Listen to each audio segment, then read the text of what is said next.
action to protect the oceans and our planet.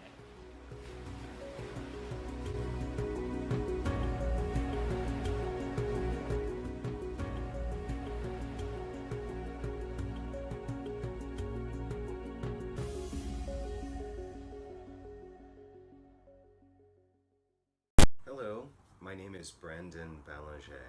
I'm both an artist and a biologist, and for the past over 2 decades, I've been creating art that's inspired from my scientific field research and ecological field research, mostly focusing on the loss of biodiversity and kind of the changes that we are making to ecosystems, we as a species, and the way those are impacting other species.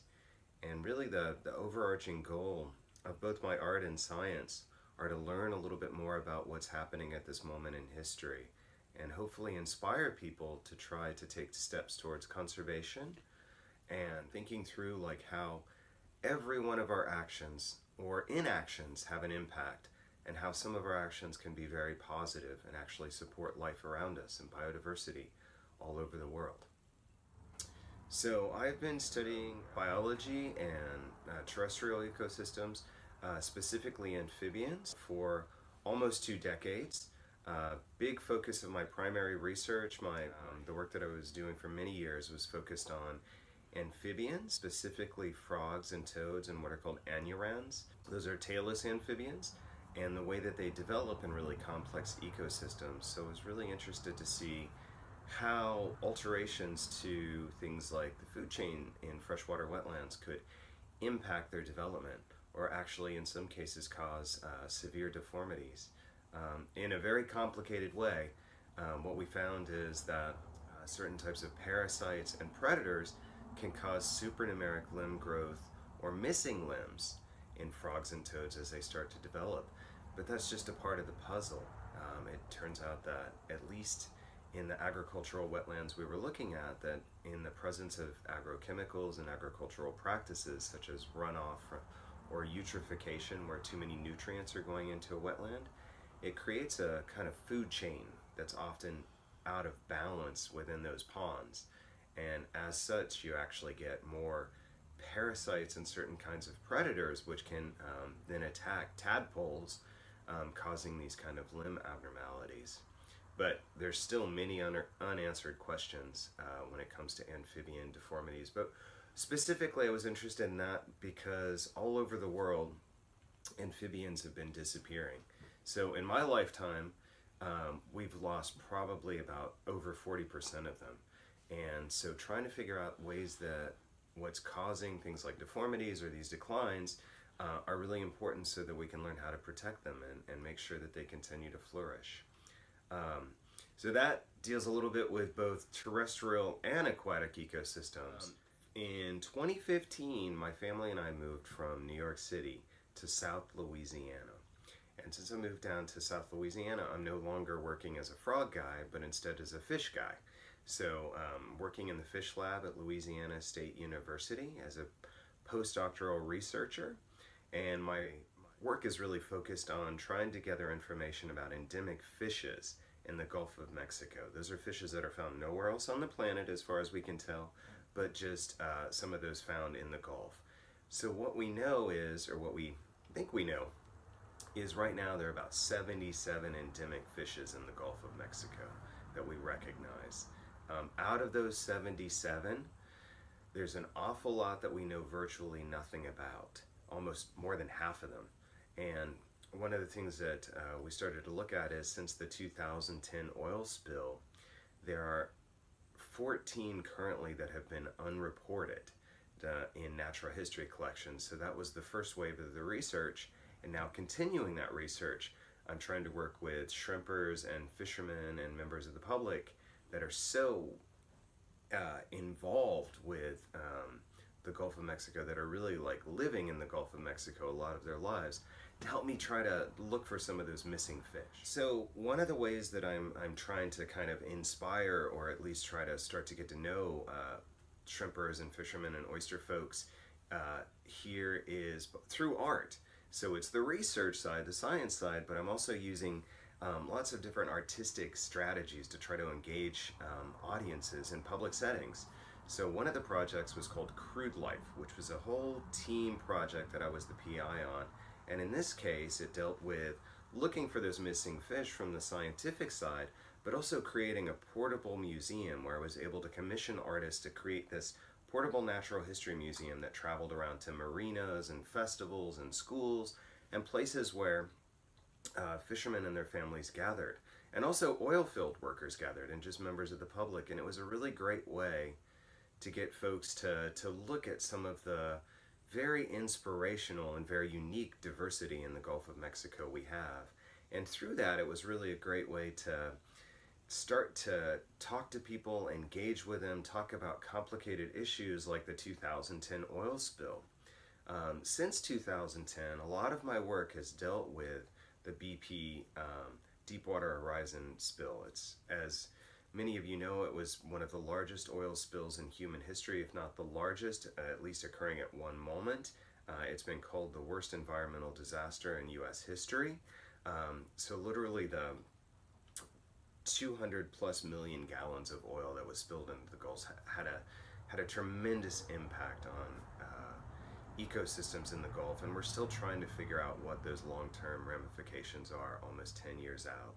So a lot of my projects have dealt with that, both from the art side and the science side, and one of the larger installations was called Collapse.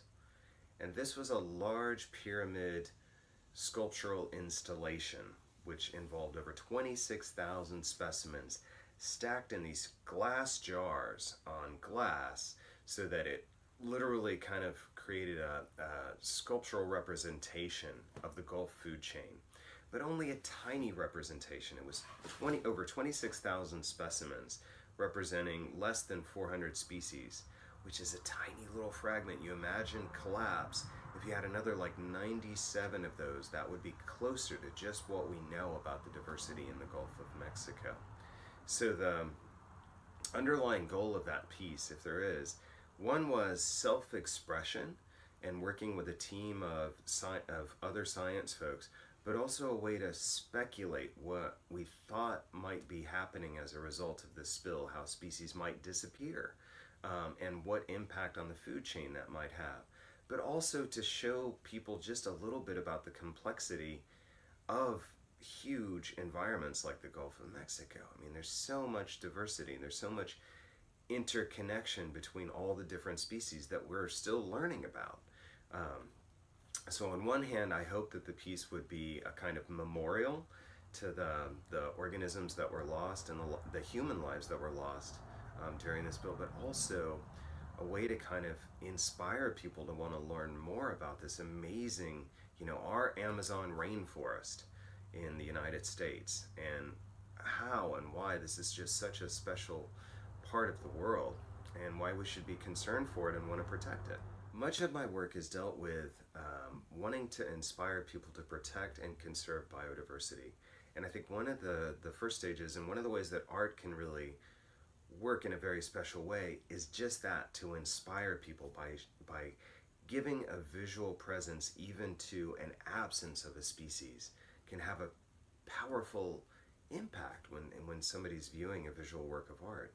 And then in other strategies, by showing people what's missing or what's there but has been altered by our human activity, that I think that's a really key component that art can do. It can really reach us in a way that science can't. It can reach us at a very emotive level and a very interpersonal level.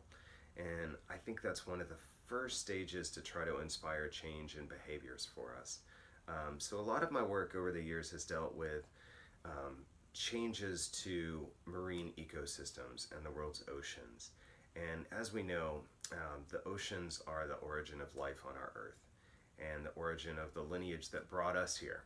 So they're so rich, and there's so many things that we still are yet to know about them. And there's all these rapid changes that are happening. We know that so many of the fisheries are depleted, but we also know that conservation works. When people are aware of these issues, when there are actually sustainable seafood choices, most folks will choose those choices instead, because I think many people, probably most people, want to make sure that life continues, that we always have these species for future generations to experience, to find joy in them. So I think one of the big keys is just allowing people to become aware of this and figuring out creative strategies maybe that combine art and science to really reach people with a conservation message. So as we're here listening to this documentary, all over the world, rapid changes are taking place. Be these loss of biodiversity, be these changes to terrestrial or aquatic ecosystems, alterations that we're making, but also the fact that we're sculpting the globe's climate and how that's not only impacting ourselves already, but how that's impacting other species like insects and arthropods and amphibians. And so I think we're at a really interesting moment in human history where we know that we're causing all of these widespread changes, and all these like tremendous environmental issues are facing us now, and they're complicated. They're not science problems, they're not art problems, they're human issues. But the good side to that is, because we are so remarkably creative and because we are so much more aware of what's happening around us now, I think we really have the ability to start to solve some of these complicated problems. And a lot of that deals with that first level again of just becoming aware of them, becoming inspired and empowered to make changes in our daily lives. Every time we go to the grocery store, we vote. Anytime we're purchasing anything, we're making a decision, whether consciously or otherwise, to support certain types of behaviors. How we transport ourselves different places, what we're doing in our backyard or on our rooftop or not doing. All of those actions or inactions can have an impact, and they can be really positive. One of the things that I've seen growing all over the world at this point, really, especially here in the United States, is this kind of push towards creating habitats in your own backyard. And really, that's about kind of often inaction. It's not just mowing and spraying everything to create this kind of golf course in your backyard. It's acknowledging that that outdoor habitat can benefit other species like avians and birds and mammals and especially insects.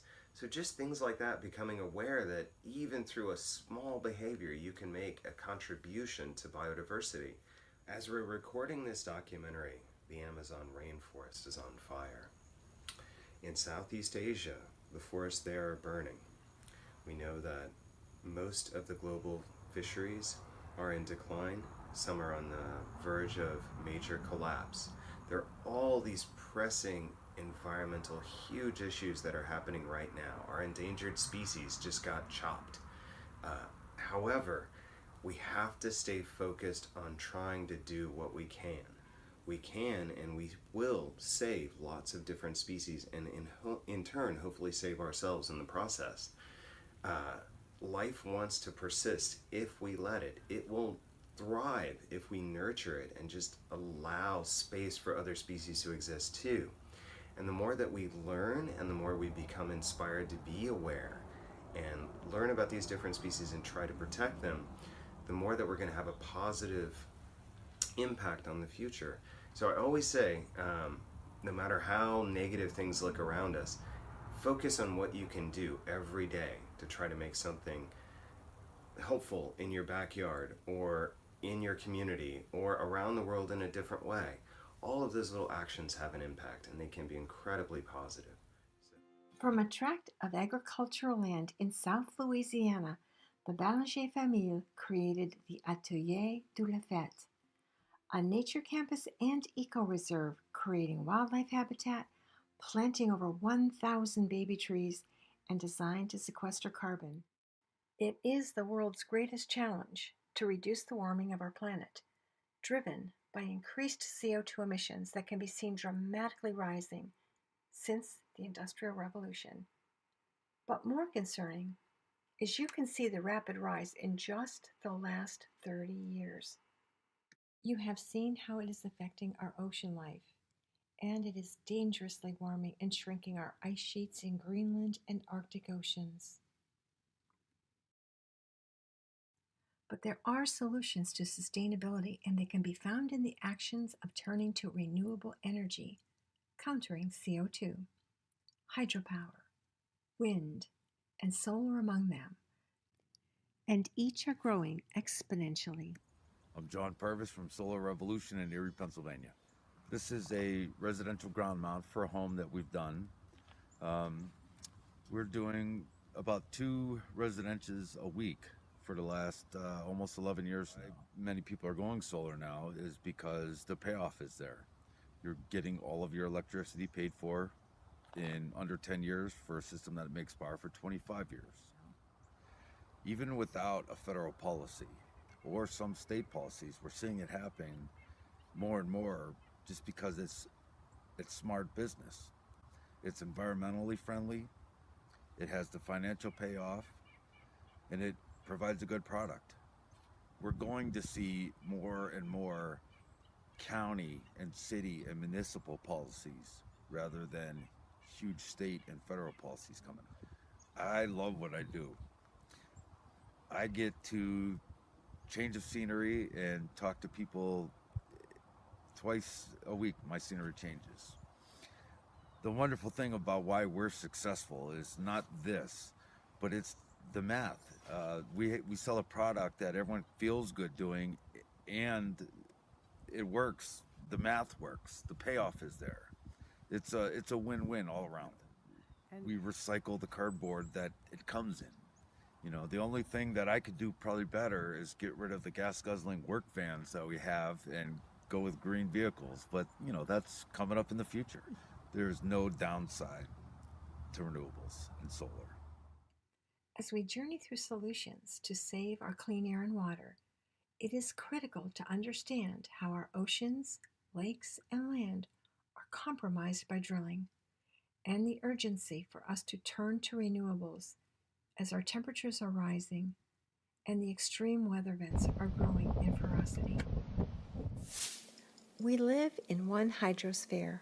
All water sources are connected, and our children have been exposed and contaminated to fracking water.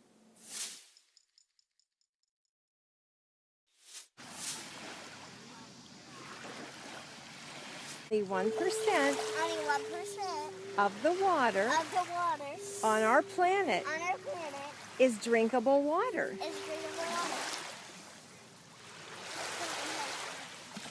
An anti-fracking campaigner from Pennsylvania, where high-volume hydraulic fracking has been happening for years. Since fracking came to Pennsylvania, it's had a very divisive effect on communities. These are people who have lived on these properties for generations, and they've never had these problems before. And as soon as they started fracking, and then their water went bad, then their animals started getting sick, their families started getting sick. You can look at every single state where they've been fracking, and you can't find one place where there haven't been significant well failures, where there haven't been spills, leaks, explosions. We are not the industry's guinea pigs. We cannot compromise our water supply or our health, while they figure out what is a very costly, very dangerous, very dirty technology. Doctors in Pennsylvania are banned from revealing to their patients what chemicals they may be poisoned by. That includes radium-228 and uranium from Marcellus shale gas drilling and fracking. Half of fracking water flowback from each drilled well is highly toxic.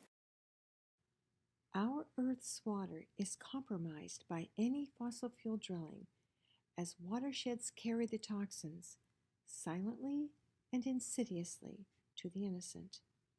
A fossil fuel company's bottom line is not the bottom line health interest of our families and a planet damaging its ecosystem, our collective air, land, and water.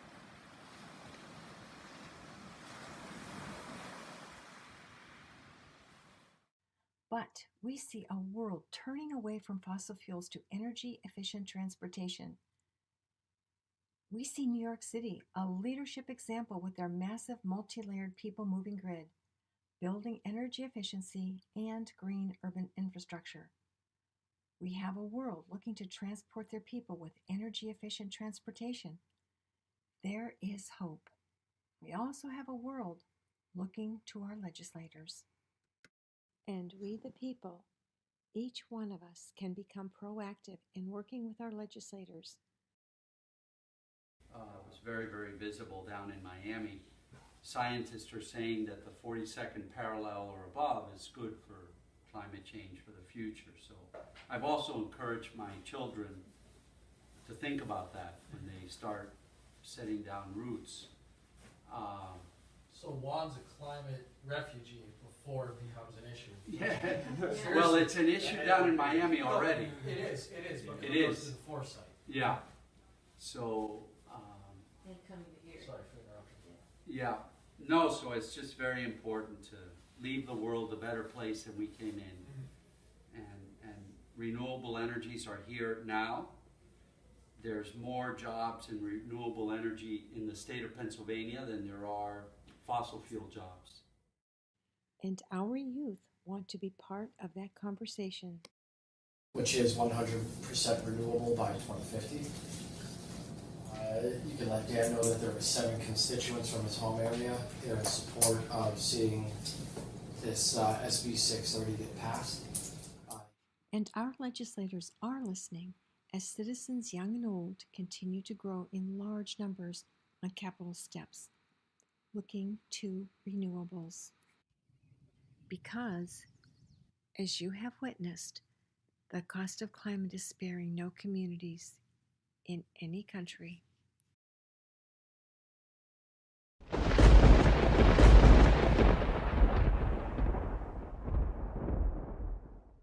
So it is for climate justice for all citizens that we turn to organizations and people who are leaders in best practice climate education.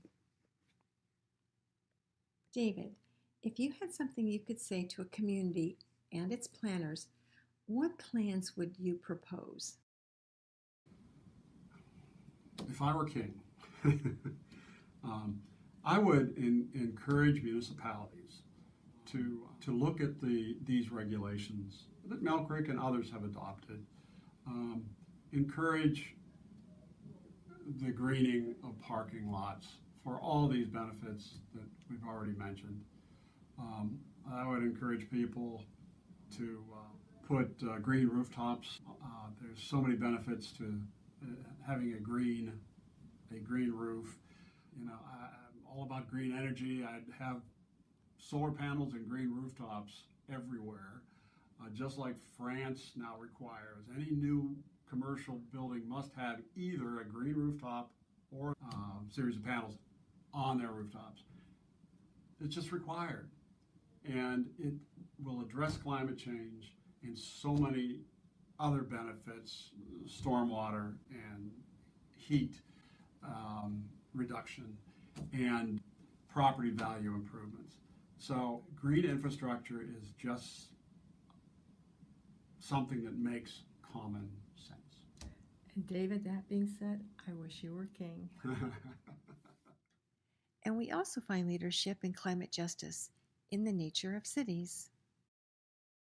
I'm David Maddox from The Nature of Cities. We started The Nature of Cities about 7 years ago as a platform for transdisciplinary, cross-disciplinary, joined conversations about the idea of how do we make better cities, cities that are better for both people and nature.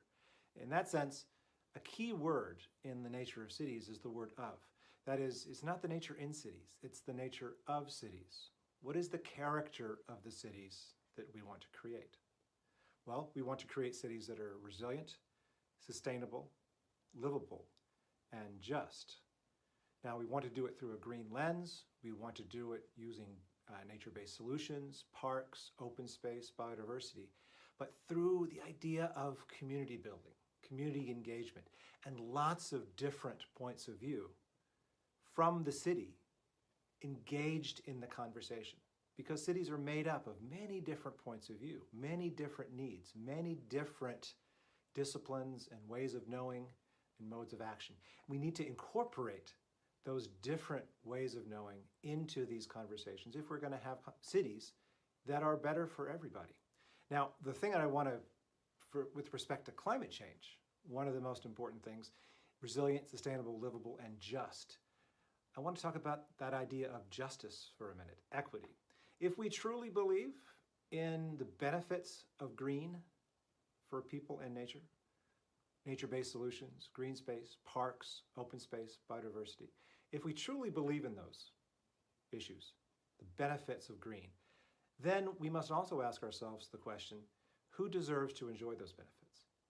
Well, the answer is everybody, no? Does everyone enjoy those benefits now? No, they don't. And so that's one of the key things that I think we all need to be engaged about, connecting the idea of environmentalism, green spaces, green solutions for cities and the world to questions of justice, because everybody needs to experience and enjoy the benefits that we're creating, that we believe in for better cities, cities that are better for both people and nature, and better for everybody, so that certain communities don't get the benefits of resilience, of the happiness benefits of green spaces, the stormwater retention benefits of street trees. Everybody needs to enjoy those. We know that those benefits are critical for the idea of both adapting to climate change, but also trying to reduce the intensity of climate change. Street trees, parks that are good for both resilience to climate change, but also good for the happiness of people right now.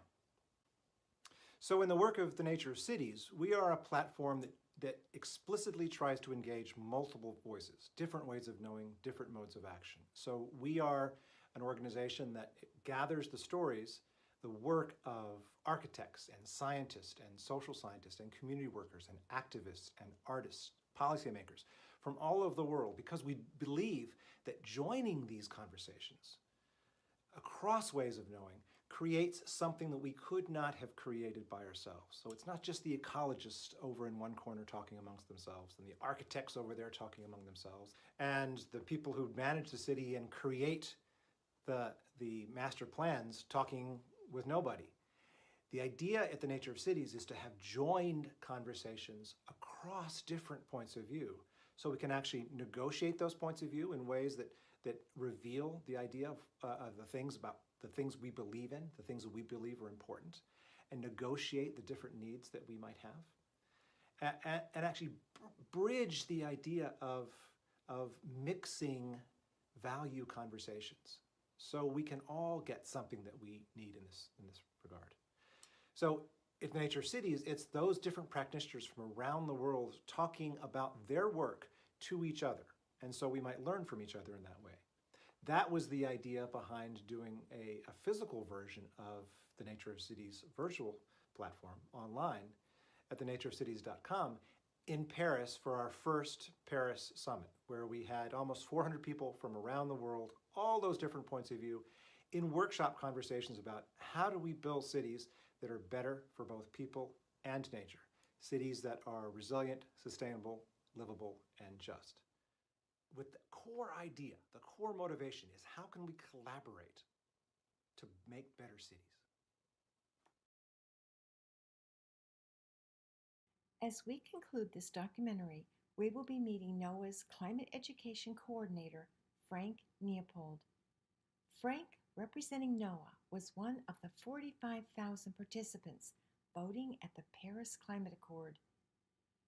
Frank's words speak hope to a world affected by climate change and hope to its collaborative efforts working together. My name is Frank Neopold. I'm the Climate Education Coordinator at NOAA in the Climate Program Office, and I'm also coordinating climate education across federal agencies like National Science Foundation, EPA, Department of Energy. In addition to that, I also represent the U.S. government in education, training, and public access, and reporting that to the United Nations Framework Convention on Climate Change, the treaty that led to the IPCC, also to the Paris Agreement. One of the pieces of the work that I do is to move this climate education and move the partners forward.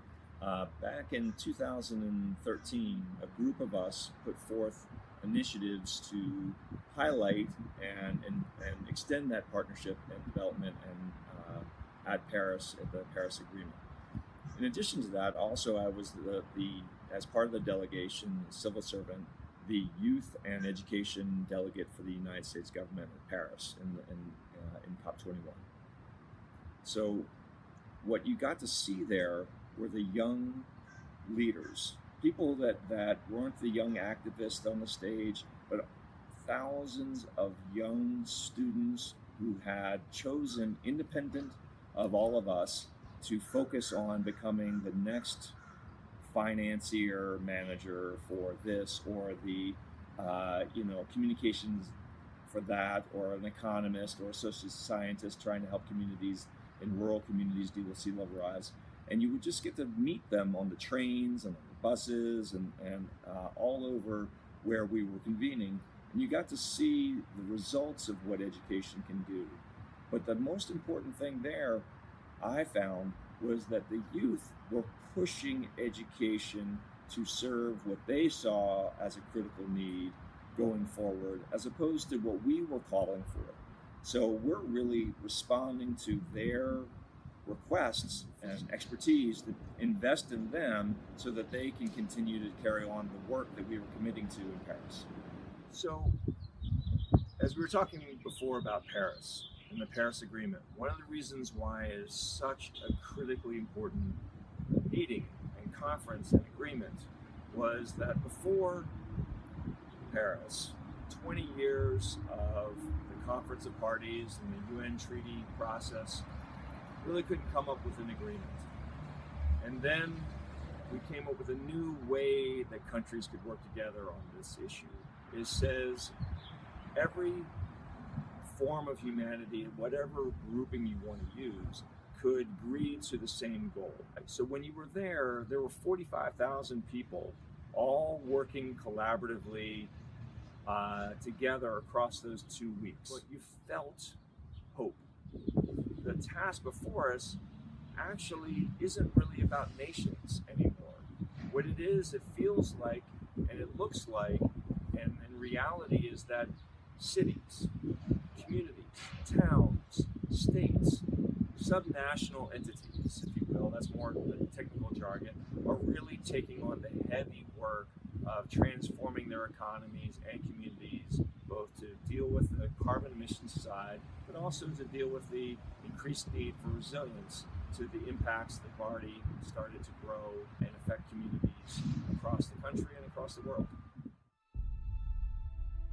For over 200 years, our country's National Oceanic and Atmospheric Administration, NOAA, is the agency of the United States federal government that is responsible for monitoring our climate and our environment and taking the proactive steps to protect a planet.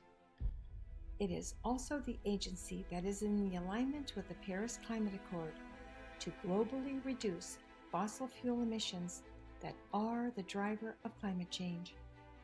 NOAA is the hierarchy in climate education. It's also the hope for a nation in collaboration with a world, and it serves to be our hope for the future. From countries to cities to townships to boroughs to individual citizens that are thinking and acting globally, they are the network connecting best practices to a world. It is that hierarchy of that connection action that will lead to our children's future. Our children are aware this planet, this earth that we call home, is our collective address.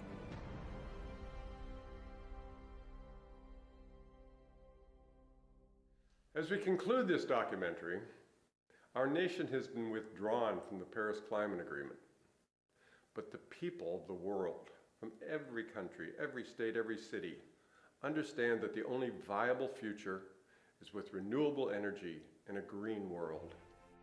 It is we, the people, all of us, who are the Green Connection.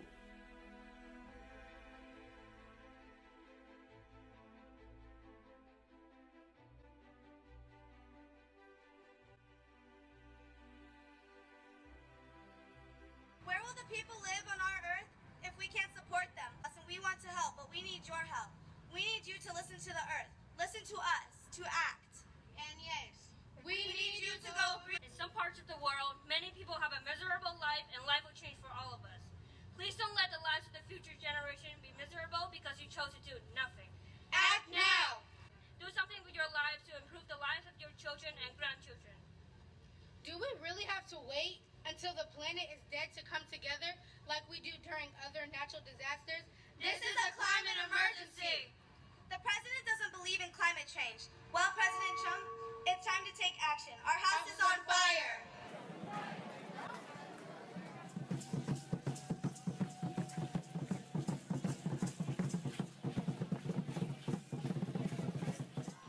This is all wrong. I shouldn't be up here. Good morning, everyone. Welcome to the Erie Community Foundation and Erie Gives. My name is Erin Fessler, and at this hour, we are going to thank our hourly sponsor, who is Schaffner Knight Minna and Company. And as of right now, we have 2,520 gifts valued at over $682,000, and we just have some confetti. 391 nonprofits have been supported already. And just in comparison, last year at this time, we were about 550,000. So we're trending ahead of the game. So that's great news, and that's thanks to all of you who have tuned in today. I have with us today one of our nonprofits. Brenda, would you like to join? Brenda Canal is with us today. And Brenda and I have some exciting news. We just got in that the random drawing has been selected. And give us 2 seconds. And we're going to have some confetti flying once we know who they are, too. Well, that's being taken care of behind the scenes. It's a random drawing that the computer does for us. But Brenda, while we're waiting for that announcement, tell me the name of your nonprofit and what you do. The name of our nonprofit is the Edinburgh Community and Economic Development. And what we do is we are the private part of a lot of the grants and monies coming into Edinburgh. Okay. So we've been established about 4 years, so we're still very fledgling. But we are excited about the forward motion that's taking place in Edinburgh, not only in public art, but in the facades, the business department, and wanting to help the businesses, and then to make Edinburgh be a place that is very viable, where people can come in and feel like, I like this place, and I want to live here. Great. And how long have you been with your nonprofit? I've been at it from its inception. I am the chair. Okay. And we have a board that really encompasses quite a few of the different areas of Edinburgh, as far as business, banking, the university, and we work in cooperation with the different townships that are around, the university, the school district, all of us have the desire to make Edinburgh better. That's awesome. And when you say inception, what year did you begin? We actually got our nonprofit in 2019. Okay, so you have some traction under your feet. Yeah, we're at the point where we're ready to explode and go further.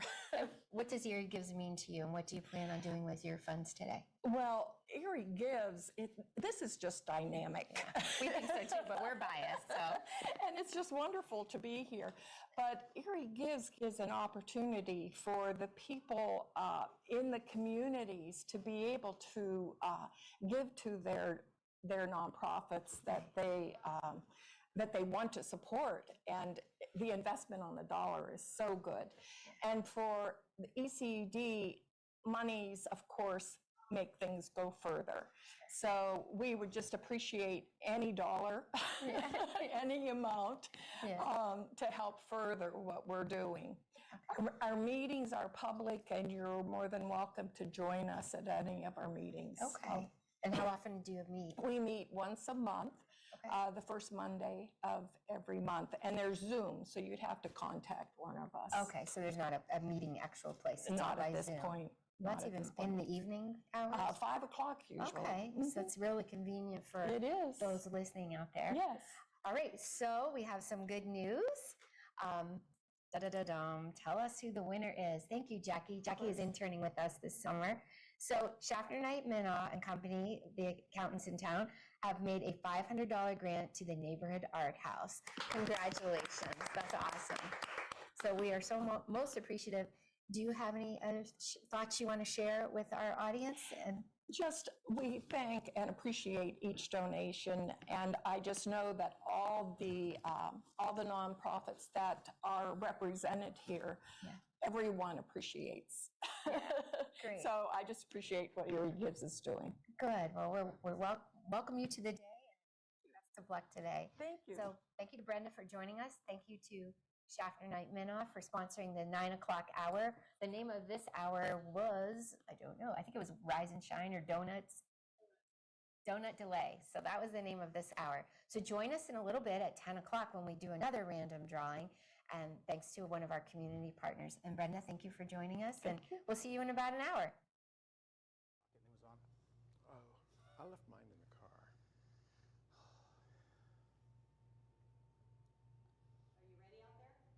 Mm-hmm.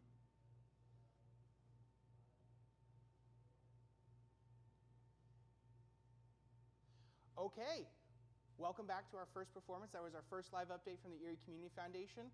But now we have a wonderful performer. This is Joe Homan. He is a magician, and he's going to do some tricks for us, and I'll be his lovely assistant for a little bit. Good morning, Erie.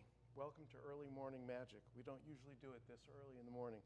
Jake, in a minute or so, I'm going to have you pick a card here.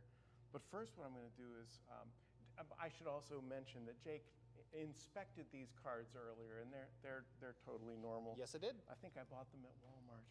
But I stacked the deck. I've got a Jack of Spades here, which I'm going to set right there. And I've got a Jack of Clubs, which I'm going to set right next to it.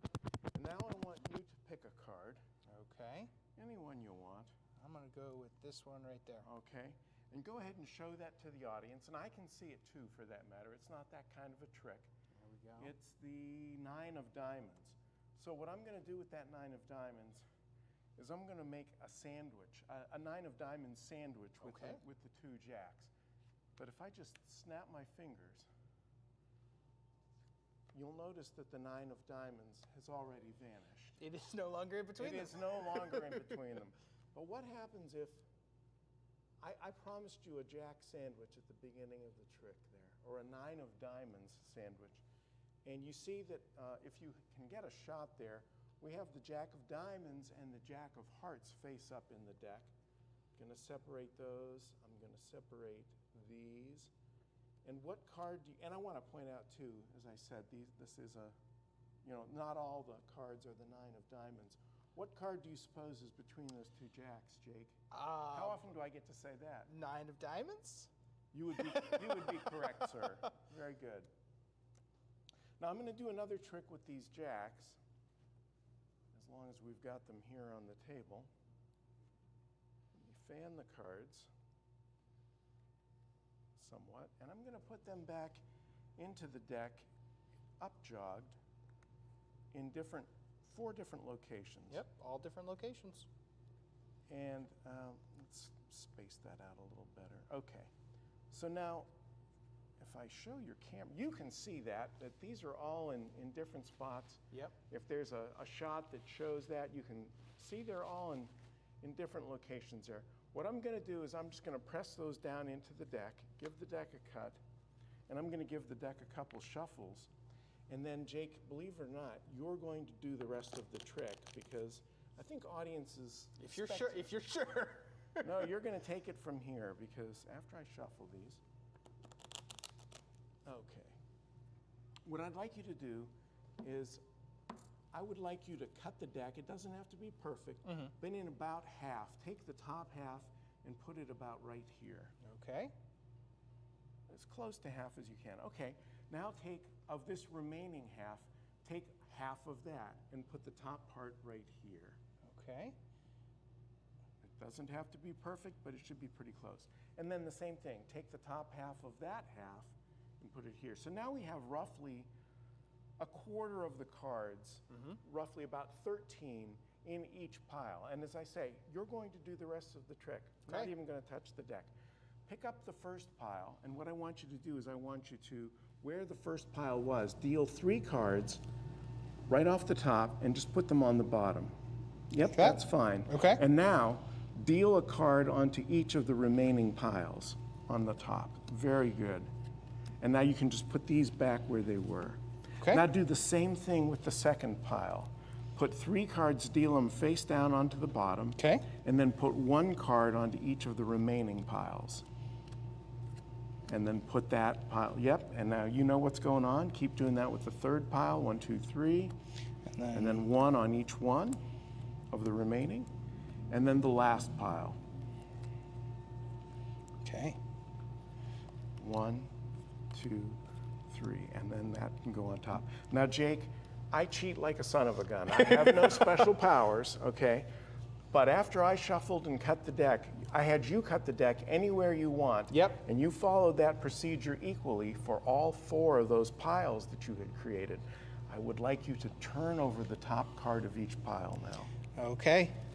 Well, that's a jack. There's a jack. There's another jack. And there's 4 jacks. So 4 jacks. And again, we only have 4 jacks in the deck. There really aren't other additional jacks. I want to point that out. Okay, what we're going to do next is, now as I said earlier, I cheat like a son of a gun. And that's, magicians don't have special powers. And what we've just done here, I think, have been 2 kind of fun tricks to do for a magician, because they're not pick a card tricks, but that's what the public likes. So I will have you pick a card now in the most fair way I know how.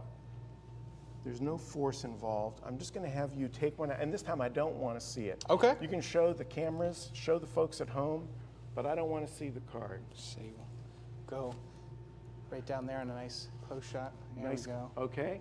All right. Now what I'm going to do, go ahead and put that on there. I'm going to shuffle that into the deck. And as I said, my powers stem from the fact that I count cards, I stack decks, I do things like that. What I'm going to do is I'm going to try to estimate about where your card is in this pack. Get rid of some cards here, get rid of some cards here, get rid of some cards here. I think your card is going to be one of these. I'm going to try to get it down to 5 cards. 4, 5. Now, if you see there's one of the jacks. If you see your card in here, don't let on, don't jump up and say, that's it. Gotcha. Let's just see. I think it could be either the Jack of Clubs, the 7 of Spades, the 4 of Diamonds, the 6 of Diamonds, or the King of Hearts. Now, was your card one of those 1, 2, 3, 4, 5 cards? Yes. Okay. Now, this is the part where we have to suspend disbelief a little bit. This is what makes magic fun. I'm going to invisibly remove your card, and I'm going to turn it face up. Okay. I would like you to take it face up, and when I count to 3, I want you to just throw it into the deck as I riffle through it. Okay. 1, 2, 3. Okay. And you played along with that very nicely. A lot of people look at me like I'm crazy when I invisibly remove the card, and they think this is a goofy trick. But we had 5 cards, and you took one invisibly. You threw it in there face up. Is your card among the 7 of Spades, the King of Hearts, the 6 of Diamonds, or the Jack of Clubs? Y'all, my card's not there anymore. Your card is not there anymore. My card's not there anymore. For the first time, what was your card, Jake? The 4 of Diamonds. The 4 of Diamonds. And remember, you threw that in face up. Yep. And so, we see that face up in the middle of the deck is the 4 of Diamonds. Okay. Again, not sure if that's a good angle. There we go. Now, one more trick with the 4 of Diamonds. Let me give these a good mix. I absolutely love this. Just so everybody knows, I love magic. I never get to be involved in magic, and I'm involved in magic. Jake is not a plant either. He just happens to work here. He's my contact. All right, so Jake, here, I'm going to have you do that again. Return that 4 of Diamonds, and I'm just going to shuffle that into the deck. Yep, no, there's the 4 of Hearts, but that's not your card.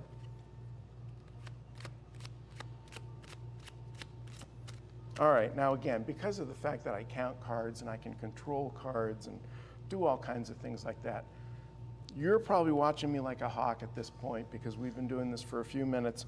You've got a pretty good idea where that card is, and I want you to dictate where it's going to be. You know that card is like probably one of the first 15, one of the first 18 cards. I'm going to count down, and I want you to tell me. So this would be like, I'll go number 1. I'm going to take a card out.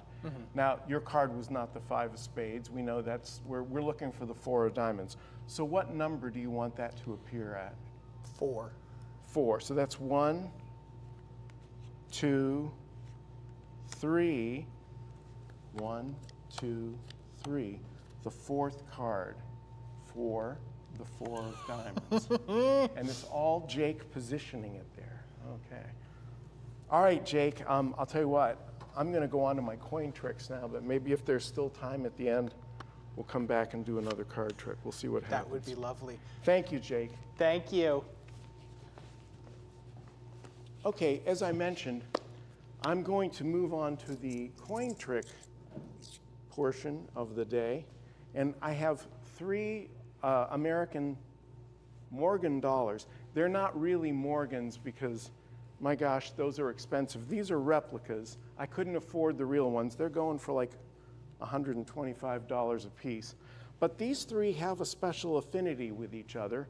And what I'm going to do is I'm going to put 1 in my left hand, 2 in my left hand. I'm going to take the 3rd one, and I'm going to put that into my pants pocket here. And when I wave my hands, you'll see what happens is I get the 3 half-dollars back. There's maybe a better shot for you. I'm going to make a fist with my left hand and go 1. We'll take 2 of the coins and put those in my left hand, just like I did before. Take this last one, put that into my pocket, do the same thing, wave my hand, wave my finger, and once again, I get 1, 2, 3 of the American Morgan dollars. I'm not even sure if it's legal for me to own these because, as I said, these are replicas. I can't afford the real ones.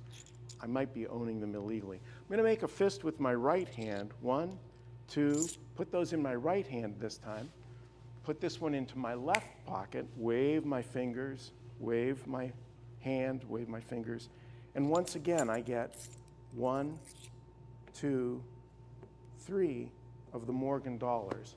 Now, one of the things they teach us in magic school is that we're not supposed to repeat a trick, all right? But I've been doing this trick for you now for I've done this like 4 times in a row. I'm going to put that last coin into my pocket.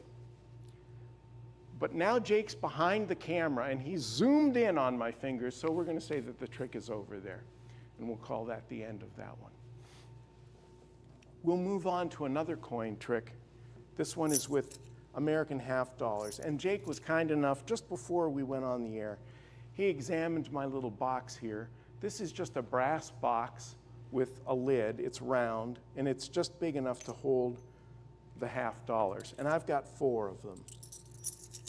I've got 1, 2, 3, 4, all right?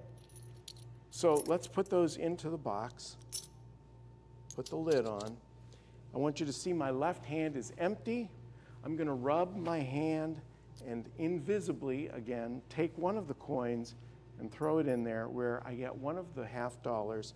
And so now I should only have 3, and indeed, there are just 3 half-dollars. I don't know, Jake. Again, I'm hoping you're kind of using this camera or that. I don't know which camera, maybe that one. There's 1, there's 2. If you give the box a little rattle, you can hear the coins in there. Now, this coin has already traveled, but I'm going to rub the back of my hand and again, invisibly take one out. There's another one that's traveled. So now we've got 2 that have traveled out of the box, 2 that are left in the box. Let's do that again. Take the 2 coins, put them in the box, put the lid on. I'm not even going to bother rubbing the back of the hand. Let's just take that right out of there. So now 3 coins have traveled, and we're left with just 1 coin remaining in the box, okay? Put the lid back on there, put that down. Meanwhile, over here I've got 1, 2, 3 coins. This is my big chance for glory. Watch as we get 4 coins there, and we have an empty box. And that's the end of that trick. Hold your applause. It's just me and Jake in the studio at this point. Now we're going to come to the part that's really going to probably present the most technical difficulties for me. Again, Jake was kind enough to inspect my rope before. There is no Velcro holding this together. I could probably do this with a borrowed rope. I might have trouble finding a borrowed ring, but this is a solid ring. It doesn't come apart. And the object of these tricks are thousands of years old. The object here is to penetrate the rope with the ring. Now, as you see, I didn't do it yet, but if I just blow on it there, I can get the ring to pass through the rope and thread that on there. Now, what I'm going to do is, to make this fair, I'm going to put the 2 ends of the rope into my pocket. And again, as I mentioned earlier, the rope is already threaded through the ring. In fact, you can see it there.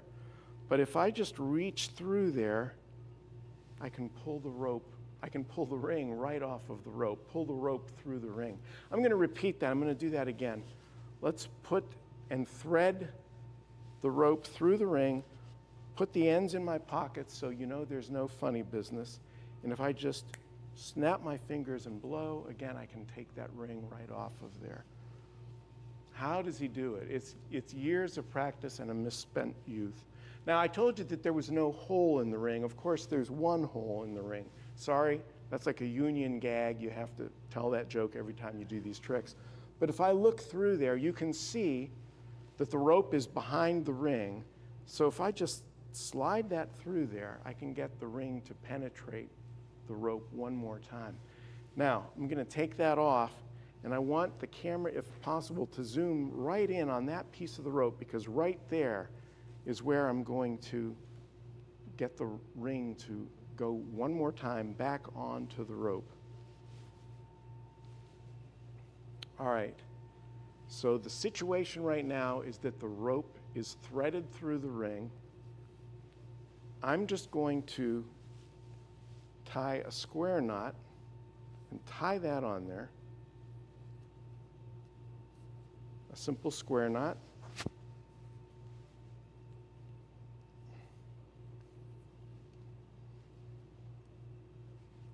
I think we're going to do this one again. All right, folks, pretend that didn't happen. Let's try that again. All right. Once again, let's tie that on with a square knot.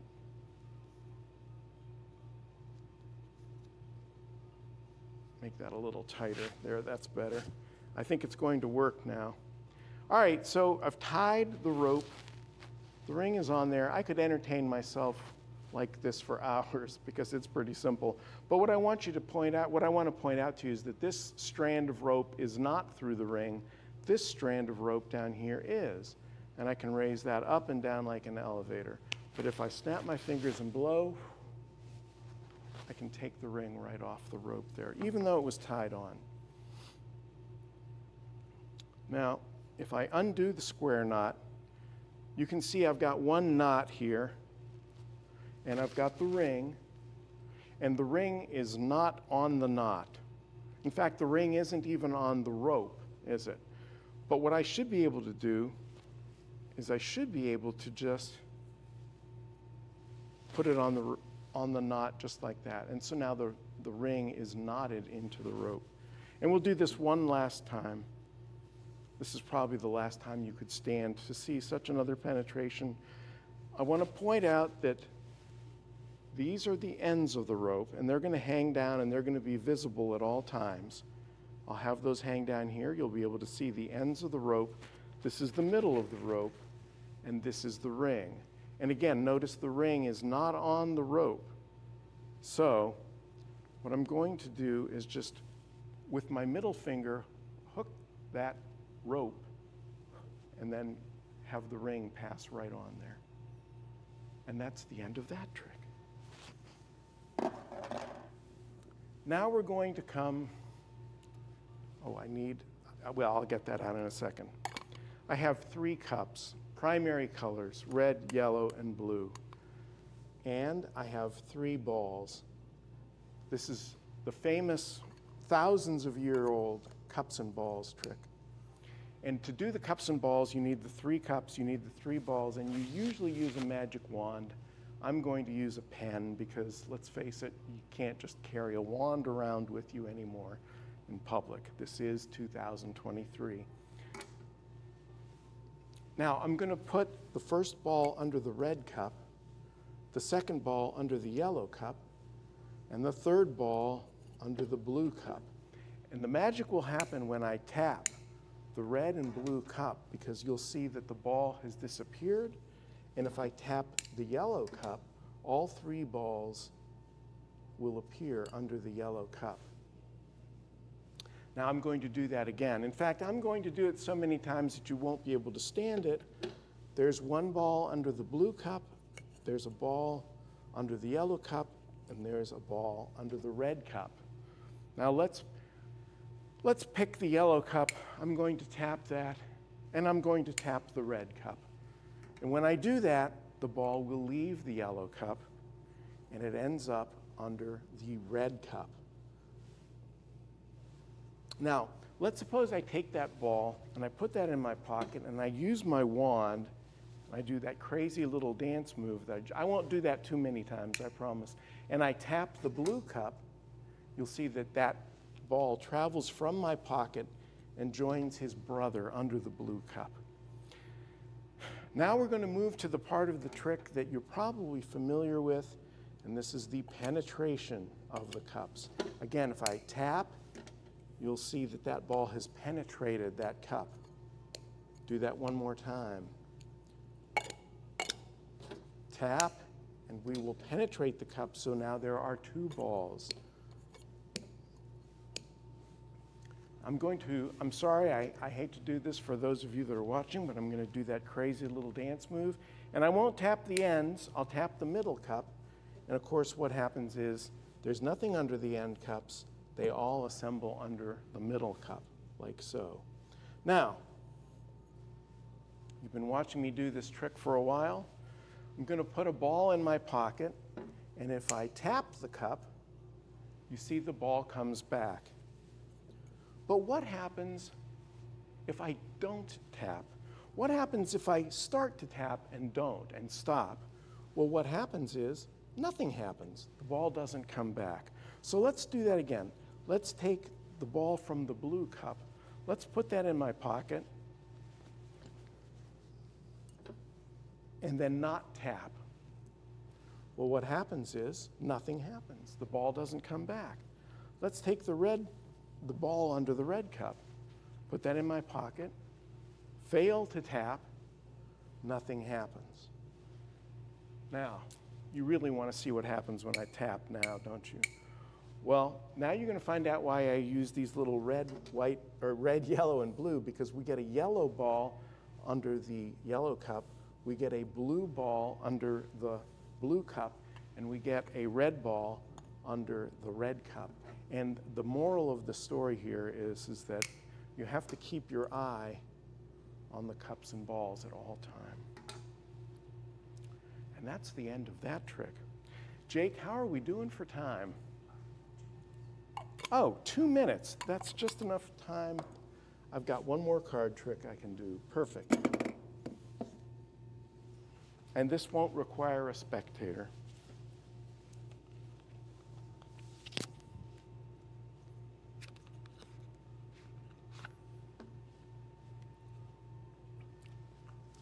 I'm going to grab the 4 aces out of this deck. So, okay, there's the ace of diamonds. There's the ace of clubs. There's the ace of spades. I think I must have missed one. Where's the ace of hearts?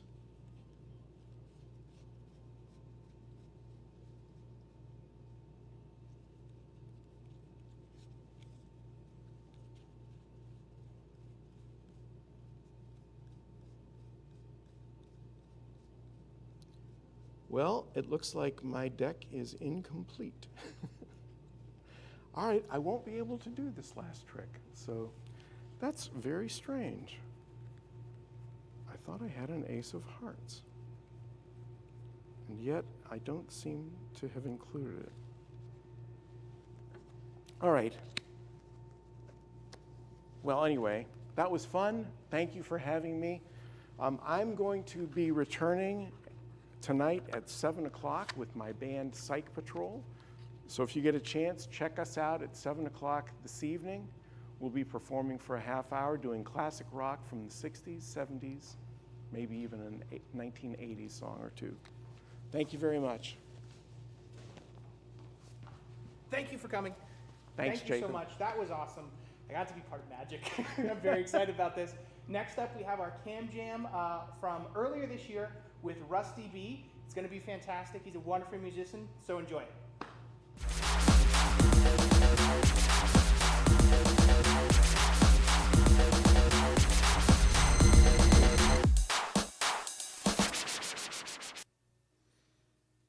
Art, beauty, charisma, majesty, reincarnation.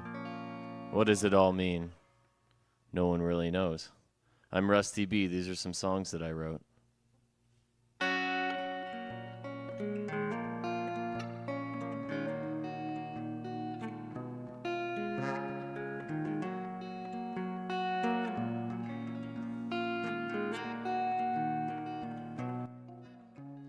Well, I heard you're asking for a little help,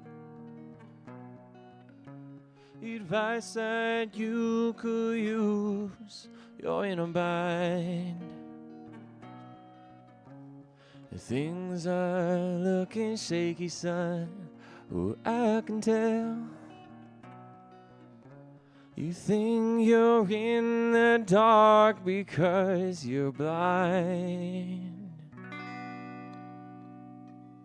Well, you smoke your smoke to kill your thoughts. You drain your brain on kilowatts. Burnt your bridge without a spot to stare. You heard the call and let it fall. You weren't the sharpest after all. You built your horse a bit too tall to care.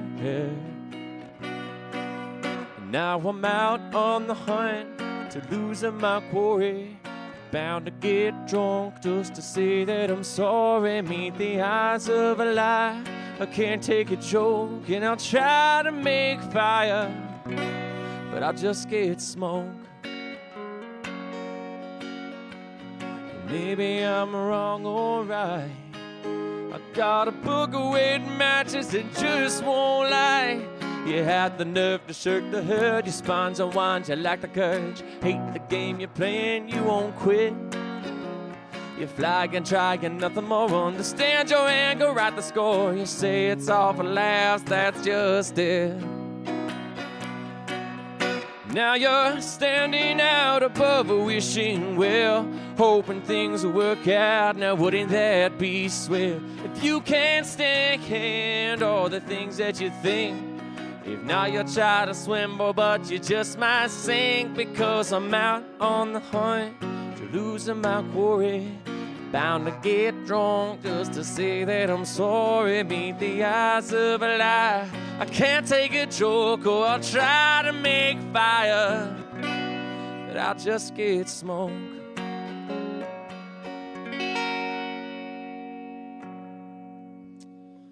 Yeah, it's a little ditty about trying, maybe not trying hard enough, maybe trying the exact amount you need to.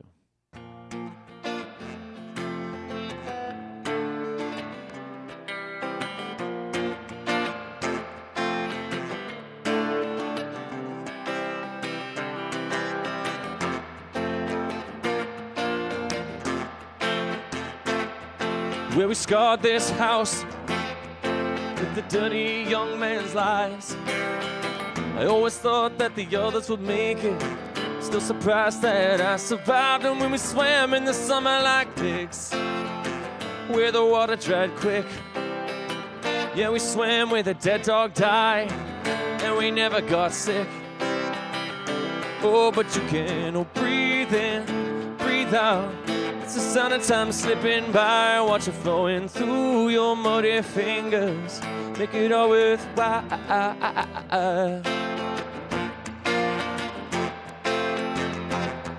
We could keep the kids running. We forgot how to walk. And live your life like you gotta on the edge of the cliff. Let the madman talk. Oh, we had 4 bottles of wine. 5 mans on a snowy night, and you can burn your throat on the bright idea. We'll find a dry. Oh, but you can breathe in, breathe out. It's a sign that you're still alive. Go and touch me with your sticky fingers. Maybe stay a while.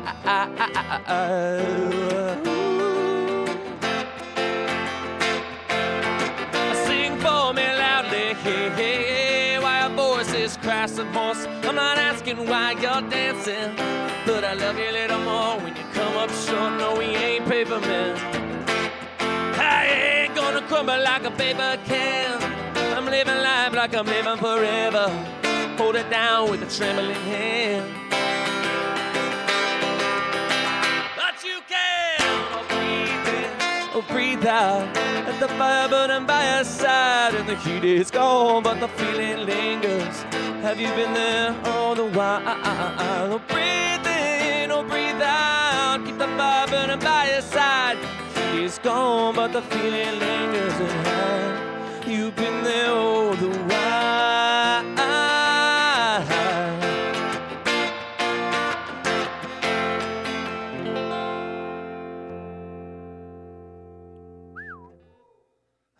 Thank you much. This is the point of the show when it starts to rain inside. When you don't have grass by the river, the bank do floweth over. It's a song about scary witches.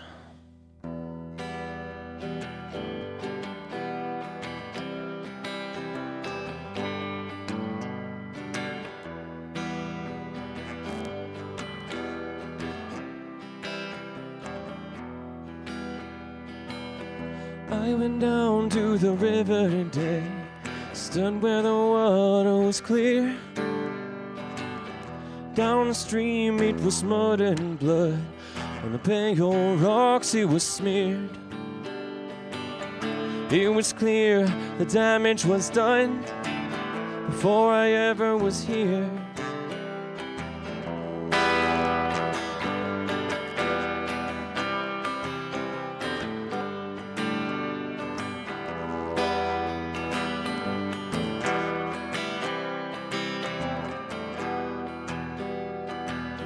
I went down to the football field. All of the grass had grown long. It was silent, there were no sound, only trees singing the autumn song. I thought about Danny a while, then the memory was gone.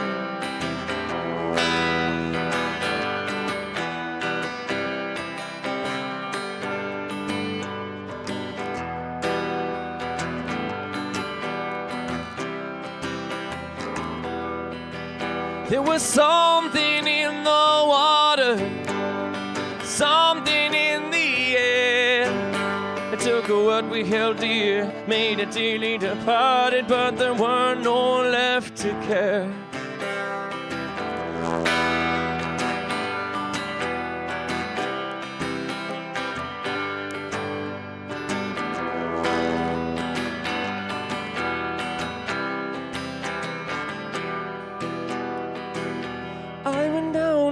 Daughter's bones stood at the wreath we had laid. One charm of a killer's hands, young men who couldn't behave. There I beg, I plead in our body, but the price it was already paid.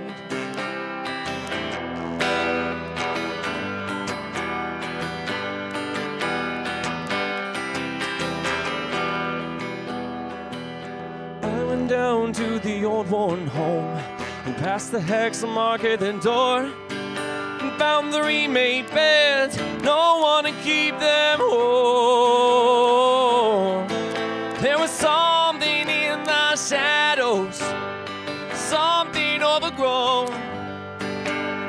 He whispers its witness, his final confessions, but there were no one left to know, left to know.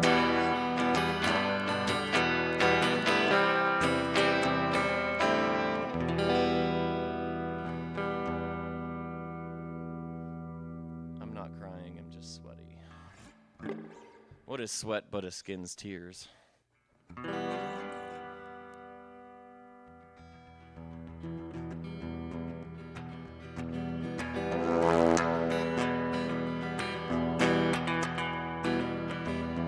Light up, now it's time to hit the road.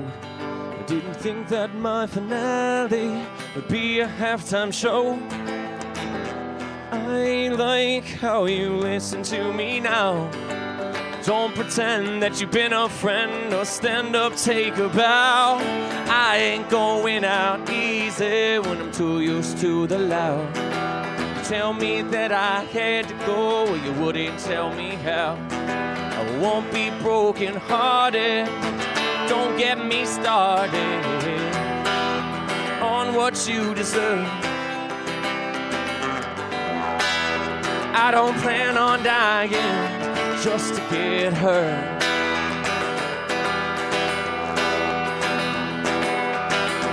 Wipe off all that writing on the wall.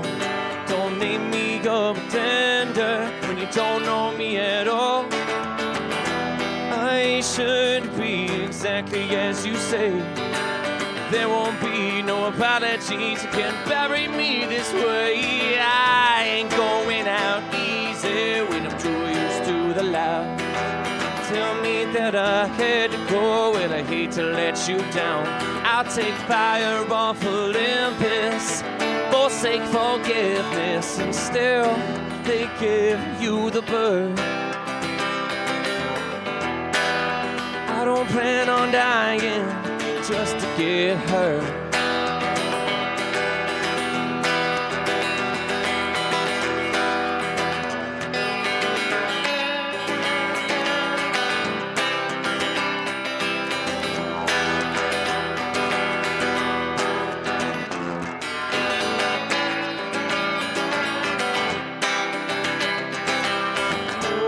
Oh, I ain't going out easy when I'm too used to the loud.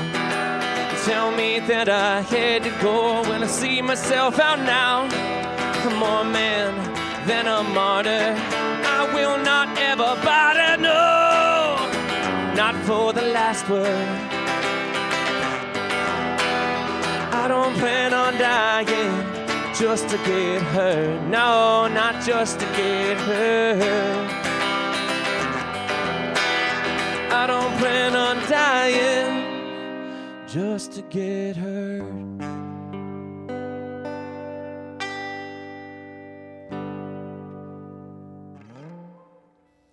Well, now you all think about what you've done, and we'll be back in a little bit.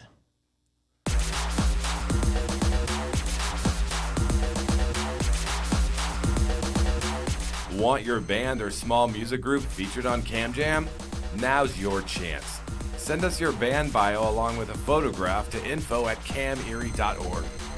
CamJam is our new program featuring local musicians, and we need musical talent to help us showcase you to the community.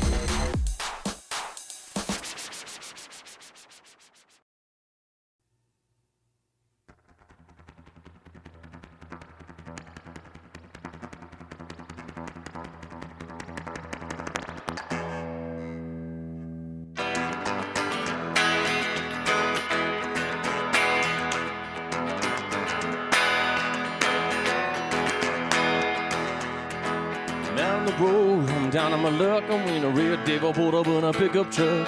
Right behind the wheel, he was covered in sweat and pearl. I looked at him and told him I'm doing fine, and then he told me a much better use of my time. Now I'm riding shotgun heading towards the end of the world.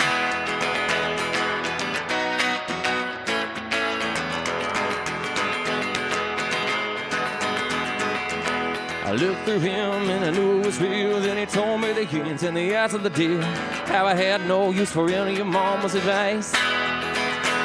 With a wink of his eye and the tip of his cap, his hand fell on a 44 that's in his lap. Started negotiating, going over terms and price.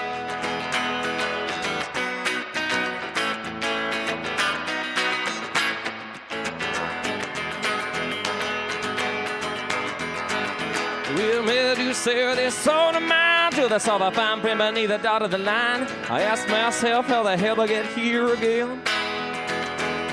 There's a pen in my hand, a gun to my head. He said that I can sound through the black or red, but there's only one color coming out of this fountain pen. Yeah, there's only one color coming out of this fountain pen.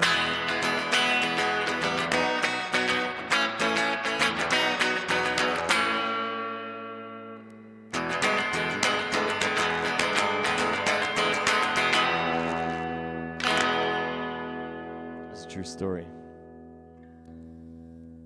I don't know where wardrobe and makeup are, but I'll just do it myself.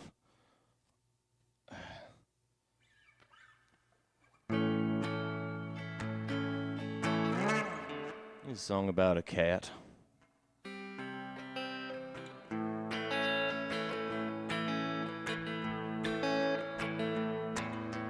Little bit, you're coming to me.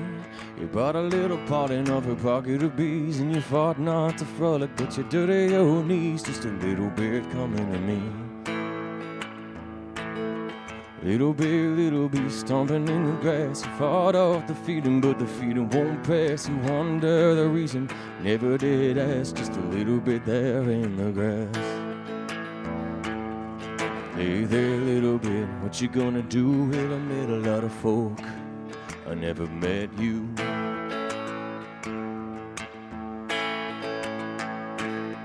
Little bit, what's in your head? About a little comfort for the foot of your bed. It's time now to sleep, you're moving instead. There's a little bit wrong in your head.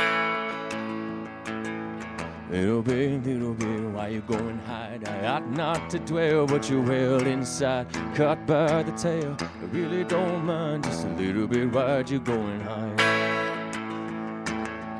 Hey there, little bit, why you gone away? I know you gotta leave and you really can't stay. Never went and told me all you went through. Well, I met a lot of folk, I never met you. No, I never met you.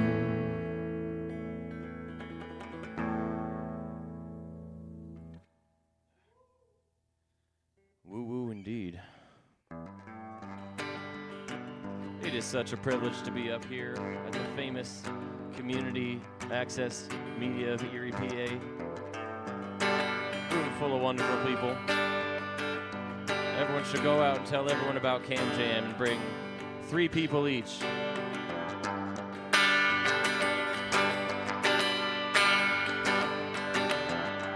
I remember when your mother got sick, took a trip to the bottom and figured that me, I'm in bed, hanging my head, finally figured out that it's bigger than me.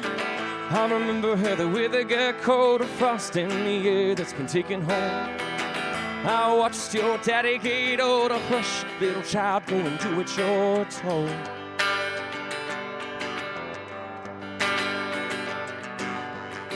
I remember how your laugh got strange. There's a color under color that's been bound to stain. Words had a fuse to a frame and bang your blood red. Who's to blame when they broke your wing for the rule you bend? Hey, that little devil ain't you heaven sent? A gap tooth smile through a lip that split. You go on and tell them you just get what you get.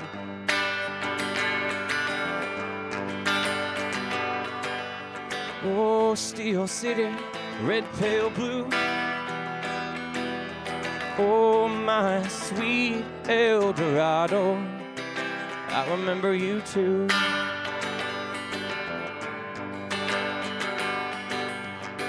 I remember where the ground rushed up at a cut on a run, trying to save on skin. I got a chuckle from the boy on the bench. He said, it's no sweat, do it again if I could stand you up. But I still know how to catch a giant eye as it's looking down.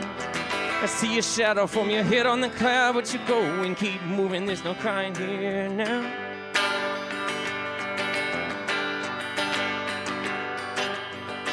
I remember how that city of gold had shined bright and blinded in the story you told. It's all glitter, God behold. You can find the path, but now there ain't no road. So you drive all night to the middle of the lake. You can only swim a little, but no, that can wait. Drown your money, carry their weight. Now can you tell me it was all for who's sake?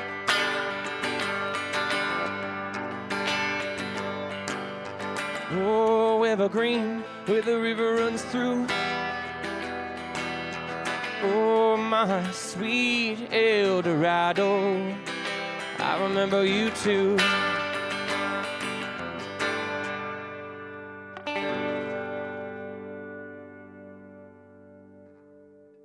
Well, isn't self-expression important?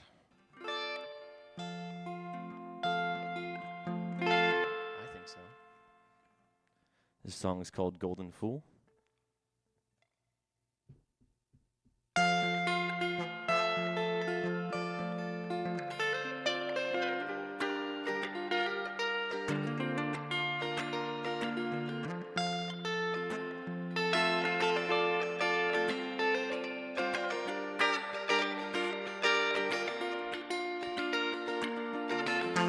Never get too close to me.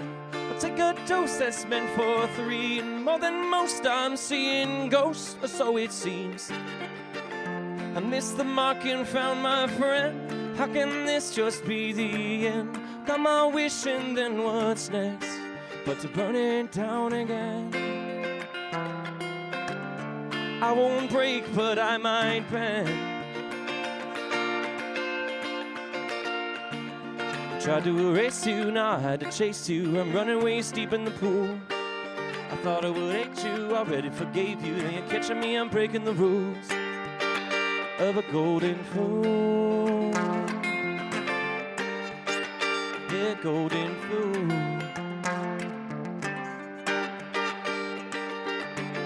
I'm walking home now on blue feet. Forgot the name of your new street. Hear a song I knew come through your old broken beat. I keep my head stuck in a box and give up good luck pairs of socks. Think they're better off tucked up in my waist. They always felt so soft. Now I'm away, I'm down with rocks.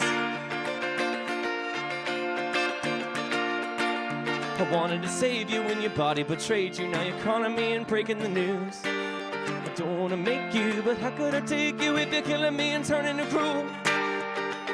You call me a fool. Yeah, golden fool.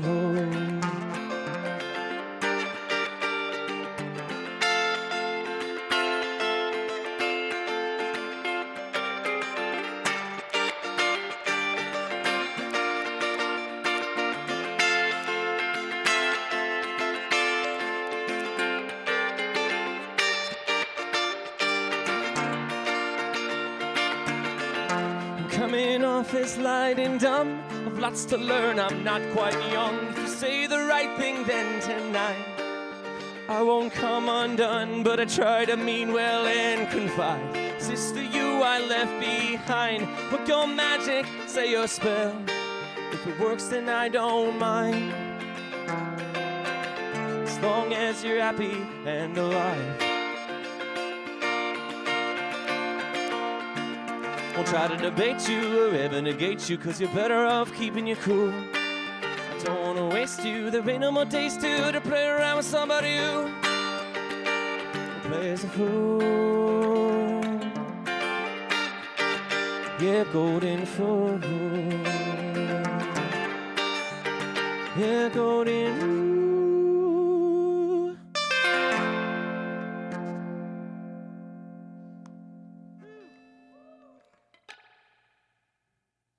This fly is stealing my spotlight. Come on.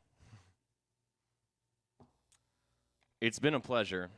I think we have time for one more Rusty B original. It's a love song.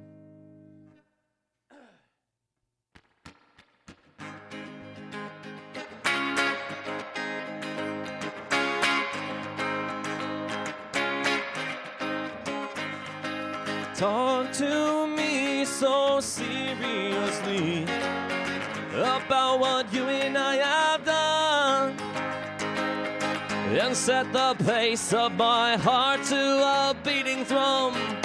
Make it race, make it run.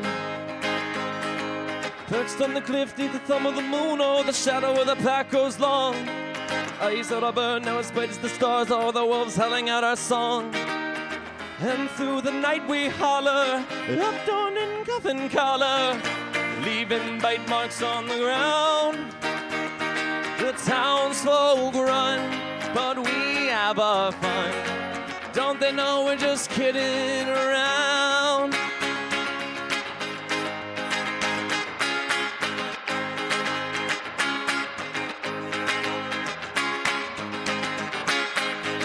Say what's right about the night and what you ate about the day. I'll tell you anything and everything if that's okay. If I'm too true, oh, will you stay? Grab by the neck and let it pull at your skin. Now we're running where the street lamps glow. There's a fire on the cliff and I can feel the flame. We better follow till the end of the road. The inferno licks us so soft, it's burning all our trees down. Laughter mixes with the sound. It might raise hell, but I can tell if all we're doing is messing around. Careful where I aim my heart, it's pointed at your head. I could empty all my bullets out, or pull this trigger now instead. Your nose ran blood before we made fun. Oh, that's why we're just messing. I forgot that we're just messing. All we're doing is messing around. I swear that we ain't messing around.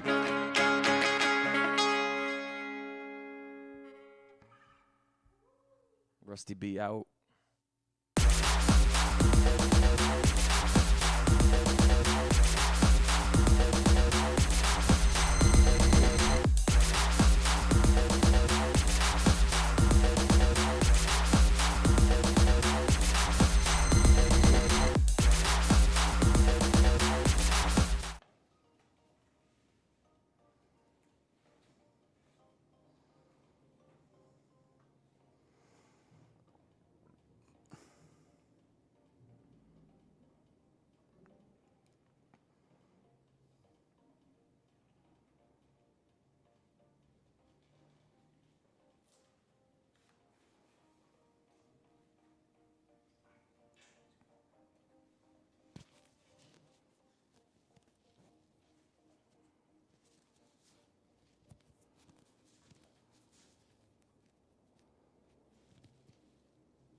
Also, because you guys can hear me in the studio, can you let me know like what the total looks like that the Erie Community Foundation raised, so I can be like, hey, congratulations, we just crossed this much?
Big smile, Jordan.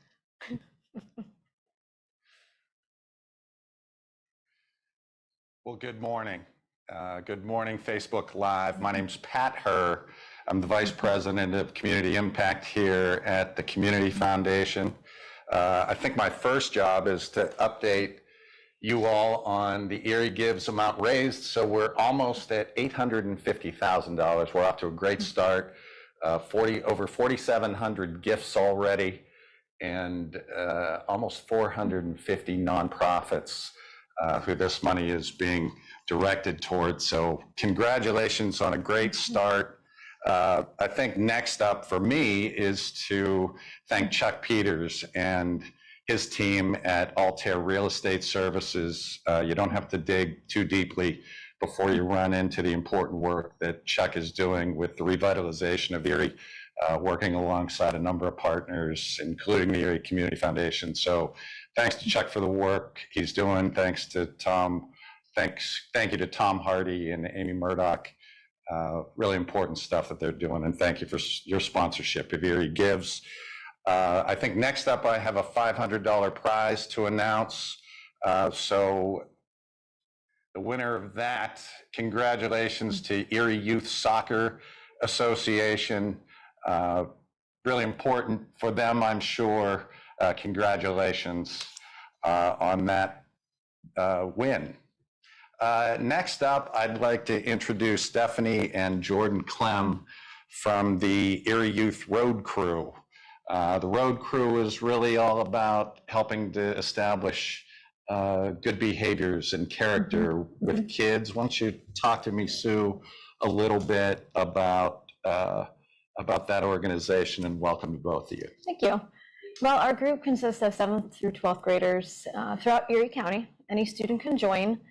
And these students, along with my son Jordan, they vow to be drug and alcohol free. They help educate the community about healthy lifestyles, including, talking about the effects of and dangers of drugs, underage drinking, bullying, and some other destructive behaviors. And we do various events throughout the year, including the Second Harvest Food Bank food drive. We usually collect about 600 pounds of food every year when we do that. We help out with the National Night Out throughout the Erie County. We also work with the Chalk Walk, which is coming up next week. So we'll have a little spot on the road there that we'll design. And just getting into the schools and educating the youth about, these destructive behaviors. What kind of, Jordan, why don't you tell me just real quickly why this type of organization is important to kids like you and the kids that you're trying to help? So it helps us because kids be like vaping in school and stuff, and we don't want them to do that because it would like kill their lungs at a young age. So it's a good health-related message. And when it comes to behaviors that you're seeing a lot, do you see kids in school needing this type of support? And I would imagine if the answer is yes, getting that kind of support from other kids is probably important. Yeah, it is. Yes, I do see some kids doing it, and they do need, it would be hard for them to get support and stuff. Yeah, it's nice to have people your own age to talk to about these kinds of important issues. Yeah, I think it definitely helps coming from students and their peers talking about this instead of just us adults talking about it. Yes. Yeah, that makes a lot of sense. So I'm sure you're planning on a big day today with Erie Gives. Tell me a little bit about what you'll use the proceeds from Erie Gives. Well, this is our first time participating in this, and we want to definitely, I think our biggest thing is recruiting new members and getting out into the community and finding those new youth to join our group. Sure. Just the numbers have gone down recently, so we just want to try to grow the group. That way we can continue to educate the community. It's always a challenge trying to keep the word out there. It sure is. Well, thank you for your time. Jordan, good luck to you. Soccer next year. And it was a pleasure meeting you. Thanks a lot. Thank you so much.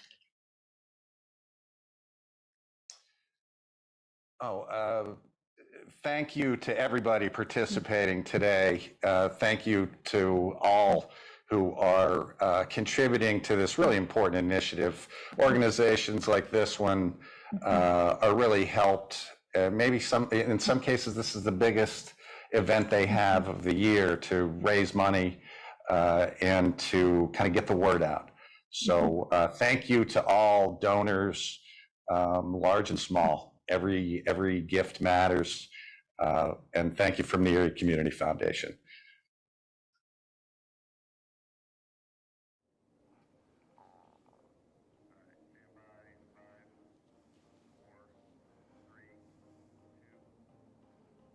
And welcome back.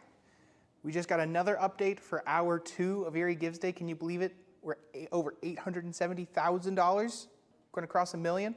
Well, next up we have one more Cam Jam from J.C. Nichols, again a fantastic artist. And then following that, we're going to get some more live performances. So get ready for some poetry from some of Erie's local artists. Enjoy.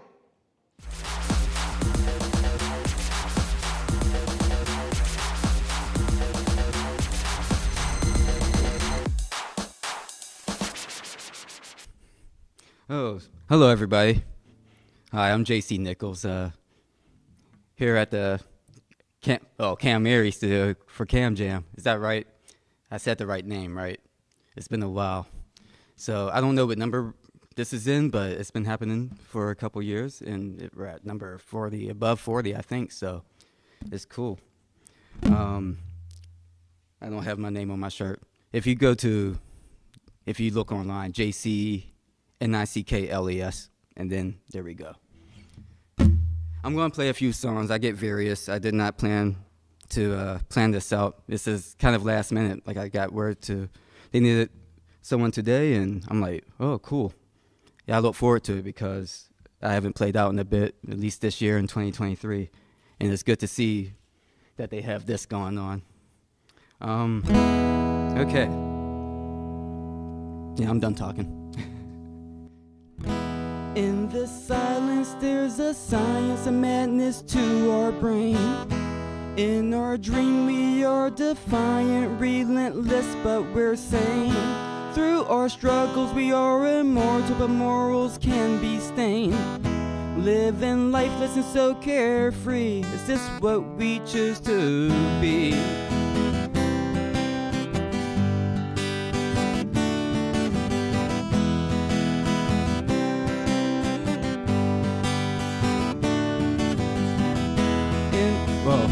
Guys, I forget the words, but don't worry, I'm rusty, but we're gonna have fun here anyway.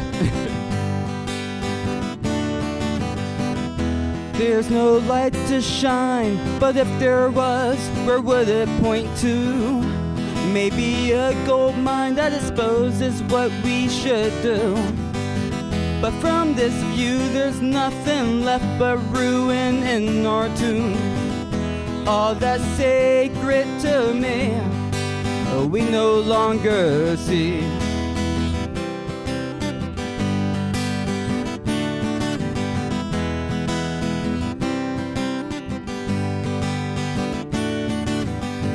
There is no light to shine, but if there was, where would it point to? Maybe a gold mine that exposes what we should do. But from this view, there's nothing left but ruin in our tomb. All that's sacred to me, I no longer see, not even you. Who am I talking to? Who are you? Who am I talking to? Who am I talking to?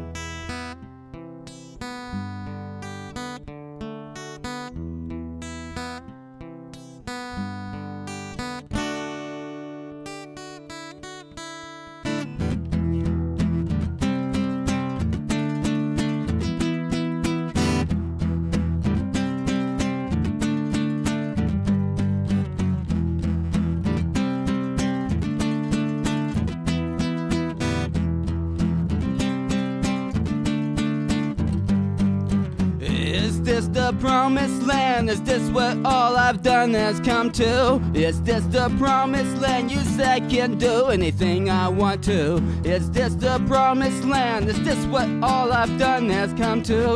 Is this the promised land? I don't understand. This is not what they told you. Who am I talking to? Who am I? You. Who am I talking to? Is this what we've come to? I'm JC Nichols and ICKLES. That song's called The Promised Land. You can see the correct version online since I messed up. But I don't know if any of my shows are the same, so you get a new experience here just like me. This is a new experience for me. Happy New Year, guys. Oh yeah, that's right, this isn't live either, so. All right, if I say something bad, you guys can edit it out with like muting or something.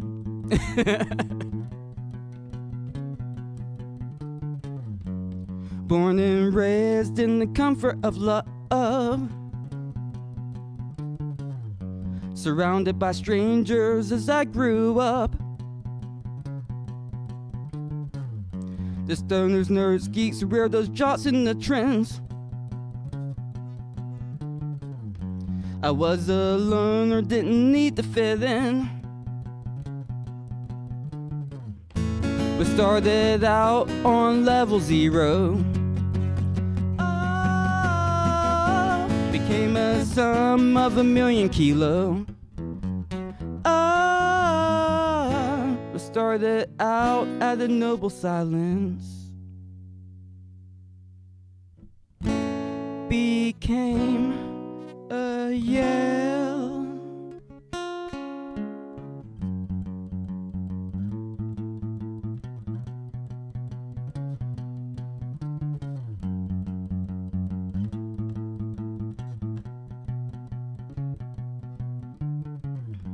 As time went on, I grew into this life, beginning to learn what was living inside. The silent whispers became outbursting cries, the outlet of things that were built up inside. We started out at level 0. Became a sum of 1,000,000 kilo. Started out at a noble silence. Became a yell.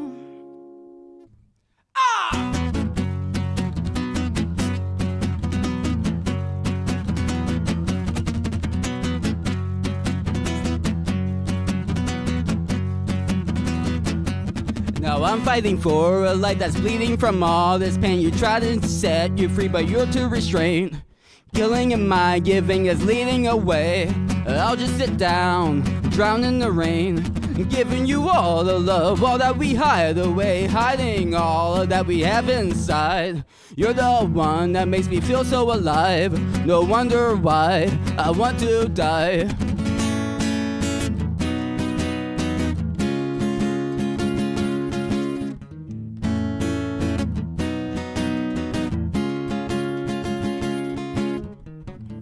When all the dreams become fantasies, and all this pain is now part of me, creating a pool in which I drown. All alone we sink down.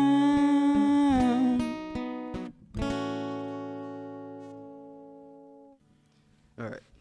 And the heart dies. I end that song 2 different ways. Sometimes I end it with like a impact stuff. So anyway, hi everybody. My name's JC Nichols. I'll reintroduce myself. NICKLES. That song was called The Noble Silence. I'm acting like if I point out my guitar, you could see the words, but hey, there. they might have added that. So,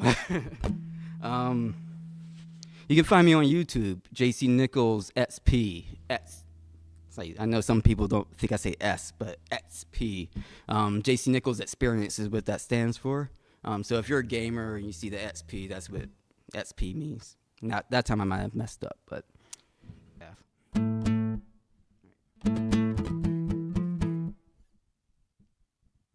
You know what? Never mind. I'm just gonna play Soul for Life.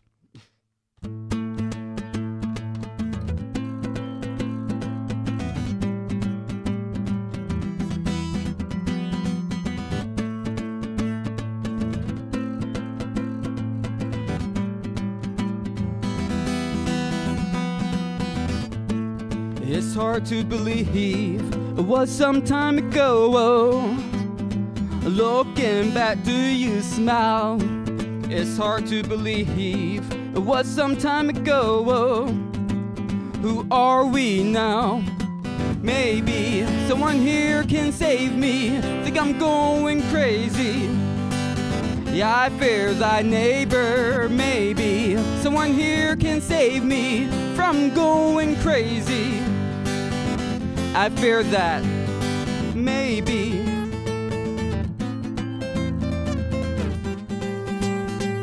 Yeah, I fear thy neighbor.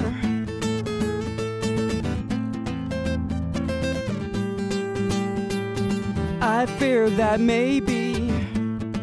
It's hard to believe it was some time ago. Looking back, do you frown? It's hard to believe it was some time ago. Well, who are we now? Maybe someone here can save me. Think I'm going crazy.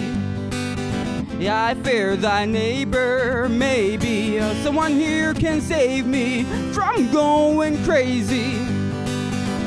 I fear that maybe someone sold their soul for life. Bodies are falling in. Someone sold their soul for life. We are still falling. Will we all fall? We are still falling. Watch as we fall. We are still falling. It's hard to believe it was some time ago. Looking back, who are we now? It's hard to believe it was some time ago. I lost myself. Maybe if someone here can save me. Think I'm going crazy. Yeah, I fear thy neighbor. Maybe if someone here can save me from going crazy. I fear that maybe someone sold their soul for life. Bodies are falling in. Someone sold their soul for life. We are still falling.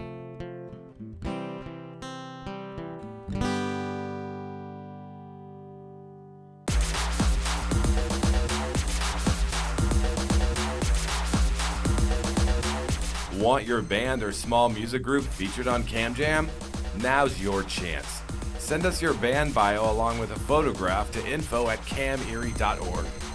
CamJam is our new program featuring local musicians, and we need musical talent to help us showcase you to the community. So here we go. I'm going to continue playing. JC Nichols, Nickles. You can find me on YouTube. JC Nichols XP, that's the YouTube, and find me on Twitter, JC Nichols, Nickles. I use Facebook, but it's not, yeah, whatever. Nah. All right.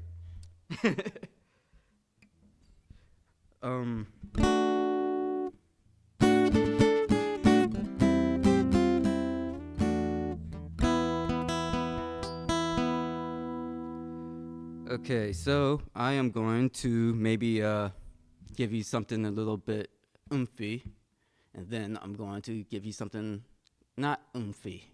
I usually start my set off with this one.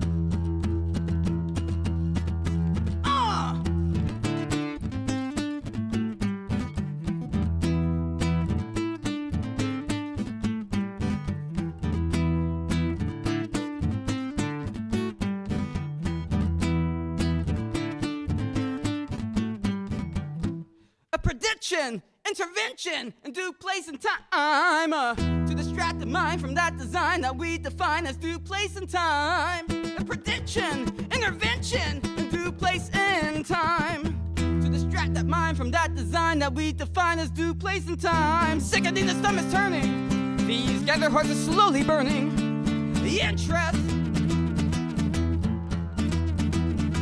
Sickening, stomach's turning. Gathered hearts are slowly burning. Empty shell of your resistance for interest. Yeah. Were you meant to be? Were you meant to see? What can set you free? A prediction, intervention, and due place and time to distract that mind from that design that we define as due place and time. A prediction, intervention, and due place and time to distract that mind from that design that we define as due place and time. Sickening, the stomach's turning. These gathered hearts are slowly burning for their interest. Sickening, the stomach's turning. Gathered hearts are slowly burning. Empty shell of your resistance for their interest. Yeah. What are you meant to be? What are you meant to see? What can set you free? What are you meant to see? What are you meant to be? What can set you free? Who are they? Who are you? Who are we? Sickening, the stomach's turning. These gathered hearts are slowly burning for their interest. Sickening, the stomach's turning. Gathered hearts are slowly burning. Empty shell of your resistance for their interest. That song's in due time. It's a wake-up call song. Yeah. Secret society stuff. Don't worry about it. Shh. So anyway.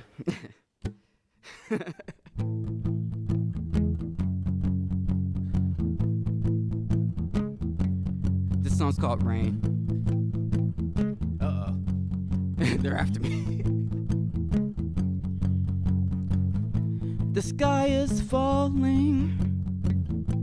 I look up at the stars, salvation calling, hit light shine from home.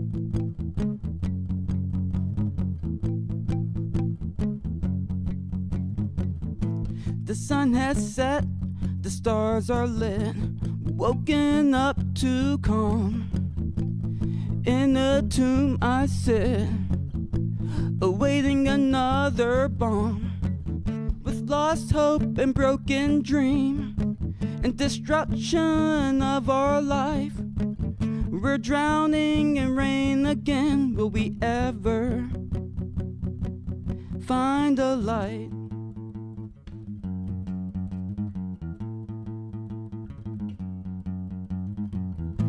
Sky is falling.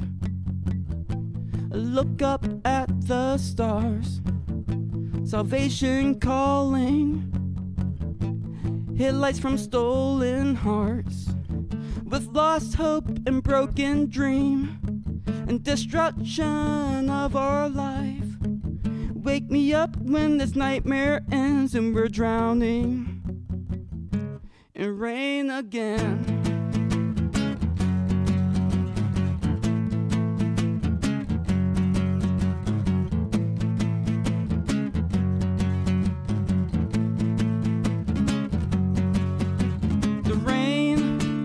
Will pour, the shame will keep you sore, the hurt well, it hurts. The pain, the pain.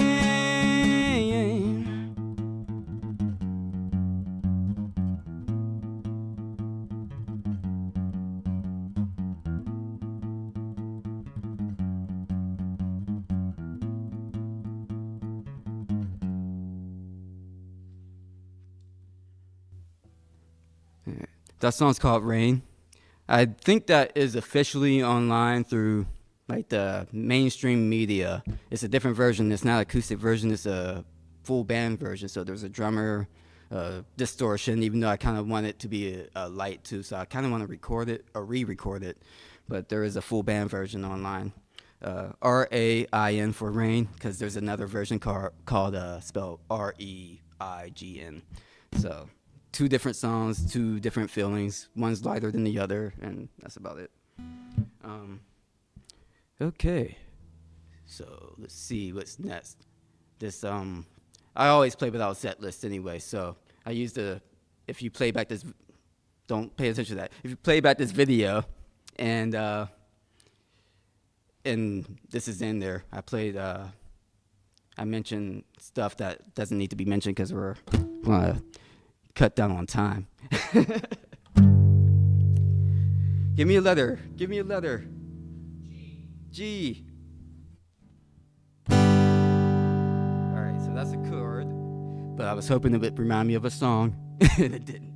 So, let's see.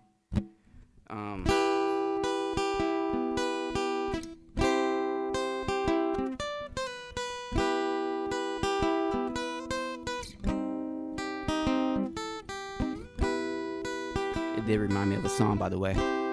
G is in there.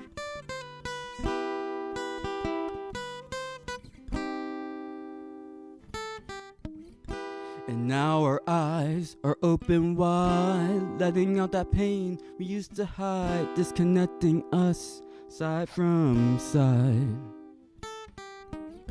So they send out a terror plane to destroy all that knowledge gained. All that knowledge gained. They spin it in the blender.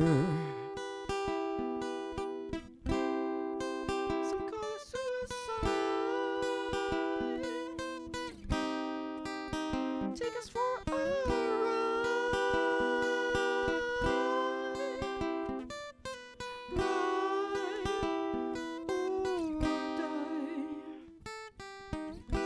playing our lives as a game. Those classrooms are tamed the same, feeding off fear and pain.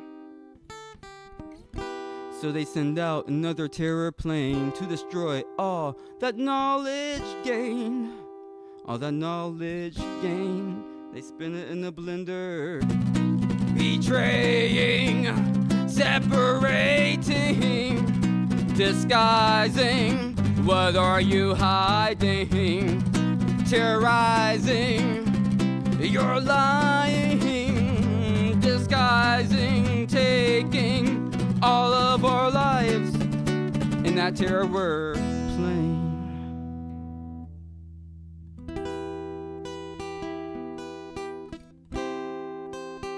Take us for a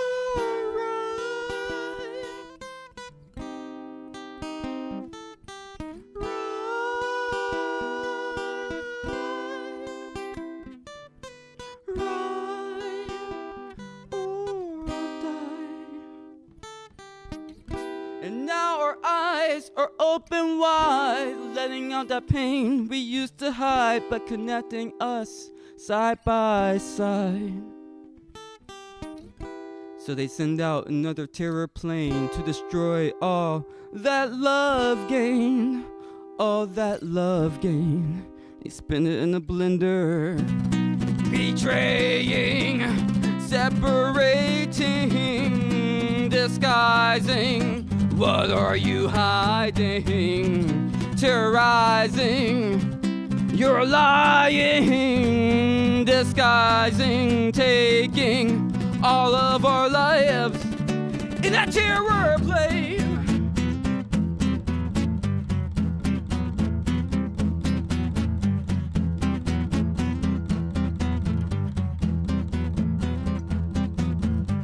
You look you dead in the eye, I'm not scared to die. You took all the fear that I had inside when you flew over that terror plane to destroy that knowledge gain and distract us from the same. Are you insane? You must be insane to fly a terror plane. You must be insane. Are you insane to fly a terror plane to drive us insane?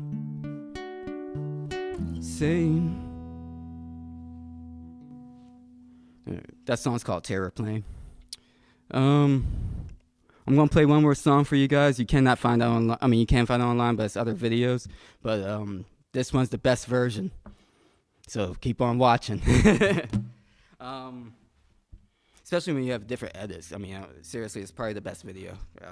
I winked, but it probably is actually the best one. So it's just because I always change my songs. But I'm gonna play one more song for you guys just to give you a nice outro. If the lights cut off, sorry.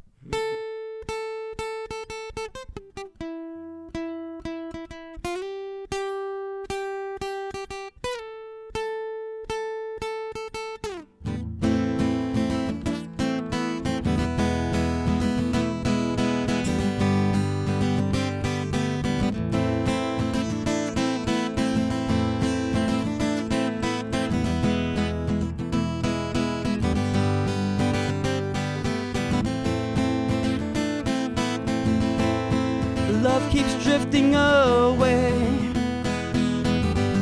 I keep begging it to stay. Tears falling out of our eyes. A river we have cried. Love keeps drifting away. I keep begging it to stay. Rip my heart like clay, molded and thrown away. Now I don't want to know your name. We're running in circles once again. Although I love you, don't want to know you. Love keeps drifting away.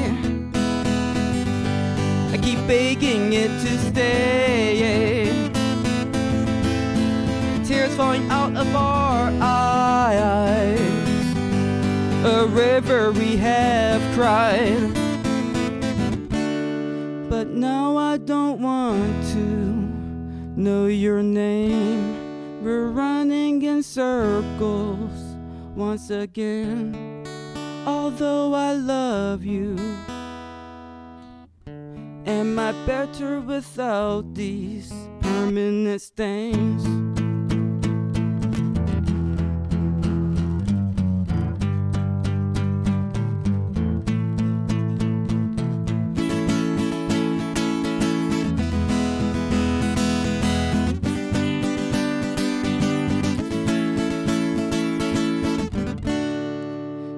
I don't want to know your name. The heart is broken, we're in pain. Although I love you, am I better without these permanent stains?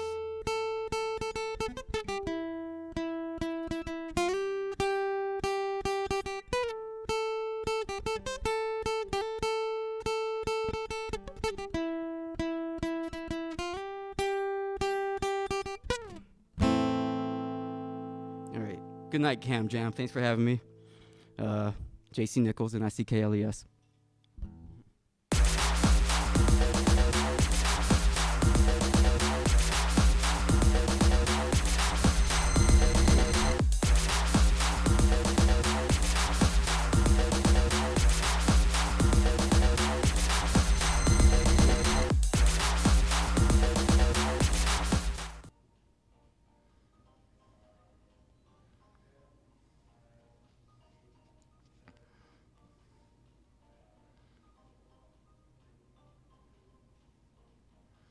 Okay, another wonderful performance, J.C. Nichols. He's a great artist.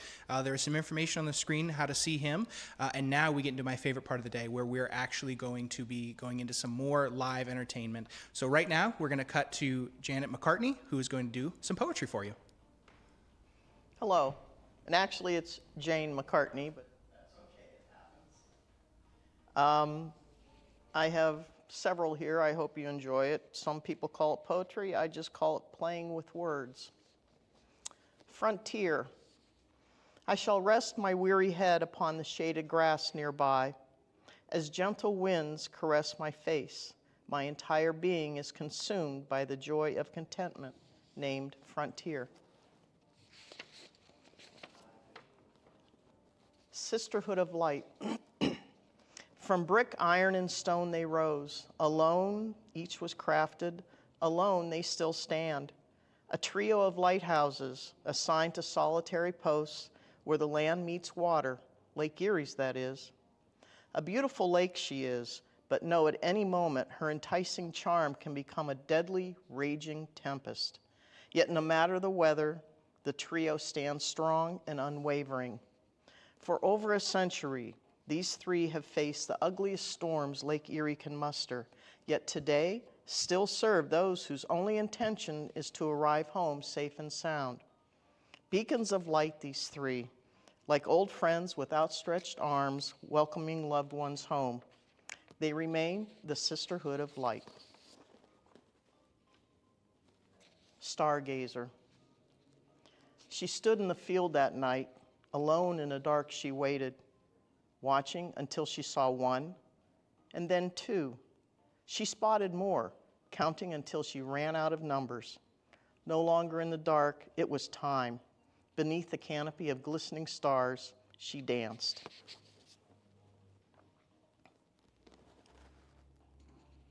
Beach 8. It's after 4 o'clock. No matter, still sunscreen, lots of sunscreen. Lifeguards, all certified, good to have at the beach. Number 8 this time. Warm sand, calm waves, and sunburn, childhood memories of Lake Erie Beach. No sunscreen then, just baby oil, lots of it. And sunburn too, lots and lots of sunburn. Bridges. Bridges, under and over, train, pedestrian, even covered, shorten the distance traveled, or else it would be a very, very long journey. Bridges can bring together, and they can separate, even segregate. Yet bridges do not determine their role. That is left for those who cross over. Once upon a time, the porch swing echoed its recent use, and though oiled, still had more to say. Porch swings are an ideal setting from which adventures unfold. The gentle, hypnotic sway lends itself to storytelling. From sailing on a pirate ship to riding for the Pony Express, uniquely crafted tales are born. With just a few spoken words, these stories take us into a world now seldom visited. Storytelling has become a lost art, perhaps due to the lack of porch swings. When did you last travel by swing? Come, sit a spell. Swings can still talk, oiled or not. Treasure chests. Old shoe boxes become home for some of life's most treasured possessions. Intentions are good. Scrapbooks and albums are gathered only to be shoved in a drawer or lost in a closet. Funny how old collections of photos and cards find their way into a shoebox, then mysteriously multiply, each box becoming an assortment of memories, some long forgotten, others unclaimed. Cards, letters, even recipes among old photos and key rings become their own universe, and any reasonable explanation for their existence comes into question. Isn't it funny? Life's mementos kept within the boxes that initially held the means by which we traveled to obtain our precious treasures. Carvings. Chiseled stones stand everywhere, aligned like soldiers on guard. United protection warning us, live before joining the troops. All those names and dates, remember their faces? They're all gone now. All gone but for carvings in stone, chiseled dignity of letters and numbers and nothing more, nothing.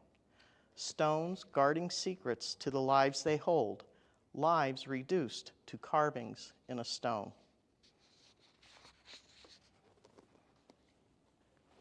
The last tea party. She's still my little girl, but not for long. Her dolls are over there beside her teapot and dishes collecting dust. When was our last tea party? Now it's makeup and phone calls and raging hormones. She's shaving her legs and wearing a bra. There's puppy love too. She's still my little girl, but not for long. Once a month now, she's a woman. She no longer plays with her dishes and dolls. When was our last tea party? 7, 8, 9, 10. Ready or not, world, here she comes. My little girl is gone now, forever. There's a woman coming. I hope she likes tea. Forgotten importance of the ordinary. Just a plain, ordinary cardboard box, or so it seemed, but not to me. The man with the truck smiled, then nodded, giving the okay to make it mine. This box was a gem, my diamond in the rough. Struggling to carry it, my arms ached and sweat ran down my face. But I didn't care. I was determined to carry it home. I had a lot of plans for my box, a boat, a race car, maybe even a rocket. My head was spinning with ideas. Masking tape, scissors, and paint passed through my hands on their way to revealing my diamond, a rocket, which took me to the moon and far beyond. That was one hot summer day many memories ago, when imagination was free and required no batteries, just a plain, ordinary cardboard box, or so it seemed.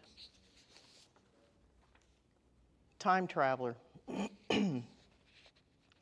I pinched the blanket to the clothesline and sighed.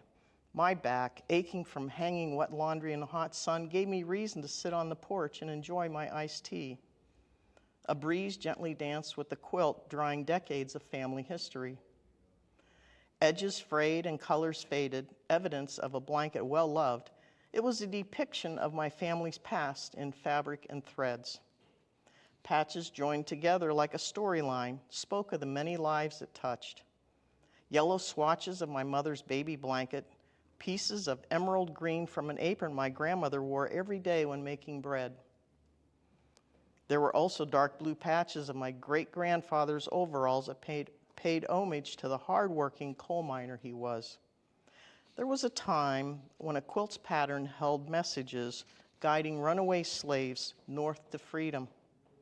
Today, though, this quilt wasn't about pointing the way north, it was pointing the way to family. From generation to generation, this quilt told stories, warming hearts of all who held it. And now, clean, with history intact, its journey continues. Winged warriors, soldiers of war, wounded and scarred, courageously fight without medals or stars. Raped and abused, sold and used, women fight to survive their battlefield lives. We who can see must not close our eyes.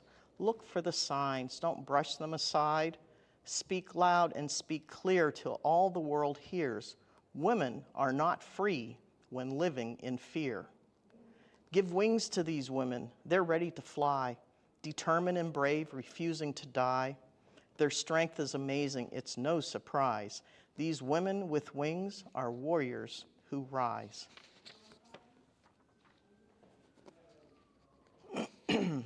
School's out. I stepped cautiously, as though walking upon sacred ground. The schoolyard was but a ghost of its previous life. Utilized for generations by the neighborhood, the school and its playground had withstood the test of time, but not economics. Its life, though treasured by children, was nonetheless extinguished. Its demolition met with heartbreaking anger. As I stood silently, reflecting upon the burial ground, the echoes of laughter still bubbled to the surface. The school and playground had been razed some time ago, but my childhood remained. Bulldozers can't destroy memories. Wild Mustangs. Talk with any preschooler and it's obvious the mind is naturally creative. That is, until boxed in by rules and conditions. PhDs, the so-called experts in educating the claim that in order to learn, there must be discipline and structure. Without, students might become out of control and spontaneous. After all, if allowed to run free, who knows what the mind will think? Thoughts structured within the confines of rules become stunted and suppressed in development. It's no wonder children don't know what to write or how to color outside the lines. The motto of education is obvious. Follow the directions. I think mine is better. Don't fence me in. No wonder education is so expensive. Fences don't come cheap. Sometimes life can be like getting stuck in the mud. It's messy. Sometimes joy is so overwhelming it can't be contained in just a smile. Sometimes beauty can't be described, it just is. And sometimes there are no words, only hugs. Tunnel vision. Not all who enter a tunnel will leave. Darkness appears as light fades, allowing chaos to birth its ugly beast. Like water in a river, the absence of light flows into its own life, pulling some into madness, leading others to light at tunnel's edge, only to find there are no ends to be reached, just new beginnings. Muted. Sitting in the back, against the wall with known to no one, but yet seen by all, hoping to move to the front of the pack, wanting to be heard, get ahead, not back. Words of the mind need somewhere to go, but what can be said clear back in last row? Those in the rear have cause for concern. How long will it be until it's their turn? How long will it be till all voices are heard, regardless of what or where they have learned? To speak and to give one's point of view is the right of all people, not just a few. Twitching life of death. Pulling the trigger of a gun sends a bullet out into the world, but once that trigger is pulled, a bullet is unstoppable. With no control over its direction or destination, a bullet has no choice but to go wherever the barrel is pointed. Whether or not it hits the intended target is quite frankly irrelevant, because a bullet will always hit something or someone. When a trigger is pulled, a bullet becomes a deadly force no living soul wants to encounter. A bullet does not discriminate, nor does it care. It will kill a child as easily as an adult. A bullet's sole purpose in life is death, but only if someone pulls the trigger. My last one, when. When one person intentionally hurts another and looks away in silence, when someone speaks using racial slurs or insults and everyone remains quiet, when no one challenges evil words or actions, silence teaches. Silence is anything but silent. It speaks volumes. Thank you. I hope you enjoyed what I have.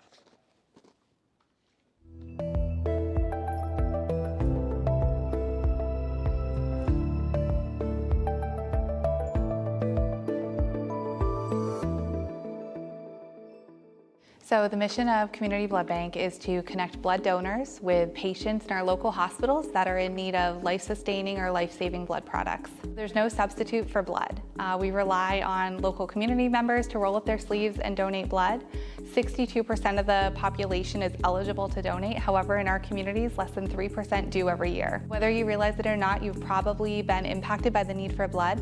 Every day, babies are born, cancer patients receive treatments, traumas occur, and surgeries are scheduled. All of those situations require blood to be available. So we're a little bit unique in the sense that we ask for blood donations every day, but as a nonprofit, we also require monetary donations. So those monetary donations are used for things like maintaining our fleet of vehicles that delivers blood to and from the hospitals, and our huge blood mobiles that drive around town and make blood donation a little more convenient. It's also to help educate the community on the importance of blood donation, as well as trying to provide good promotions to our loyal donor base. The most obvious volunteer opportunity is donating blood. However, not everybody can do that. So if you're still looking for a way to support Community Blood Bank without donating blood, you can come in and help register donors, talk to donors, help them sign up for future appointments, help them redeem points in our point store. So lots of different ways to help us without donating blood. So anyone that would like to know more about Community Blood Bank can visit our website at forhearts.org. You can call us at 814-456-4206 or just stop in and see us at 2646 Peach Street in Erie.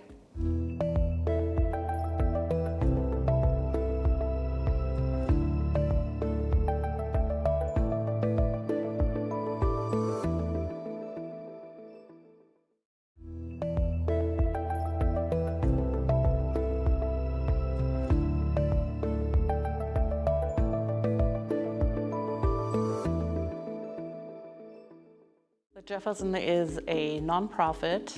It is a think tank for community progress in Erie, and we support civic enlightenment and discourse. It started in 2008 with Dr. Garvey, William Garvey, former president of Mercyhurst, and he wanted to bring together a group of people, professionals in Erie that would offer educational programming to the community. Over the 15 years that we've been in existence, I want to say we've had over 800 programs, maybe even close to 1,000 at this point, that have provided civic education to anybody in the community. So students are free to attend our programs. 80% of our programs are free to anybody who wants to attend. And so we've provided access to that programming, but we've also provided a lot of reports, studies, publications that empower people to continue learning throughout their lives. The success is how we grew over the years, not team-wise. We're still the same amount of people working at the Jefferson, but the outreach. It has started in Erie, and we've added all the satellites programs around Erie County. That's how we bring Jefferson programming to the people. That's one of the great examples how we help this community grow. We have several locations throughout Erie County, satellite locations over at ECAT. Harbor Creek is our newest location, Fairview and Corey. So we have programming available to a lot of our residents right in the back of their own community. So we collaborate with other organizations in a lot of different ways. One way is through our satellite programming. We've partnered with 5 different local organizations to expand our programs to all of Erie County. Another way is through CAM. We partnered with CAM to make our programs more accessible via live streams and recordings. We've also partnered with the Hagen History Center to have programs and bring big speakers into Erie, and we've partnered with the Erie Community Foundation for programs as well. So we have a very robust volunteer base. All of our volunteers are very excited to be part of the Jefferson crew. We have different volunteer duties. So we have volunteers for our programs, where the volunteers check guests in and they help with microphones and Q&A. There are a lot of ways that people can get involved. One would be volunteers. We're always looking for new volunteers who can help out with our projects. Another way would be becoming a member. Membership really drives our organization, as well as donations too.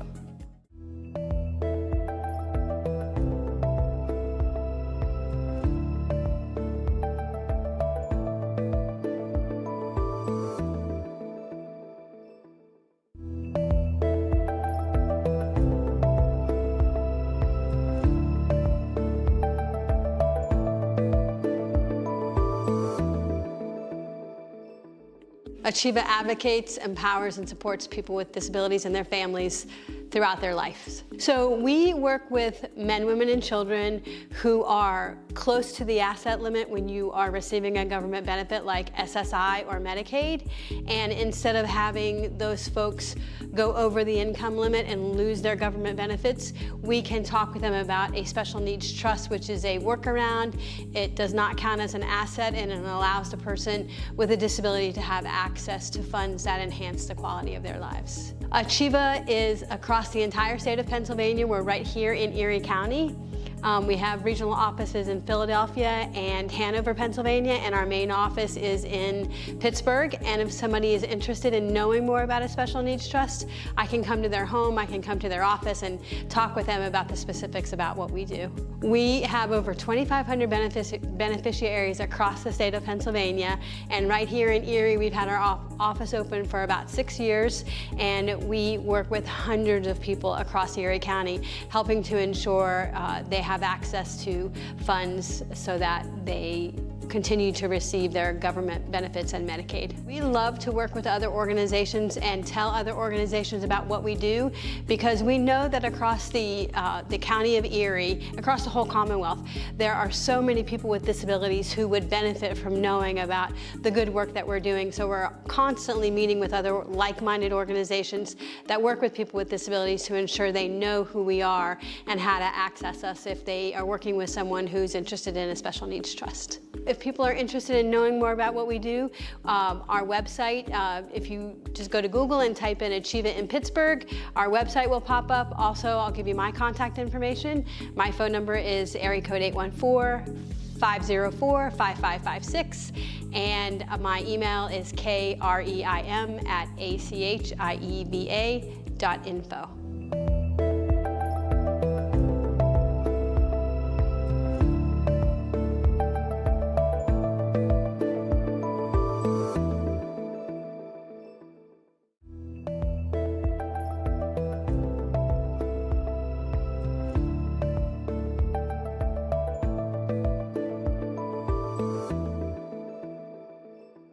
So the mission of Community Blood Bank is to connect blood donors with patients in our local hospitals that are in need of life-sustaining or life-saving blood products. There's no substitute for blood. We rely on local community members to roll up their sleeves and donate blood. 62% of the population is eligible to donate. However, in our communities, less than 3% do every year. Whether you realize it or not, you've probably been impacted by the need for blood.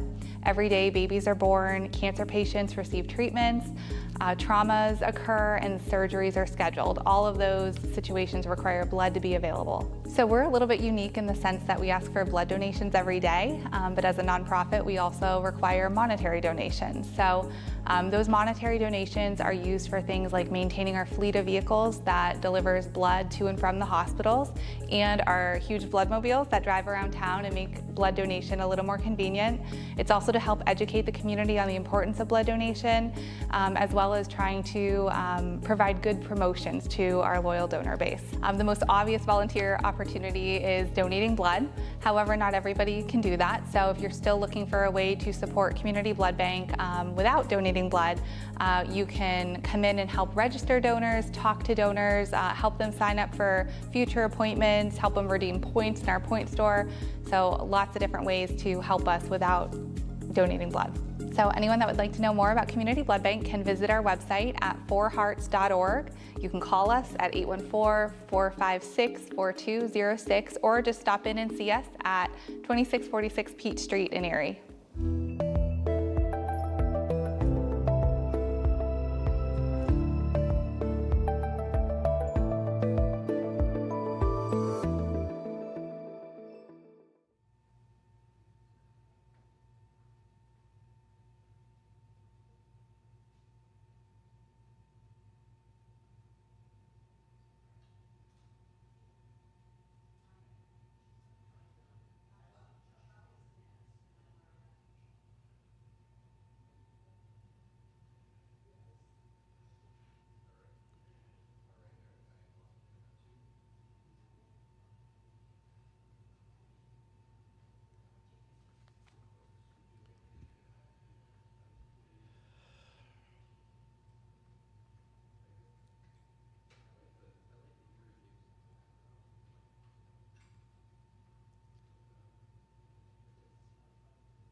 Good morning.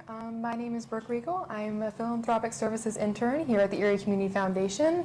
And at 11 o'clock today on Erie Gives, we have raised $1,125,606 thus far.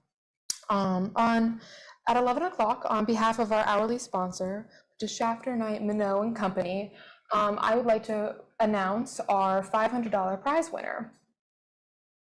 Congratulations to Bike Erie. And our hourly nonprofit interviewee today is Maria Miller from Taylor's Hope. Welcome, Maria. Thank you. I have a couple questions for you today. Please tell us a little bit about your organization, Taylor's Hope. Sure. So we started Taylor's Hope just this past March 2023 in memory of my daughter, Taylor Miller, who we lost to a fentanyl poisoning back in April of 2021. The reason we did it is because Taylor was very public about her own struggles. In 2014, she came out publicly to share her own struggles with addiction and started the Hope page, Heroin Overdose Prevention in Erie. And that page grew quickly. Right now, I think we have 9,400 followers. And her plan with that page was really just to help other people struggling, whether it be someone who is in active addiction or families who've lost loved ones. She also used it to share information on resources and educate people on the dangers of drugs. So we supported her through that process, and meanwhile, she was, struggling herself. So unfortunately, she lost her battle, but we felt the need to continue her mission. So that's pretty much what we've been doing with Taylor's Hope. We have been participating in educational awareness, creating awareness among students. We've presented in high schools. We completed a prom project video, which we shared throughout the city and county, that shows students, some local folks who've lost their battles, and just a little bit of information about those folks, and also some facts about addiction, about drug use, and about fentanyl and the dangers of that. So Thank you for sharing. I appreciate that. I'm sorry for your loss. Thank you. Through Erie Gives today, what do you hope to accomplish with the funds and the donations that you receive today? Yeah, we are really excited to be part of Erie Gives. This is the first time for us, so it's exciting. But we are really hoping to raise some donations for a variety of things. We're talking right now about a billboard campaign just to reach more people. Again, to create that education and awareness about the dangers of drug use. Also continue our outreach. I mean, we participated in the National Night Out, and we hope to continue to do things like that to, meet people, interact with people, share stories, share Taylor's story. Also, we have been giving out a lot of Narcan, so we hope to continue that. We also had a rally in May of last year, so hopefully we'll continue those as well and be able to expand on that and bring in some speakers and additional educational material and continue to pass out Narcan. Sounds wonderful. Yeah. Thank you. So thank you for coming Yeah, on thanks today. for I having me. appreciate you sharing Yeah. your story.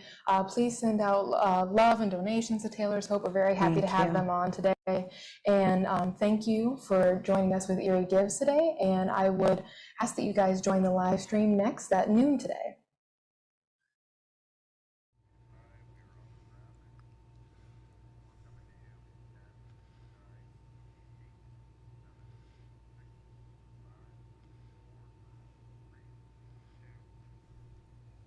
Hello. And there we go. We have another live update from the Erie Community Foundation. I want to thank Jane McCartney again. That was some fantastic poetry, and we actually have a few more poets coming up as well. But to introduce our next artist, we have Sherwin. Yes, Sherwin. Sherwin, now I believe you have something for the kids? Oh, so Sherwin was at Discover Presque Isle earlier, and they have some wonderful handout and activities for kids at our studio. So you can learn about the environment, some of the things going on in Lake Erie. It's a fantastic time. So you can come down to our studios, 142 West 12th Street in Erie. We have some great activities for kids and some handouts to learn some great issues. So moving on to our next performer, we have Charles Joy. Take it away. Thank you. Thank you. I am Charles Joy, also known as Chuck Joy, and I'm very excited to be here for Erie Gives. As a poet and a child psychiatrist, I participate with and benefit from the many services from the nonprofit sector. And you can too. And today you can share your love as money, and I encourage you to do so. Give till it hurts. I want to do two things with poetry today for this opportunity with Community Access and Media. And the first is to read this micro book. I call it a tiny chapbook.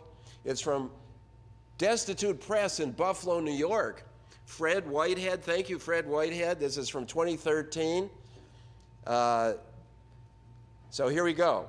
The first poem is called Where is the Love? Where is the love? Where did it go? We had it here, right here. I think the love was on the couch, but then we moved, and now it's gone. I thought you had it. I thought you had the love. I don't think I have it. I know I can't find it. I've looked. I can't find the love. I think I saw it on the couch. Remember? It was green like spring, the love. We were watching TV. I suggested we move. It's my fault. If we find it, if we find the love, I don't plan to lose it again. By God, I will keep the love with me like the love was my wallet or my own beating heart. Thank you. Now this mini micro chapbook, tiny, is very cleverly designed, and the second poem faces the first, and it's appropriate for our video presentation.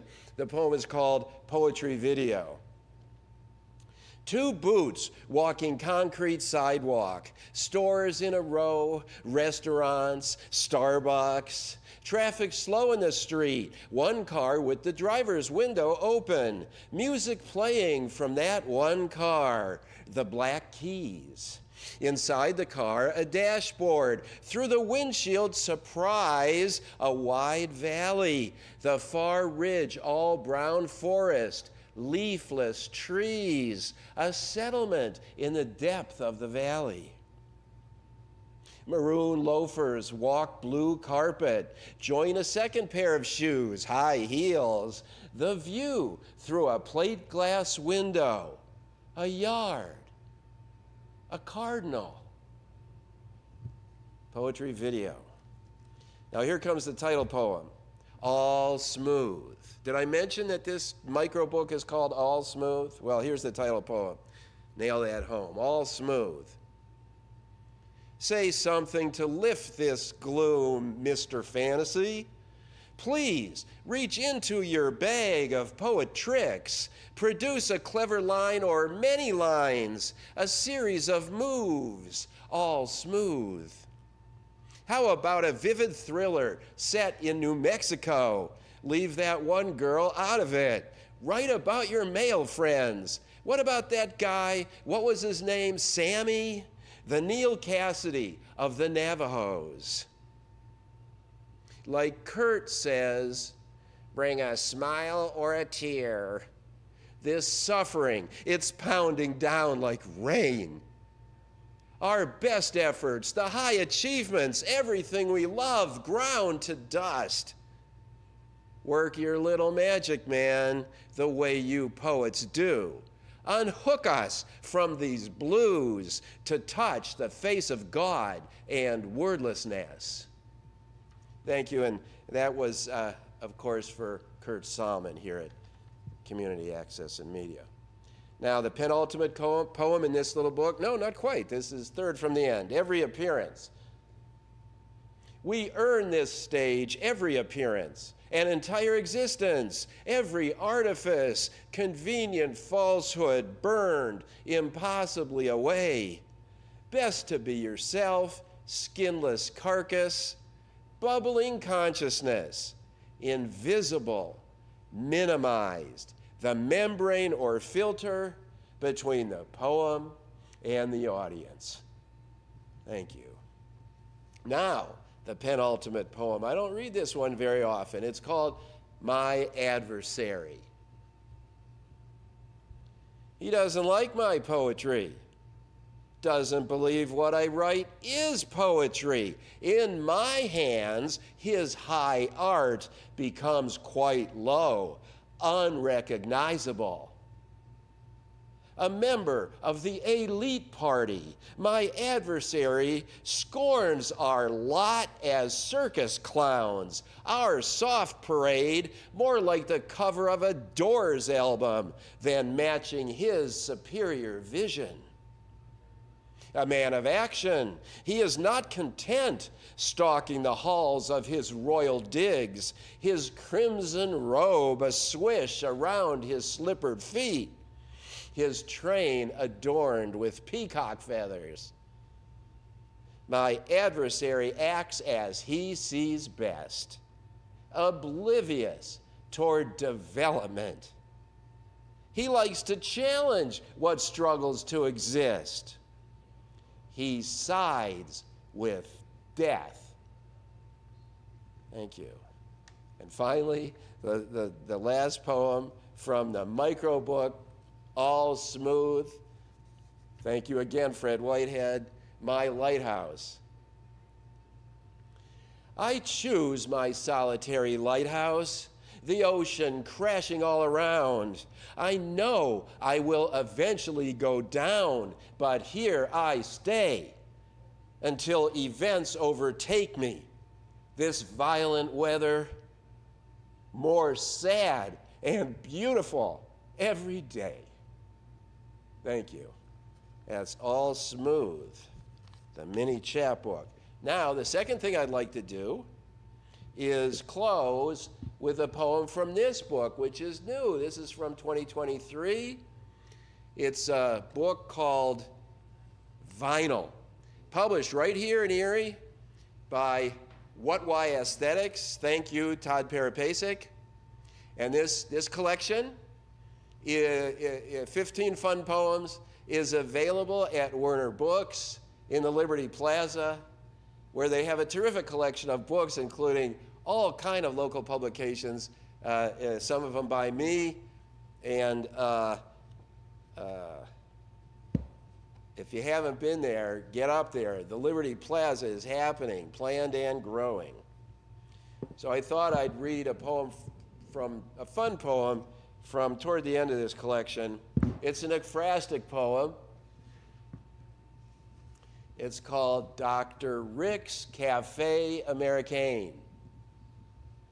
A 19th hole. The big hospital across the street. Dr. Rick always wearing the white jacket. Most doctors, and there were a few, they left their white jackets back in their lockers. Dr. Louie at the bar near Sam's piano, nursing a gin fizz. Nursing. His hearing that word brought a thin smile. Suddenly, of all the bars in all the cities of the Great Lakes region, enters a woman Dr. Louie knew as Mrs. Laszlo, a patient, a beautiful woman who glowed so brilliantly she made the world around her appear to be in black and white. This enchanting woman walked right up to Dr. Louie. He rose to greet her, happy to see her. His last treatment, exactly what she'd asked for. This patient would be so pleased. Instead, she spoke with anger. "You're a fraud," she accused, pointing her chin toward his, her eyes glittering with rage. "You're the elephant in the room." Dr. Louie appeared stunned. Not like in the movie Casablanca, genuinely stunned. He collapsed back against his bar stool, managing a sincere, if staccato reply, backed by the full faith and confidence of medical science. "I'm shocked. Shocked." Thank you. That was ekphrastic to a movie. How about that? All right, well, I'm going to do a little more. There's a wonderful clock here that indicates there's a little more time. And I think I'd like to read another poem, maybe even two, or we'll see. There's some pretty short poems in this book. Vinyl. Let's try this one. This is from the first section, which is called Craft, and the craft in question is writing poetry. This poem, it's a two-part poem called Poetry Prompt. 1. Sometimes the opportunity to write a poem occurs outside the workshop. You might find yourself with plenty of time and a pen, or even just a willingness to commit your newly minted lines to memory. Now you need a prompt, a theme, an idea to get started. Not a problem. Take a breath. Allow your thoughts to settle. A herd of wordy sheep curling into woolly commas as night falls above the pasture and a star, then stars appear. That first star is your prompt. 2. Sometimes the opportunity to write seems far away, a busy day, or you are at a party. Yet a prompt appears, the way a text shows up or an accident just happens. Now it's an emergency. You must record the thought or idea in a few words before it's lost. A fascinating stranger walking away. Thank you. And I'm going to actually read one by memory right now. This is from an earlier collection of mine called Percussive, which I think is also available at Warner Books, as well as Amazon and Barnes & Noble and wherever books are sold by order. And it's a very short poem, a 3-line poem from the collection Percussive. It's the poem, I'm inspired to read it tonight in the spirit of Erie Gives and all those nonprofits. There are so many. I can only mention one. I think it's called Catholic Charities Counseling and Adoption Services. Anyway, here's the poem. It's called Our Love Nest. High in a tall pine, been here a long time. This tree'll go before we do. All right, thank you. Thank you very much. And I'm going to read one or two more, and then I think the clock will indicate I should be done. Let's try this romantic poem called Catania Park.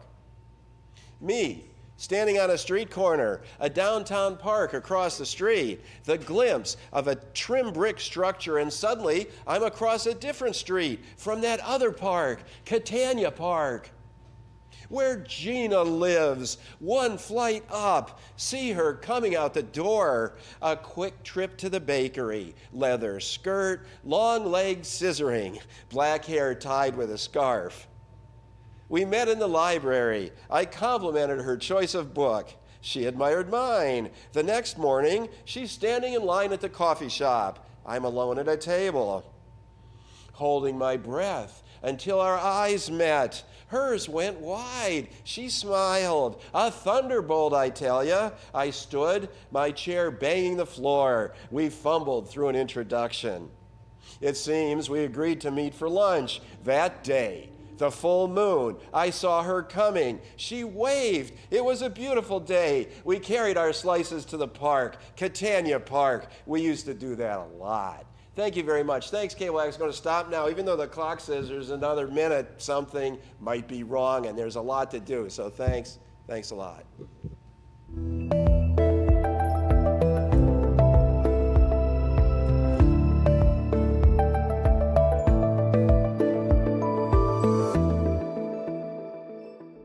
Achieva advocates, empowers, and supports people with disabilities and their families throughout their lives. So we work with men, women, and children who are close to the asset limit when you are receiving a government benefit like SSI or Medicaid. And instead of having those folks go over the income limit and lose their government benefits, we can talk with them about a special needs trust, which is a workaround. It does not count as an asset, and it allows the person with a disability to have access to funds that enhance the quality of their lives. Achieva is across the entire state of Pennsylvania. We're right here in Erie County. We have regional offices in Philadelphia and Hanover, Pennsylvania, and our main office is in Pittsburgh. And if somebody is interested in knowing more about a special needs trust, I can come to their home, I can come to their office and talk with them about the specifics about what we do. We have over 2,500 beneficiaries across the state of Pennsylvania, and right here in Erie, we've had our office open for about 6 years, and we work with hundreds of people across Erie County, helping to ensure they have access to funds so that they continue to receive their government benefits and Medicaid. We love to work with other organizations and tell other organizations about what we do, because we know that across the county of Erie, across the whole Commonwealth, there are so many people with disabilities who would benefit from knowing about the good work that we're doing. So we're constantly meeting with other like-minded organizations that work with people with disabilities to ensure they know who we are and how to access us if they are working with someone who's interested in a special needs trust. If people are interested in knowing more about what we do, our website, if you just go to Google and type in Achieva in Pittsburgh, our website will pop up. Also, I'll give you my contact information. My phone number is area code 814-504-5556, and my email is kreim@achieva.info.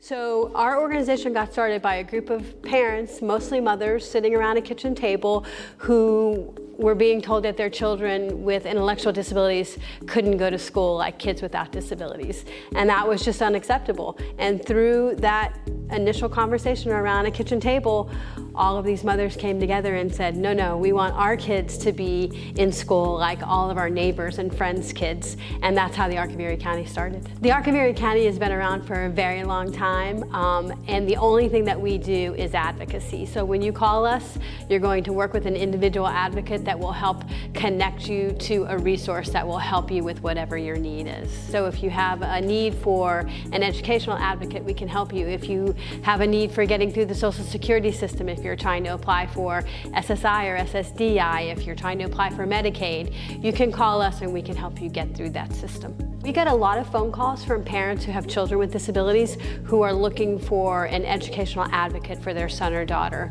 So maybe they're in school and they're struggling and they need an individual education plan or a 504 plan, and they come to us and say, I think my son or daughter needs an advocate. Could you help us advocate on behalf of my son or daughter with my son or daughter's school? We've had several calls this year with the COVID crisis ending from folks who are trying to get through the system and figure out how to make sure that they don't fall off of the Medicaid rolls, or how to get through the Social Security system to be found eligible for those types of government benefits. We get a lot of those phone calls, and we have connections, and we're able to connect those folks to the right people to get them to where they need to be to have a positive outcome. So many times, the resources that are available to people, it's so hard to get through the system, and most people cannot do it on their own. So coming to the Arc of Erie County, we can help connect you to those resources and help get you where you need to be. So all of the money raised in the Arc of Erie County stays right here in Erie County to help us advocate and empower people with intellectual disabilities and their families. We meet with other organizations on a regular basis. Today I just met with an organization that works with people with disabilities, and we come together and share resources and ideas about how to make sure people are not disconnected from the community and don't fall through the cracks that are everywhere in the social service system. We have one big fundraiser a year called the Buddy Walk, and this year it's on September the 10th at Erie Sports Center on Upper Peach Street. It's a really fun day. It's from 1 to 4, and it's really a day to celebrate people with disabilities and their families. So if there's anybody out there that would like to come and help us volunteer, please give me a call. We'd love to see you or your family up at Erie Sports Center that day. So the ARC of Erie County typically serves people with intellectual disabilities, but at Achieva, which is our overarching organization, we support men, women, and children with disabilities across their lifespan. So if you have a mental health disability and you need something, you can call us, and while we might not have a resource for you, we will help you find a resource. We will connect you to wherever you need to be. Feel free to reach out to me directly. I'll give you my direct contact information. My cell phone number is 814-504-5556, or you could go to the ARC of Erie County and find more information about all of the services that we offer.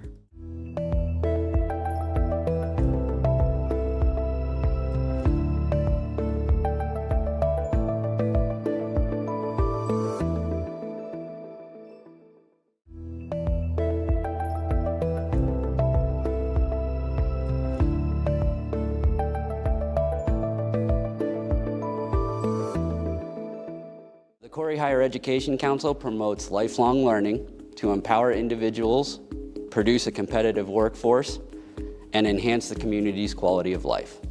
It started in 1991. They were the second community education council in the state. They were designed and started to be kind of accessible to the community in the rural area. There's a lot of opportunity for education in the city, but not as much in the rural areas. So we are now one of 9 community education councils throughout the state that gives these type of educational opportunities in the rural area. We currently partner with 2 of the educational partners that we have, the Erie County Community College and NPRC. They offer classes throughout the normal school times, so those programs are available to people, locally. It's for people that may not want to leave the area. We also, like I said, we offer our own programming, QuickBooks, Excel. Coming up soon, we have a ukulele class. So there's many different types of opportunities for people in the area. Donations go to fund many programs that we have, educational opportunities. We work with the Jefferson with different things to come in and teach the community. We have other programs that we put on. We use those monies to pay some of the instructors that come in. Also, some of the equipment that we have in the building, and also to fund programs like 21st Century Girls, where we give middle school girls the opportunity to learn STEM careers. It's not common for women in that field. We introduce them to that field and try to instill that interest. Biggest successes we've had is as I just mentioned, 21st Century Girls. We've had that for over 15 years. There's a large field of alumni going into some of the STEM fields. We are currently working to contact them and see how they've been able to succeed. We are currently in the process of building a lot of new partnerships. We're starting to work with Gannon University to expand that 21st Century Girls program with the IHAC lab. That's been a big success. And just looking through our history, there's been a lot of successes. We've had a few people that have taken classes at the council and graduated. In the past, we had an individual that went to Mercyhurst and graduated. What we're trying to do now is look at what we've done historically and what we need to do and kind of change and chart that path. So a lot of successes to come. One of the frustrations and difficulties that we have is that we're located in the rural area in the southern part of the county. Erie gets a lot of attention in this area, but Corey is down there, and there are opportunities available for education, jobs, housing, that's the big pressure, is to let people know that we are there and available to them. I have daily conversations with Impact Corey. Chuck, who works, the executive director there, we work closely together. We talk almost daily. That is the nonprofit that we work with most closely. I'm open to working with other nonprofits. A lot of times what happens in this area is that nonprofits are working in silos of operation. I think that we can work more collectively, and I would welcome that opportunity. We do have opportunities to work with some of the students that will be coming in. I mentioned Gannon University as a potential partner. There's going to be some volunteer opportunities coming in through them. Just go to our website, coreyhighed.org. That's Corey High Ed, H-I-E-D. You can find information there about donations and programs that we have going on.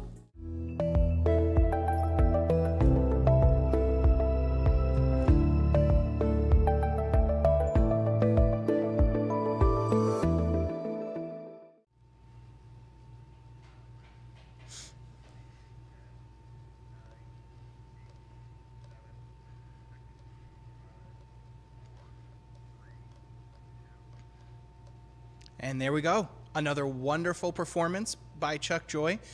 Fantastic poet. We've just had some amazing people today. So I want to thank him one more time. And for the last time today, we have Sherwin with us again. Fantastic. Now, Sherwin, I think you said you have something here for us.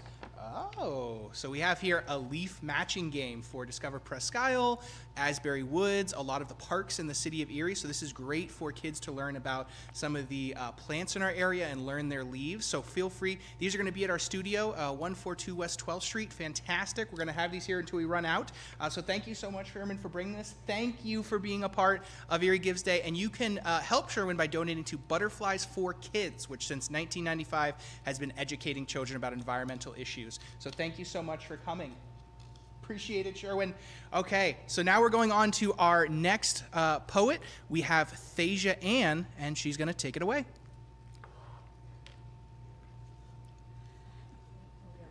Poetry in the Wind.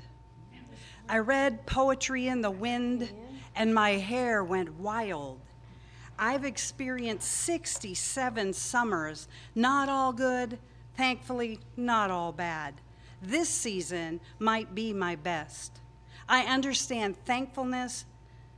Summers when my boys were young should have been filled with more fun, but here I am today, loved, understood, validated. Let's read more poetry in the wind and become undone. Hello, I'm Thasia Ann, and I want to thank CAM and Erie Gives Day for making events like this available to our community. My next poem is called Poetry Secret. I'll tell you a secret. I love my life now, but at one point, I didn't want to go on. Poetry is my lifeline.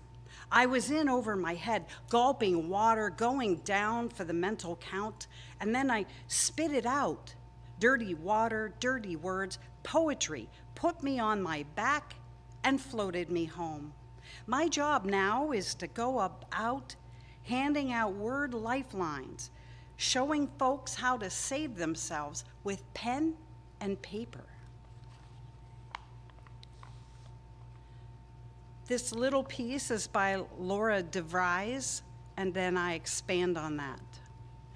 Butterflies have a liquid in the core of their body, and as they struggle to get out of the cocoon, that liquid is pushed into the veins in the butterfly wings, where it hardens and makes the wings strong. If the butterfly doesn't push and pull and fight to get out of the cocoon, his wings won't be strong enough to fly, and the butterfly dies. Without the struggle, there are no wings. Do not take away someone's opportunity to grow by trying to fix them or rescue them from their trials. Without struggle, they would not have wings. Laura DeVries. And after I read that, this is what came to me.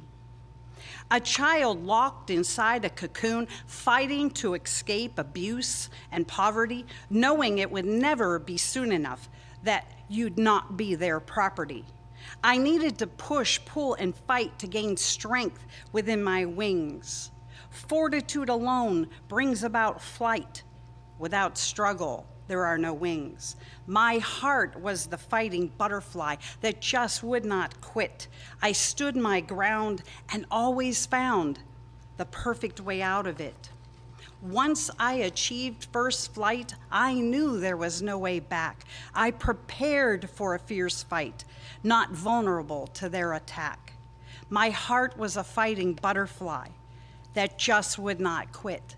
And I stood my ground and always found the perfect way out of it. The next two poems have been published online in Hotel Masticadors with the editor of Nicola Fox. Playlist. Songs soothe our soul, sending subtle messages, help us to find love or mourn our dead. Some songs bring smiles and help us reminisce and remember good times. Some songs remind us of breakup and heartache. And some songs are just simply the playlist of our lives. Everywhere and Nowhere. January 2008, my boss forced me into a dangerous situation. I could have said no. I should have said no. I had been the compliant girl my whole life. I fell and received a life-altering brain injury that was a pivotal point. I changed directions, learned to live with the changes. My brain rearranged. Some days it's focused everywhere and nowhere all at the same time. But I do know now how to say no. The next two poems are from my collection of cowboy poetry, which you may not be familiar with. But there are cowboys that gather and just do songs and poems all about their lifestyle. The Morgan mare named Marge was the patriarch and definitely the most large at the Shadeland Horse Rescue Ranch. She had stockings, a snip, and a star, her reputation known near and far as the mare who threw off Dakota Bodine. He was quite the cranky cowboy and menacingly mean. Countless cowpokes watched that day from behind the ringside rails, while renegade Cody, redundant in his rhetoric, resolved to ride that mare. He slapped on a saddle and sidled up beside her with reins in his hands and no brains in his head. Cody clambered aboard for about 4 seconds before Marge took charge and started jumping and humping her back. They twisted to the left and they tumbled to the right. First his eyes plastered wide open, then they were closed tight. When Cody came to that day, he got up and limped away, and a cheer went up for old Marge. Reunion. The slate-colored mare was dappled like snowflakes landing in mud. Half a glance let you know just how worn out Sable felt. Maybe not in age, in years since Sable counted in size. Willful work and no nourishment left her hips like doorknobs. Once a fluttering, fabulous flag, her tail hung like a wet sheet on the line. Ears displayed disinterest as her head now hung low, instead of the high-headed pride of a youthful filly. Excited volunteers bustling on the ranch were in high spirits, enlightened as to what was going to take place once the stock trailer arrived and was unloaded.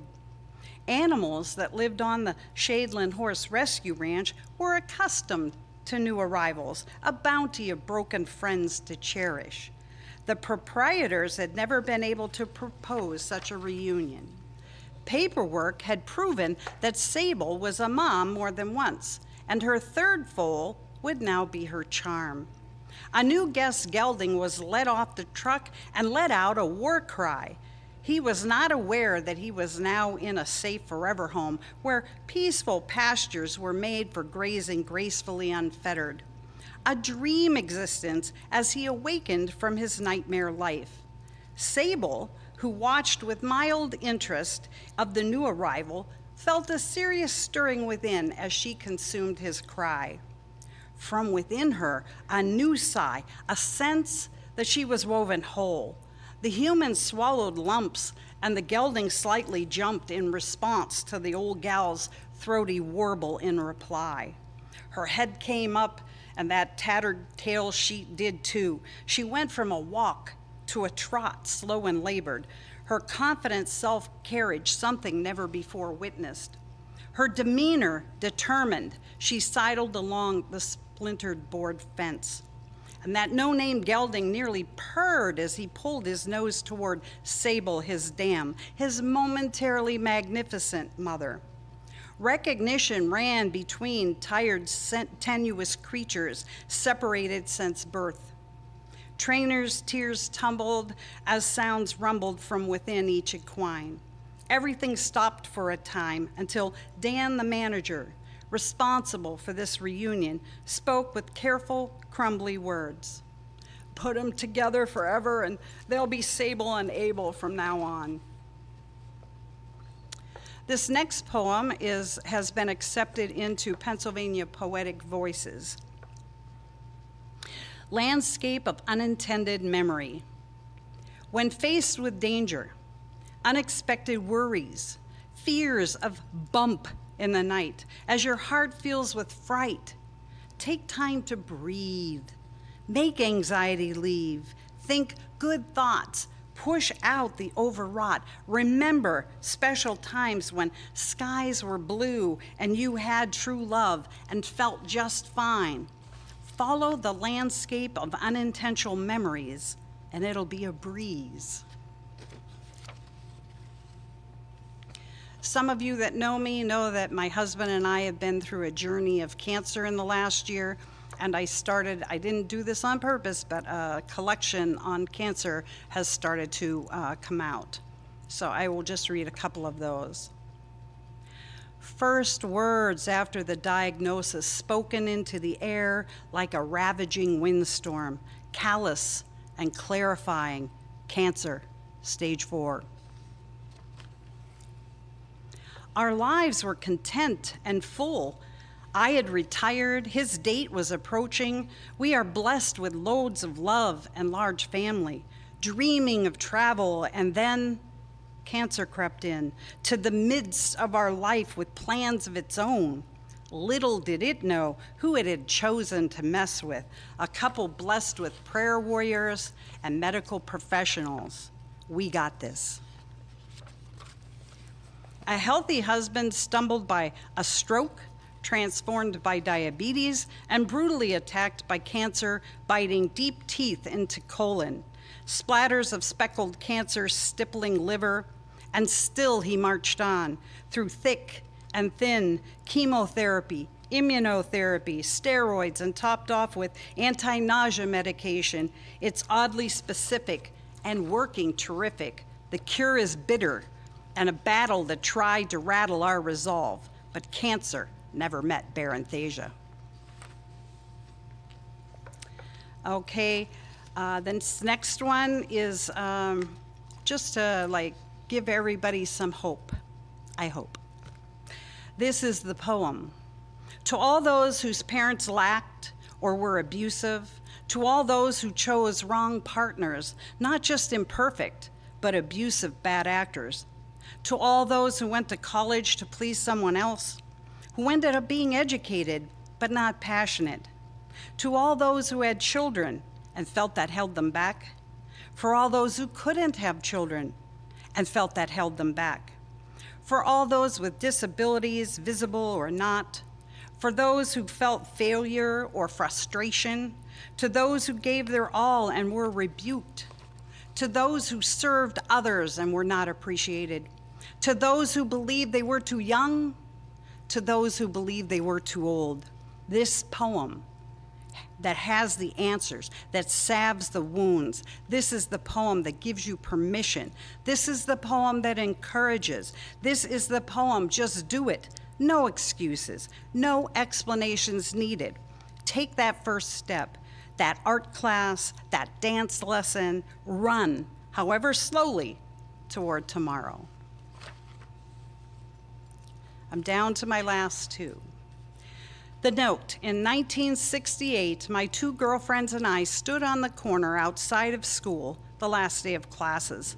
We joked about going to school in 1969, and we huddled together and carefully unfolded the note. The paper was pressed in half lengthwise, and then in half lengthwise again.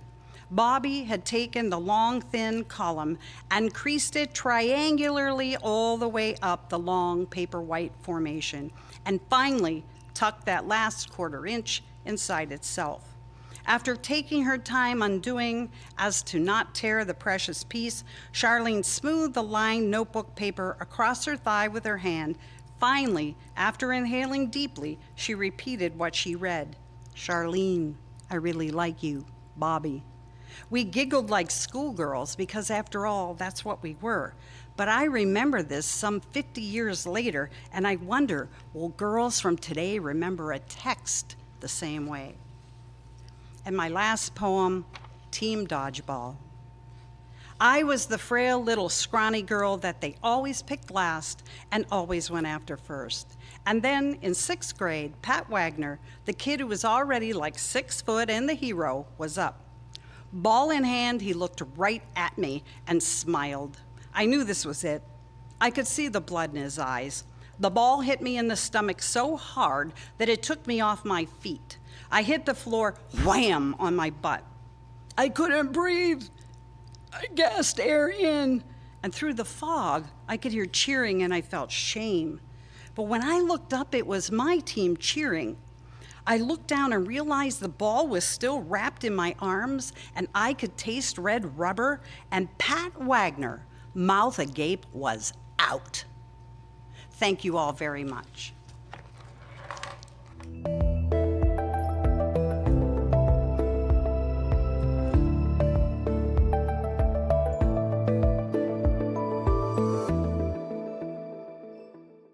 Our mission is to enhance educational opportunities for the Girard School District students, and we'd like to encourage alumni and others to support the foundation through either planned gifts, annual gifts, or memorial gifts. The Girard School District Foundation started around 13 years ago. There was a small group of community members who met with the superintendent and wanted to form an organization where they could help the school district in ways that aren't funded through tax dollars. As we all know, school districts are struggling nowadays under the taxing plan for the state, and many times there are other needs for the district that aren't funded through those tax dollars. So we are able to raise funds and provide for some of those extra things that districts would like. Our main 3 things are teacher grants, scholarships, and special projects for the school district. Over the past 13 years, we've been able to give 54 teacher grants totaling over $76,000. And we've also been able to supply 179 scholarships to students totaling over $129,000. We also hold a Hive of Fame for Girard School District alumni to honor them. And we've had alumni that have gone on to be doctors, judges, military personnel, including a Navy commander, a brigadier general, educators, and artists and professional coaches. The teacher grants, we think, are a big important part of what we do. And some of the ones that we sponsored this year is the PA Business Week at the high school. We've also been able to purchase technology for our middle school students so they can produce a newscast that does their daily announcements through a live stream on YouTube. So it's something different. We also do grade level readiness kits for kindergarten to 4th graders, as well as other literacy projects. And then, as I've said before, we've done 179 scholarships in the past. We're a working board. No one is paid to be on our board, and everything is volunteer. So all the board members work at these events, helping to raise funds through either donating their own money and things like raffle baskets and things like that during special events, and also working the events themselves to defray costs that would come in hiring someone to oversee these things. We host several events during the year. This summer we will be hosting a booth at Dan Rice Days where we will be selling chances on some lovely baskets. We will also be hosting our second annual golf tournament in Girard, and this was a big fundraiser last year. We were very excited about the proceeds that we were able to get from that through sponsors and the golfers. And we'll be doing that on the Friday of Dan Rice Days weekend. We have our Hive of Fame event that we have every year where we honor, as Betsy had said, the outstanding alumni of Girard. And again, this is a big fundraiser where we have sponsors sponsoring the event. And we have some wonderful candidates, I am sure, coming up. The nominations are still coming in, and a decision will be made later this month on who those new candidates will be inducted into our Hive of Fame. And then we have other things throughout the year that we host for the kids and different events. We're a member of the non-NP partnership, or the nonprofit partnership, and we're a part of a community committee right now to raise funds for our pool. The pool needs all-over renovation, and the pool is used by the entire community. It's just not used by the students, it's used by and so we, the foundation, are spearheading this. It's something that everybody sees the need for, and we're hoping to raise funds to be able to refurbish the pool. Yeah, this is the high school pool, not our community pool downtown, but this is the high school pool because that's used year-round for swim lessons and other events for the community. You can visit our website, which is girardsdf.org, to see all the different ways. And a big way you can, if you'd like to, for example, is to set up a scholarship through the foundation, be it someone, a loved one, or where you went to college or what university you went to. But that is one way that would be very much appreciated. Another way is through United Way, that you can designate your donation through United Way to the Girard School District Foundation specifically.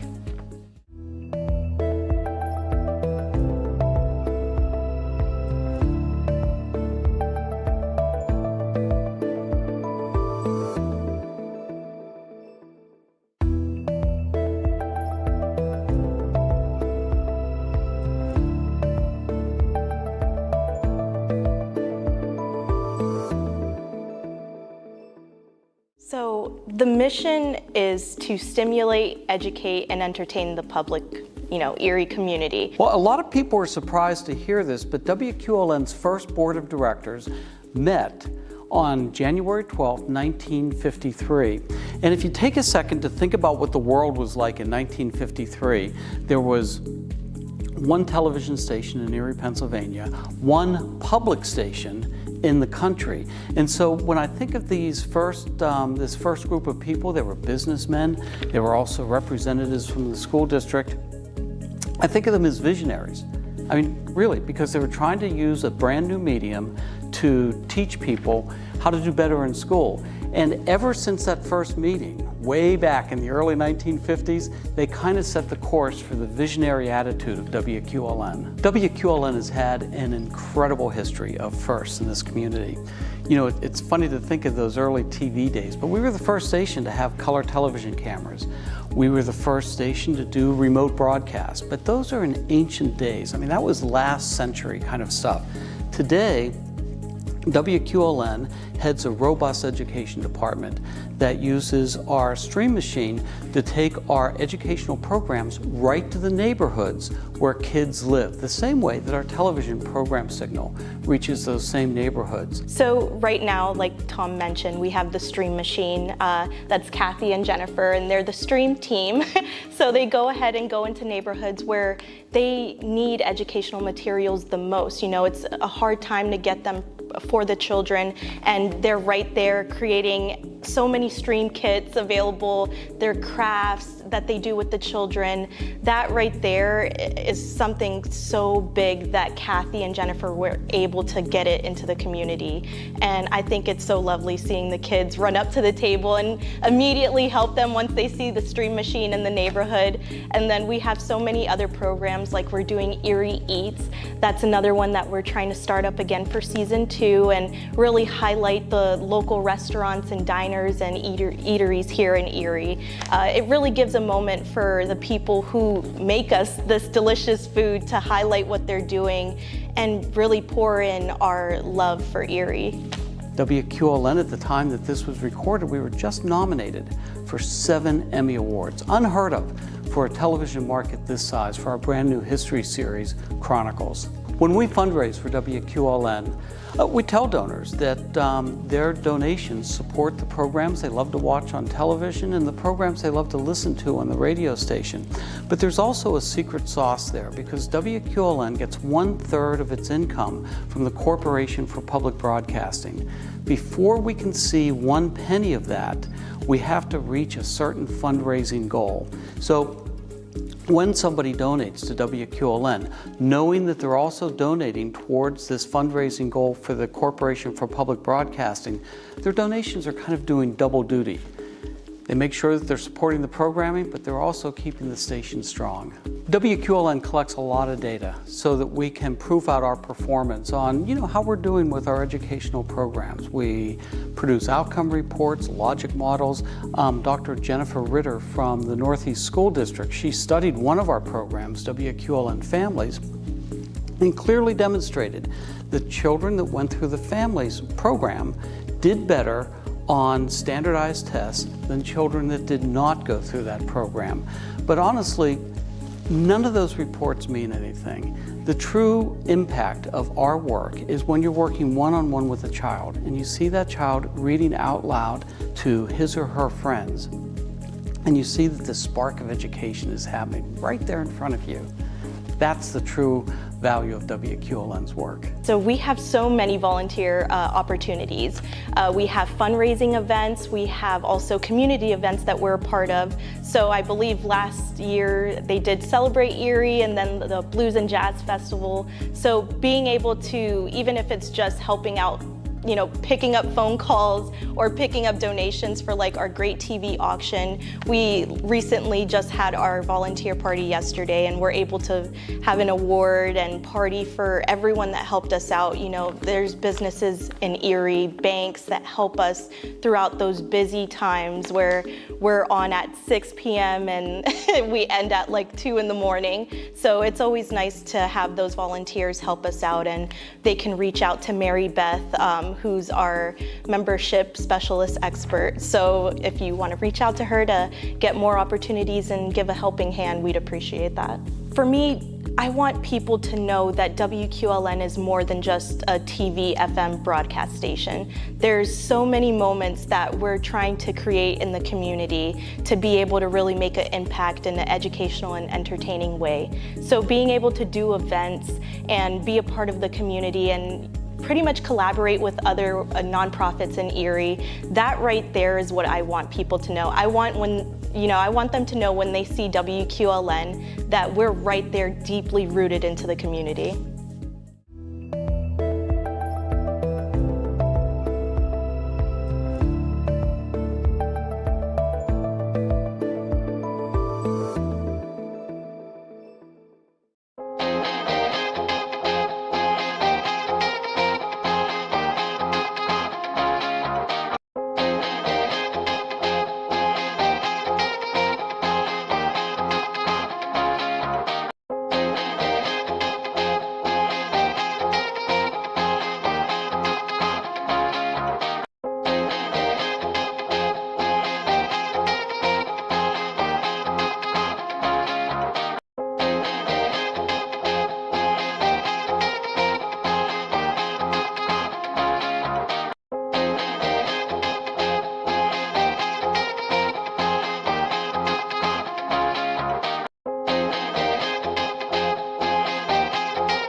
Welcome. My name is Adam Brandt, and I am the Executive Director of the Nonprofit Partnership.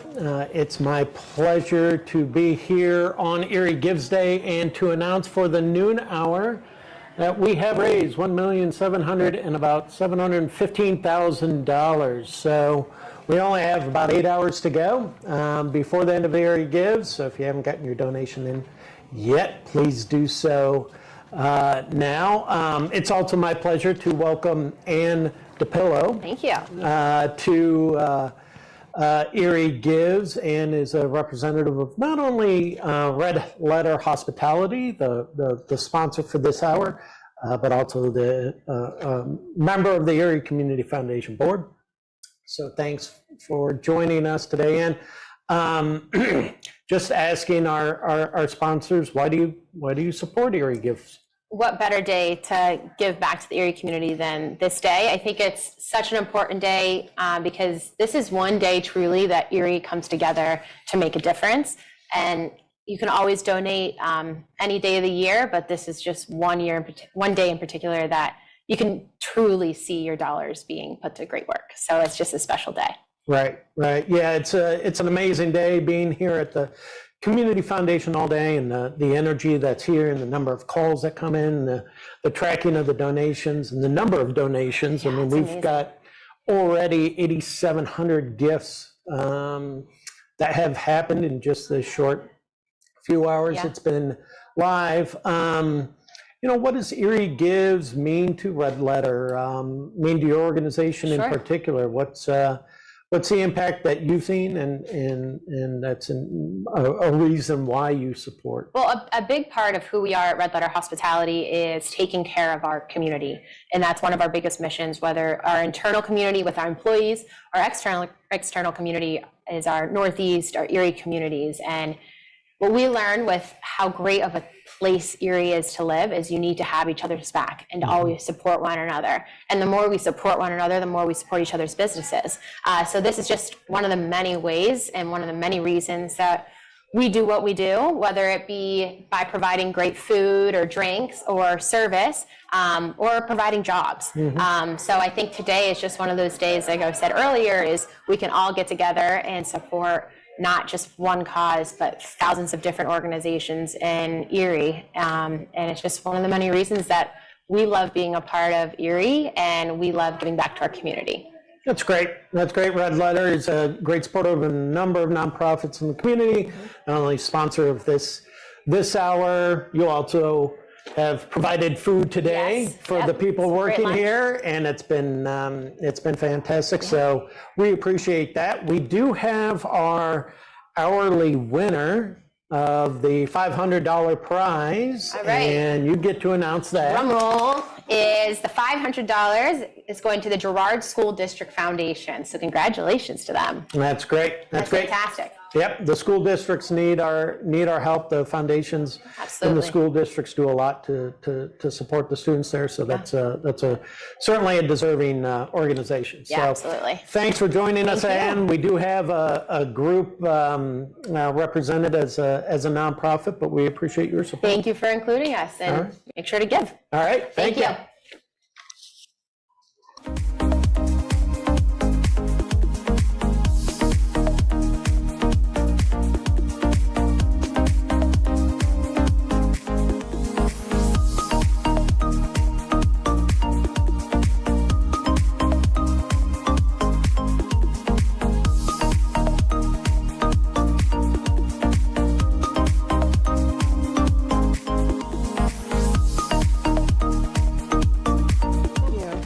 So we have the Baumgartners from the Elk Creek Township Historical Society, new to Erie Gives this year.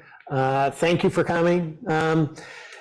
Start off with, especially since you're new to Erie Gives, if you could tell us a little bit about your organization. Okay, well, my name is Sarah, and I'm the president of the Elk Creek Township Historical Society. And this is my husband, Earl. He is caretaker, jack of all trades, master of everything. He takes care of a lot of our maintenance issues, and all the way from weed eating to doing some, repairs and things.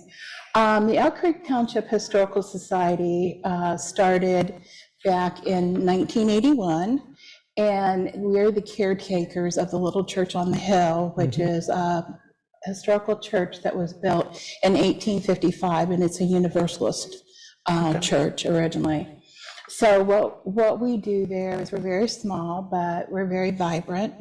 We have coffee houses every third Saturday of the month, except for January and February. Last year, we swapped out a coffee house to do a fundraiser. We called it a Midwinter Masquerade. And we partnered actually with our local VFW in Springfield for that. We have several partnerships within the community. That's great. We partner with Albion Library and Educational Foundation, which oversees the Valley School. So we have a kind of a nice, historic connection. We love to see that. It's wonderful. We're very blessed. We also are working diligently this year to, continue with our community events. We have a Coffee, Toast, and Jam coming up on a couple Sundays. We have many, many artists that come through. And we also do have entrepreneurs that come to our small business and craft show. This year, we've had a lot of young people. That's terrific. Amazing. And, we feel that our children obviously are the future. Right. So. Well, terrific. Yeah, since you're new this year to Erie Gives, I'm sure you're going to be happy with what you raise, but most importantly, what are your plans with what you're going to be raising today? The donations you receive from the area community. Well, we have no consistent revenue stream because we are a historical society. So basically we rely upon our community attending our events and, donations and things of that nature. One thing that actually I have a historical society meeting tonight, so the notes are very fresh in my head. One thing that we've really been looking towards doing is promoting a movie night. And with licensing, that's quite costly. So I've been able to, and my group has been working with a movie licensing company that is able to give us a pretty decent rate for an annual, like $469 for licensing to show movies. We have grants that we've written, and we do have a projector, and we have a screen, and of course we have the venue. Right. So that is one thing that we have out there. Plus, we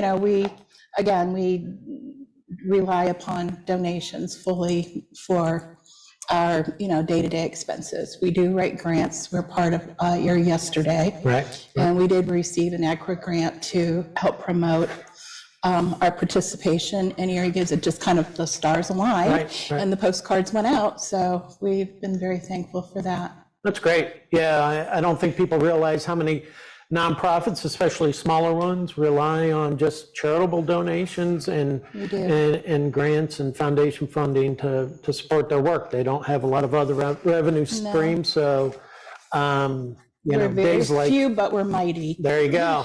There you go. We have, I represent a lot of nonprofits in Erie, and a lot of them are small but mighty, and certainly rely on the gifts that they receive from the public, especially on days like today.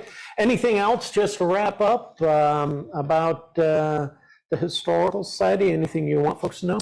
Just that any gift is more than deeply appreciated. We don't ask for a lot, so with anything that's given is. And the grants that we get, that's what keeps me busy around the church. That helps buy the materials. Right. But thank you so much. We're glad to be part of the nonprofit partnership. Yep. Well, thank you for joining us here today. Thanks to the viewers. We're just in the short time we're talking, almost up to 1.75 million. Almost 9,000 gifts. So it's a great day. If you're looking for an organization, Elk Creek is a great organization, and we will see the viewers at the next live stream at the top of the hour. Thank you. Thank you.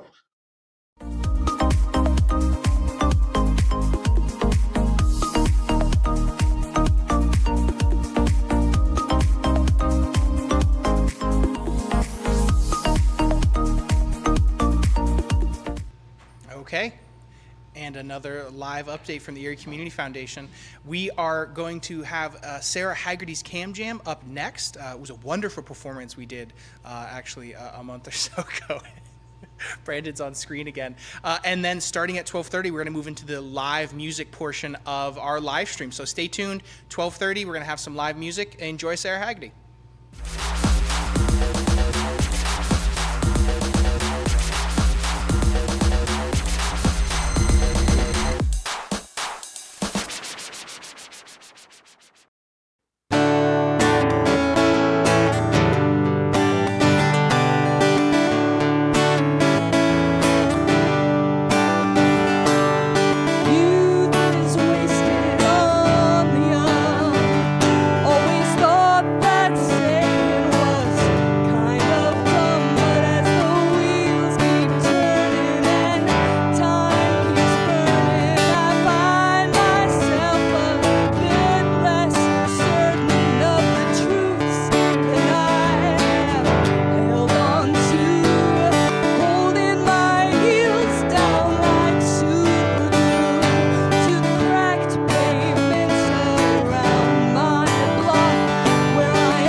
My name's Sarah Haggerty. I'm a singer-songwriter based here in Erie, Pennsylvania. I'm thrilled to be here tonight at Community Access Media, sharing some of my original songs. You can find me on social media, both Facebook and Instagram, at Sarah Haggerty Music. That's at Sarah Haggerty Music.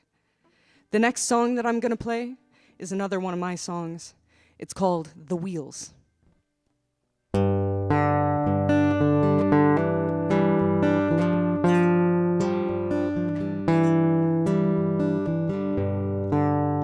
stare out my window at ships sailing away and wonder how the hell I got here. Traded the mountaintops for a view of a lake and air that's a bit clearer. Ain't it funny how priorities change? Leaves you wondering why you left in the first place. And I've got a lot of thinking to do about my past, present, and future. There's only one thing I know is true: the wheels keep moving. They keep moving.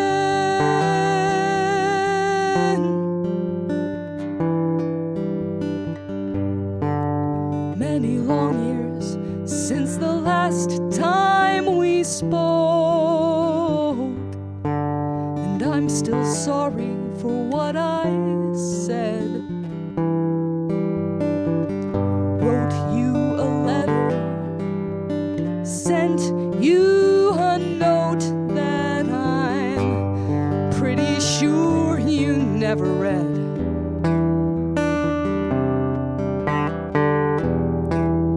Ain't it funny how life just moves on in between the lines and the bars of a song? And I've got a lot of thinking to do about all the ways that I wronged you. There's only one thing I know is true: the wheels keep moving. They keep moving.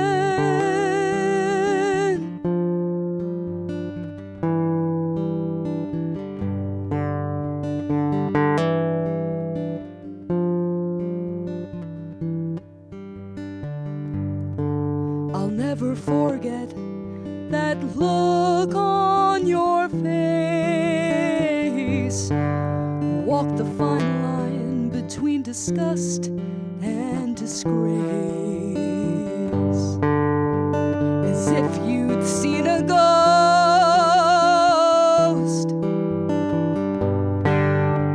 What I'd become at most,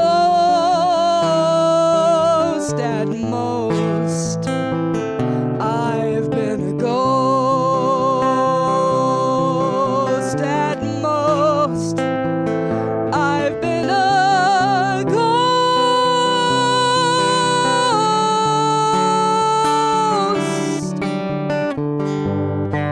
And I've got a lot of thinking to do. Seems the only way out of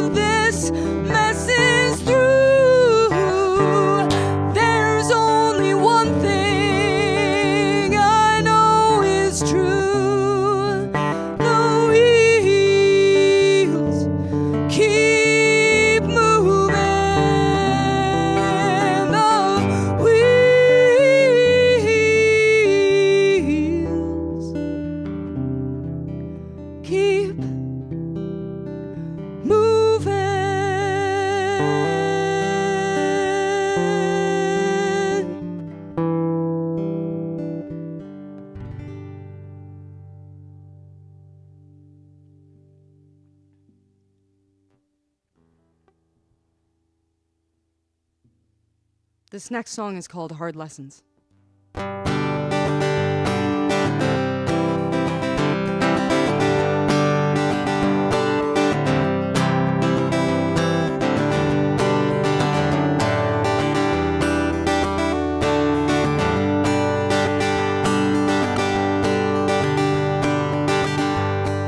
Your paradise is lost. Innocence is gone. Youth is a memory that's starting to fade. You were only a child, sensitive, high, learning to love in all the wrong ways. And now you have a bad habit of learning your lessons the hard way, of rejecting grace served up to you on a silver tray. And I bet you've got a good excuse for how you got this far astray. But I know you ought to quit learning your lessons this way.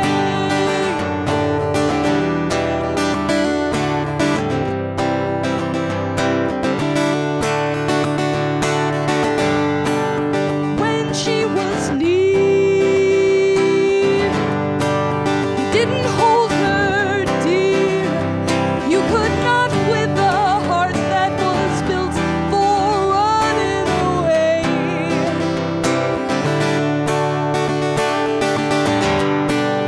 So full of fear,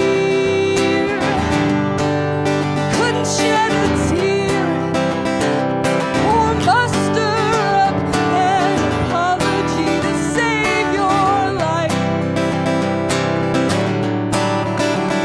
Because you have a bad habit of learning your lessons the hard way, of rejecting grace served up to you on a silver tray. And I bet you've got a good excuse for how you got this far astray. But I know you ought to quit learning your lessons this way.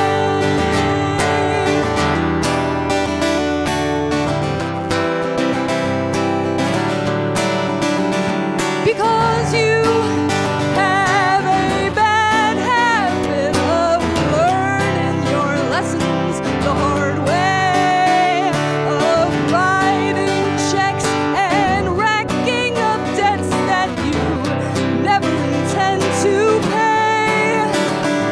And I bet you've got a good excuse for how you got this far astray. But I know you ought to quit learning your lessons this way.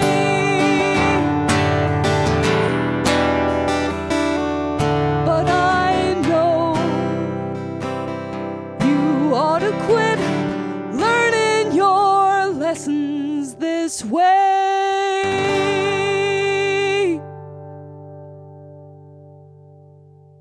Thank you. We'll be right back.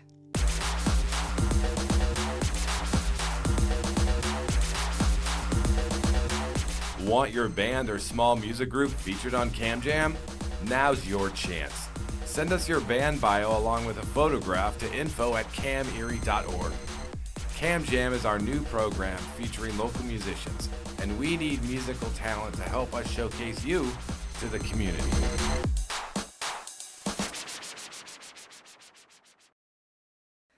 Thank you, Community Access Media. My name's Sarah Haggerty. You can find me on social media at Sarah Haggerty Music on both Facebook and Instagram. I've had a great time here tonight. I have one more song for you. This song is called A Lake Somewhere.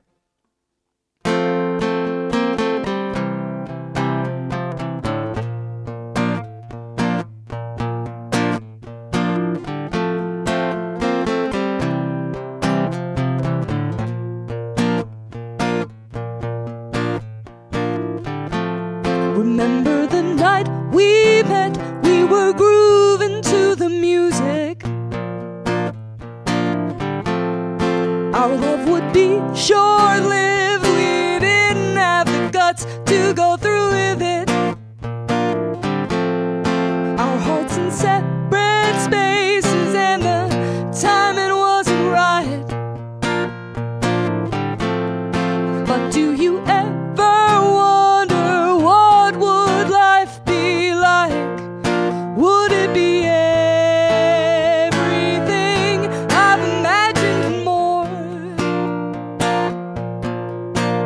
Would it even be something worth longing for? Is there a lake somewhere where we are laughing, reflecting on all of the days gone by, and we are asking the important questions about life, the universe, and everything? Always asking, always asking, always asking.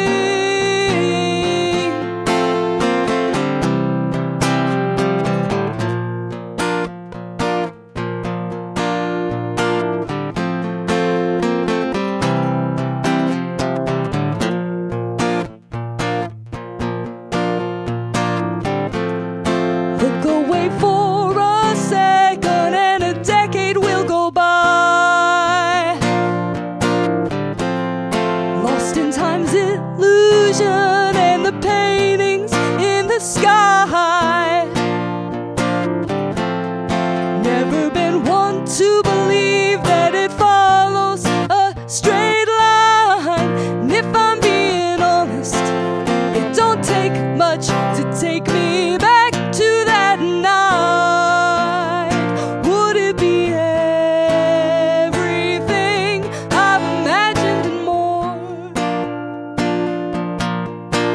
Would it even be something worth longing for?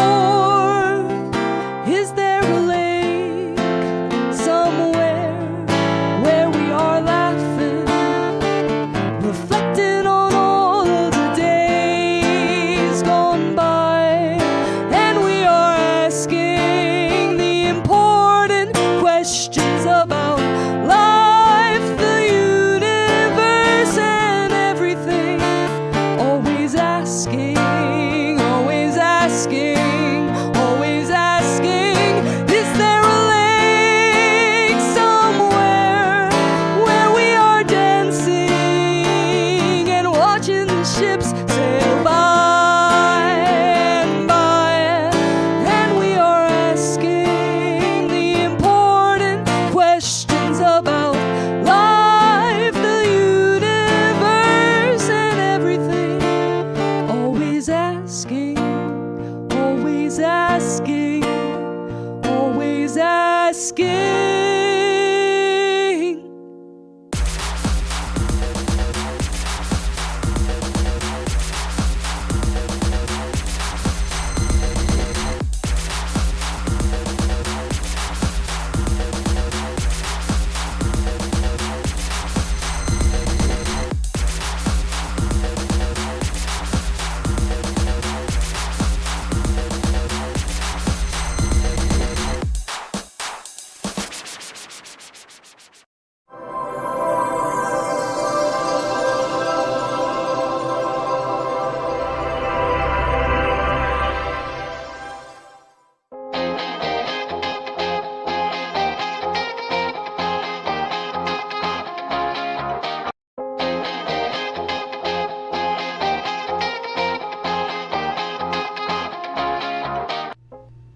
Okay, and thank you again to Sarah Haggerty. She was wonderful to have as a performer, and we hope to see her again really soon. But now I'm very excited. We're getting to my favorite part of the day. I love poetry, but I love live music as well. So we're going to have our first live musician today, and so without further ado, I bring you Kelly's brother.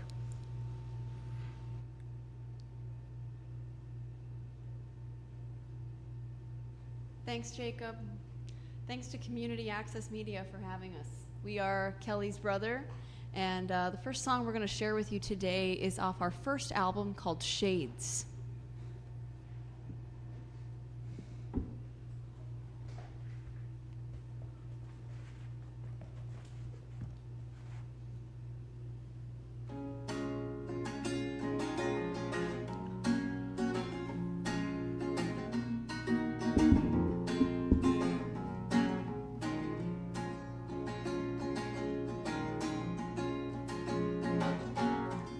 across the landscapes and timescapes before us, studying patterns on the earth and the sky. We seldom offered such a meaningful conclusion at what can happen when a grain of wheat dies.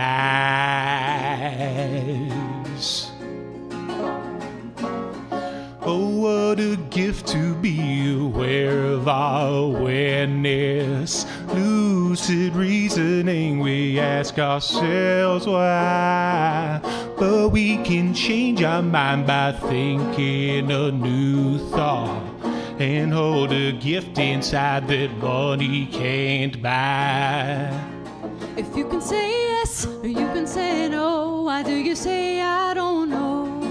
For once you say yes or once you say no, it's hard to say I don't know. For you can say yes, then you can say no, then please don't say I don't know. For once you say yes, then you can say no, when you can't say I don't know. How many shades of green are there in the forest? A breathless vision as appears in a dream.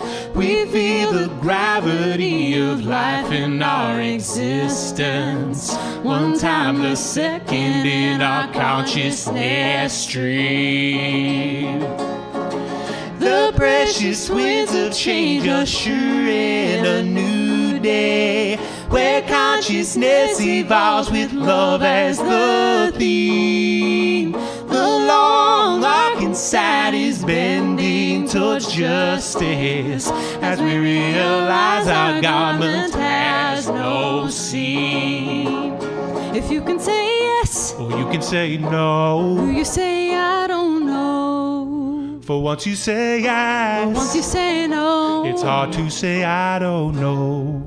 But if you can say yes, or if you can say no, please don't say I don't know. But if you can say yes, then you can say no, when you can say I don't know. Look to the earth again, our mother and teacher, changing with the seasons, but not too soon. The great archetype of transformation. Listen to the sparrow as he changes his tune. We are the stewards of our inner country. Life's spiral curving lends it alters our view. Let us be reminded by the order in nature. Oh, we'll be well.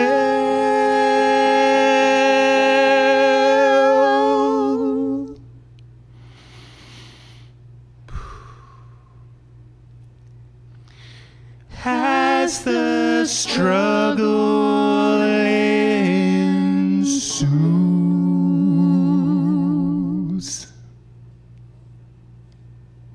Thank you. Shades off our first album. The name of our first album is called Regifting the Gifts We've Been Given. Let's talk a little bit about who Kelly's brother is. Yeah, okay, How did we get our name? Yeah, I'm Kelly's brother. The project started kind of as a way to honor our sister, Kelly, who has special needs. A lot of these songs are inspired by her, and our message is basically that she's helped us to learn about and to discover for ourselves. So yeah, that's where the name came from, Kelly's brother. And maybe we can get a shot. We have a picture of Kelly in the front. Yeah. Yes. Yeah. She should be listening from home, maybe, possibly right now. Hi, Kel. Hi, Kel. Hey, Kelly May. Taking a break from Bert and Ernie, probably. Right. Yes.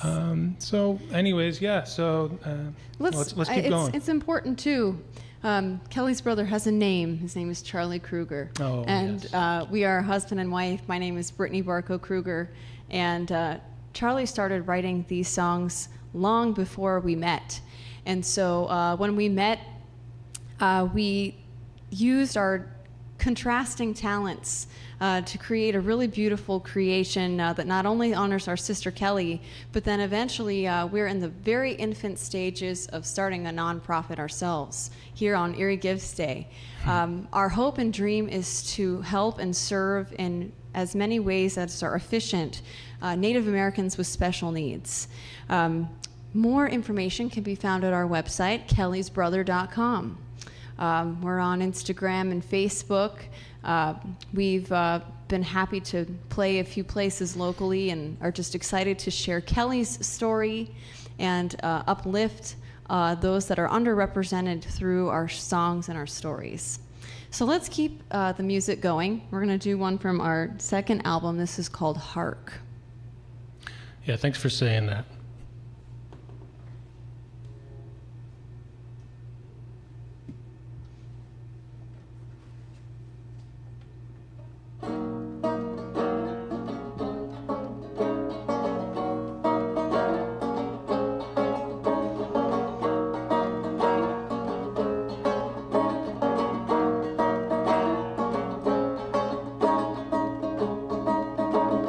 Stand up for love, stand up and love, find rest in love, listen to love. Connect with your roots, and you'll always be true. Relinquish your chains as your world becomes new. When we realize our divine design, our troubles fade away as the world becomes a shrine, a flock of birds descends. We notice subtle trends, the sacredness of life will help us make amen. Hold on to love, focus on love, celebrate love, let go in love. Let peace be your guide. No words can divide. Become what you seek and enjoy the ride. The template has arrived.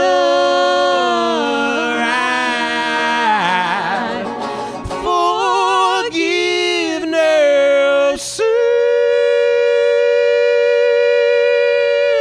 is key. Loving who you are and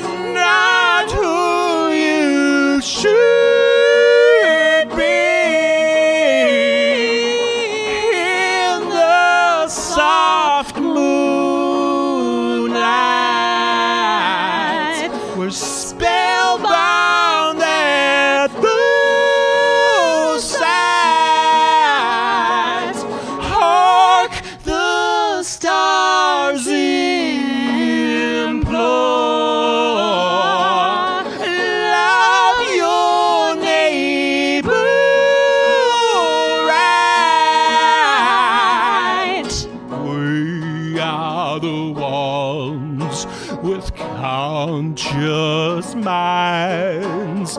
Reflect how you feel when you think of your thoughts. We are the ones with conscious minds. Reflect how you feel when you think of your thoughts. Stand up for love. Connect with your roots. Stand up and love. And you'll always be true. Find rest in love. Relinquish your chains. Listen to love. As your world becomes new, focus on love. Let peace be your guide. Hold on to love. No words can do that. Celebrate love. Become what you see. Let go in love. And enjoy the ride.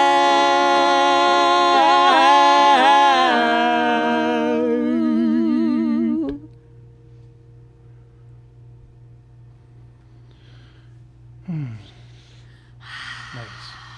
Thank you. That song was called Hark. Boy, this is cool. This is a unique experience on Erie Gives Day 8/8. Perhaps now would be a good time, maybe if you want to check your tuning.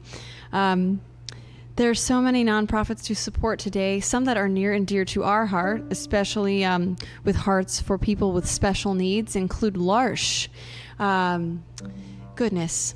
Parkinson's Partners, the Benedictine Sisters of Erie, Alzheimer's Association, Cathedral of St. Paul, Sisters of St. Joseph, the Mercy Center for Women. The list goes on and on. Lots to support, especially that the more we're funded, the more we can help and serve and grow. What else? What else should the people know? Well, this next song is called Something. It could mean however it speaks to you in whatever way. We all have different things that matter to us in our lives, and they might all have different names. And so this is for everybody out there, just to enjoy and fill in the blank where you hear the word something. Thank you. The song's also about the orange newt.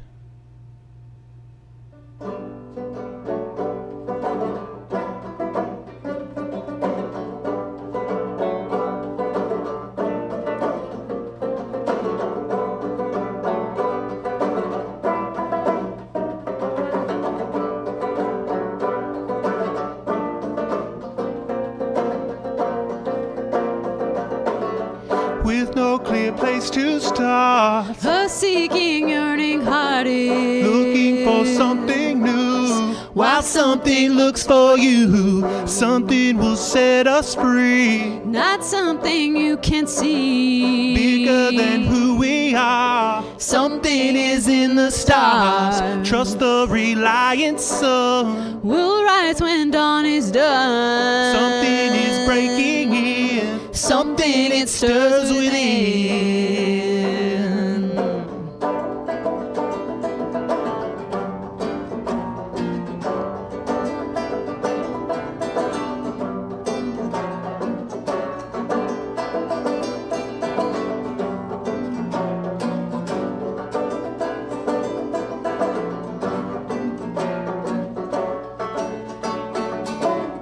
How do you spend your days? We think in different ways. Though we may disagree, I see a dignity.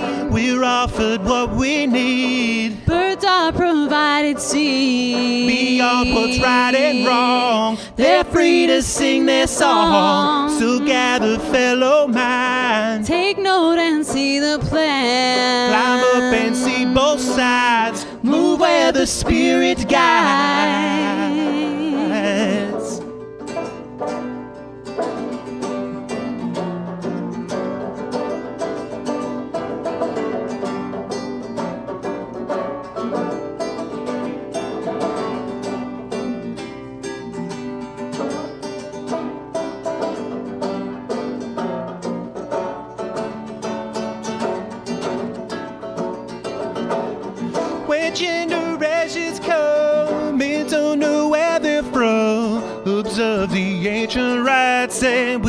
torch past the light.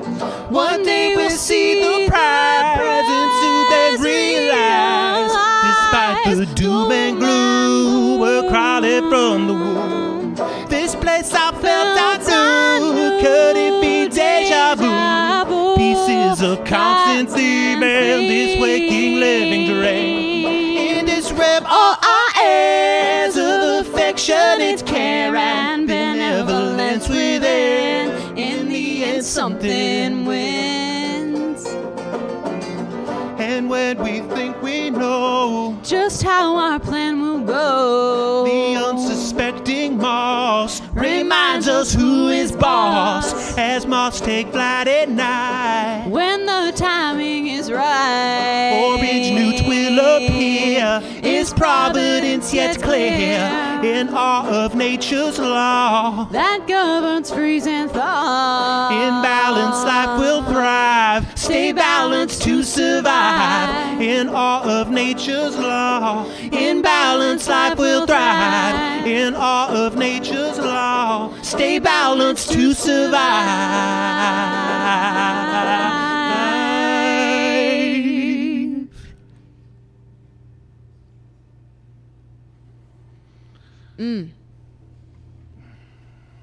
Thank you. Thank you. That song was called Something. It's unofficially the title track from our second album. If you'd like to hear more of that, you can go to kellysbrother.com or on all of the major platforms out there. Or even if you want an old-fashioned CD, we made those too because we found it really relevant to have a lyric booklet. The text that we share and offer suggests perhaps ask questions but lets you fill in the answer. So on all the major platforms or kellysbrother.com, you can order a CD with a lyric booklet there. And we have two albums out that we produced in our upstairs. So we're excited to share. We're excited to keep going. You know, before the next song, it might be interesting to talk about your banjo.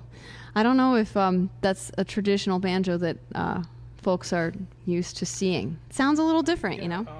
Yeah, it's a H.C. Nielsen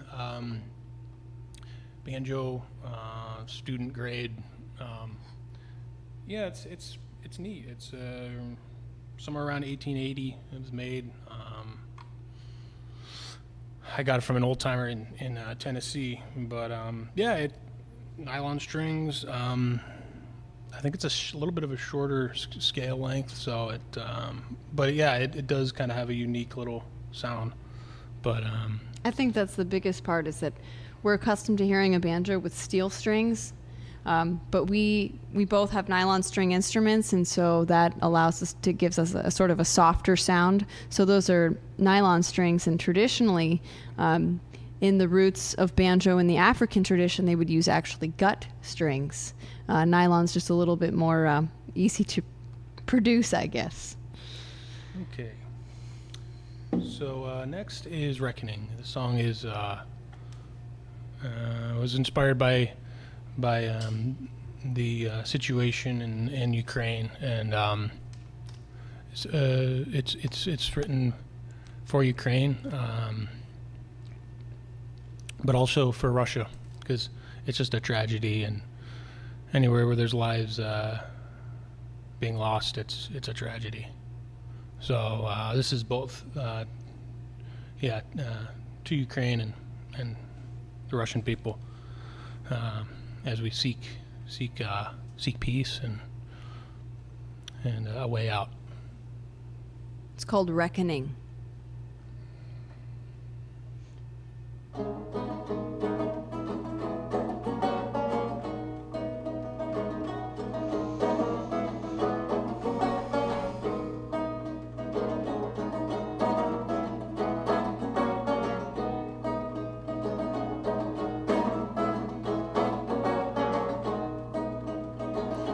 Like you, I have a story too, full of dreams and yearnings both. Deep within we long to live, our sentient affinity. When will we learn to cry and let our pain soak our bones like rain? Will we ever see the light if in our darkness we turn away? What will make us center down and touch the places that hurt the most? Hear our cries and our plea for peace. Just living life is hard enough. Why do we do what we do and don't? Do we reflect what we believe? Actions reveal the truth of words, exposing lies and hypocrisy. Like you, my blood is red. I feel pain when you pierce my skin. Merciless, you cut me down. You have strength, but do you have a soul? Small minds hold narrow views. Insecure, they call the herd. Threatened by a heart of flesh, they crucify the Son of Man.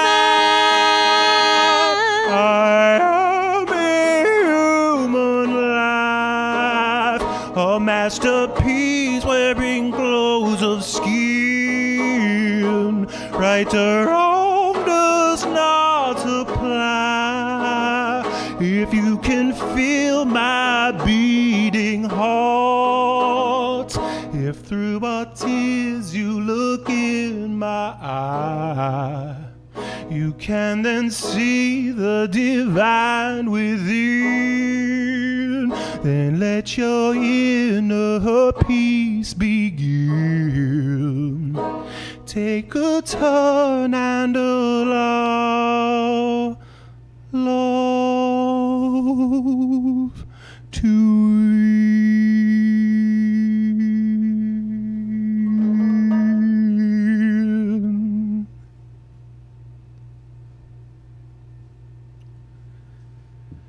Thank you.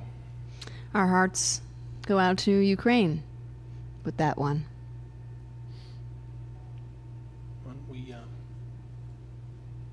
Spirit?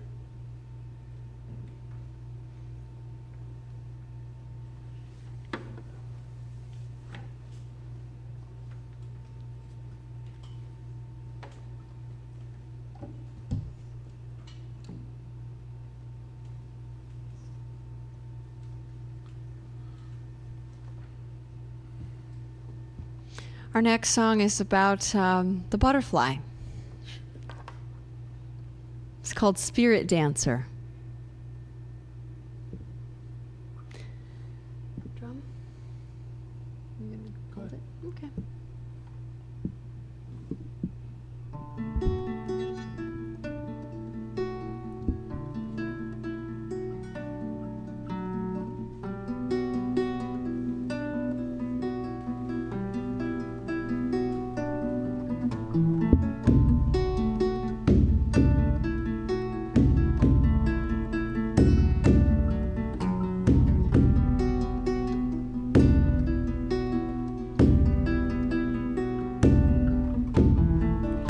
I am and have always been the cosmic egg, the source of life on the head of a pin. For heaven's sake, there's mystery in the shrouded fog that only time will solve. And as tadpole becomes a frog, I too evolve. The mystery of life is spun into a web Again I sense a coming change as tide begins to ebb. The special spirits come out at a special time. While mystery moves with the wind, it happens all the time. From a twig caterpillar's birth, the miracle resumes. Born on my food plant filled with mirth, where the clover blooms. How can it be? I wonder why. What is my plan? I long for wings so I can fly. Something says I can. The mystery of life is spun into a web. Again I sense a coming change as tide begins to ebb. The special spirits come out at a special time. While mystery moves with the wind, it happens all the time. From the cocoon a voice is heard. I cannot see in the dark, but in the darkness I heard a word. Trust the light, then embark. Inside my paper shell, my needs change too. Drop a coin in a wishing well and become new. The mystery of life is spun into a web. Again I sense a coming change as tide begins to ebb. The special spirits come out at a special time. While mystery moves with the wind, it happens all the time. A butterfly whispered in my ear, you too can change. You too can change. A new form is not to fear, though it may seem strange. You will outgrow and shed your skin. Trust the design, dancing upon the wind, seeing me a sign. Embrace changes, move forward, integrate past into a new life. Embrace changes, move forward, integrate past into a new life.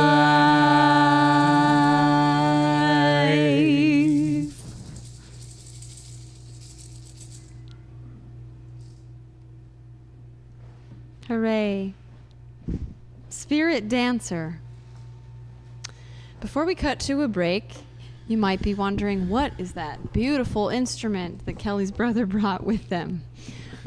You can start, Charlie. Yeah, this is a Taos gathering drum made in New Mexico by the Taos Pueblo people. It's a cottonwood tree trunk. Not sure the age, but definitely an old trunk. And skin is a elk skin drum head. So there's two elk gave their life for this drum. It's a special, very special instrument. Some call it a sacred instrument. Yeah, and it's one of our treasured instruments. So, thank you. We'll be using it on a few more songs we're sharing. Okay. So thanks so much. We're going to have another set with Kelly's Brothers in just a few minutes here. We're going to cut to the Erie Community Foundation for their update, and then stay tuned. We have one more set with them.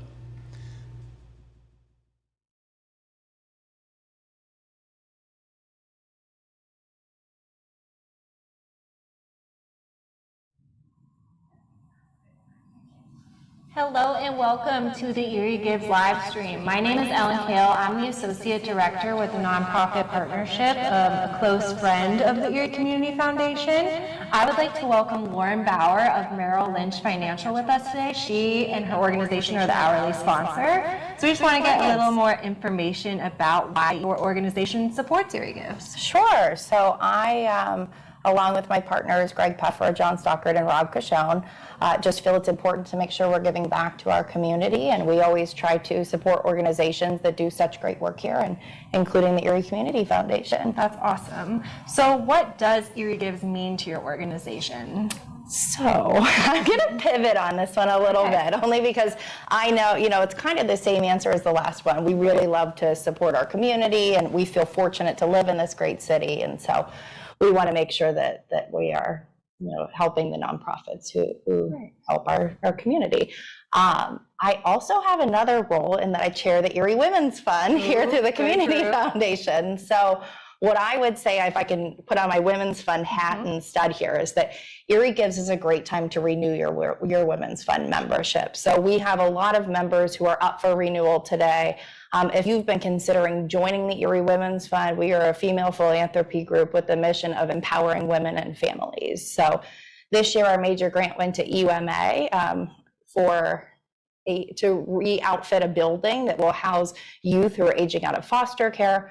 Last year, it went to the Mercy Center for Women for their work program. So it's a really great group of women, and that today means a lot to us in that we are able to grant out money to other organizations because of our membership base. That's awesome. Yeah, the Women's Fund has their meetings in our building, and it always sounds like they're having a lot of fun. Yeah. So probably should get involved with that. Yeah, absolutely. We'd love to have you. Today's the perfect day to do it. It is. Well, now we have kind of a fun announcement. So Lauren, if you want to do the honors, I think we have a winner from the incentive. Great. Thank you. The winner of the incentive this hour is Union City Public Library. Woo! Congratulations. Books, Union City. Yay! Gotta love a library. Well, thank you so much, Lauren, for both the Merrill Lynch hat and the Erie Women's Fund hat, both super important for our community. So next we will have our Mr. Joe Fott from the Oliver Hazard Perry Shipyard up. Perfect. Thank you for having me and for all the great work that you do here. Thank you. Thanks.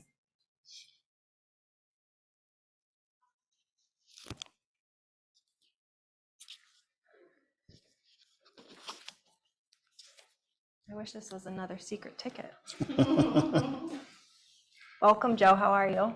Good. How are you today? Good, thank you. Tell us a little bit about the Oliver Hazard Perry Shipyard. It's a fancy name. Sure. The Oliver Hazard Perry Shipyard is an organization that's trying to bring a decommissioned Perry-class frigate to Erie.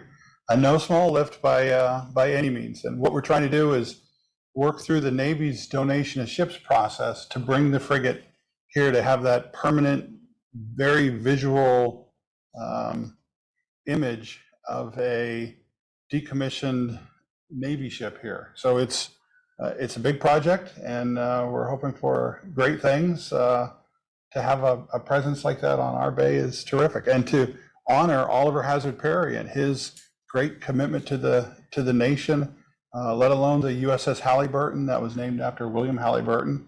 He was a Medal of Honor recipient, heroic as they come, and the story that the ship tells. We're looking very much forward to that. Yeah, that's really awesome. What would you hope to accomplish with the Erie Gives funds? I know it's your first year. Right. Well, for us, this is terrific because it gives us an opportunity to tell more of our story and more of what we're trying to do. Let me just step back and say, wow, great for the Erie Community Foundation. What a great day today is, both inside and outside, with the donations that have been coming in. And for all of those recipients out there, like ourselves, like our group, what a terrific thing for the community to show support for. So we're happy to be part of this. It's terrific to see the kind of support from, especially the ones that come from our veterans. And I've heard a number of our local veterans be involved and make donations. It's terrific. That is really wonderful. And I completely neglected to mention the fact that we are over $2 million right now on the running total. So can't forget that. That's kind of a big deal. How have your numbers gone so far? Things looking good? Yeah, good. I mean, our expectation this year was that we would participate, we would give people an opportunity to understand that we're out there, and so we're doing fine. Yeah, that's a good point. It's definitely an awareness booster too, because Erie Gives is such a known thing in our community because of all of you. So that's wonderful. Thanks for joining us, Joe and Lauren as well. And thank you for tuning in. We will be back at 1:30 for the next Facebook Live.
Okay, I just want to take a minute and thank you, Cam Erie, for hosting us and for putting all this work into this this day, and the production here. It means a lot to us artists, and so thank you.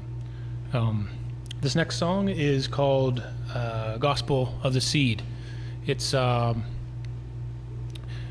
we both like to garden, and so it's half inspired by the garden and all the fruits, and it's also was inspired by just all the abundance that exists in the world, all the fruits and the nourishing, sustaining ways that nature provides, not only for food but for medicine and shelter. And in this unique part of the world, we have certain crops coming in now, like blueberries and peaches, but other parts of the world, they don't have those fruits, but they have their own local fruits. So we just give thanks for food and for the opportunity to raise plants. And this song is about that, the providence and care. This song's called Gospel of the Seed.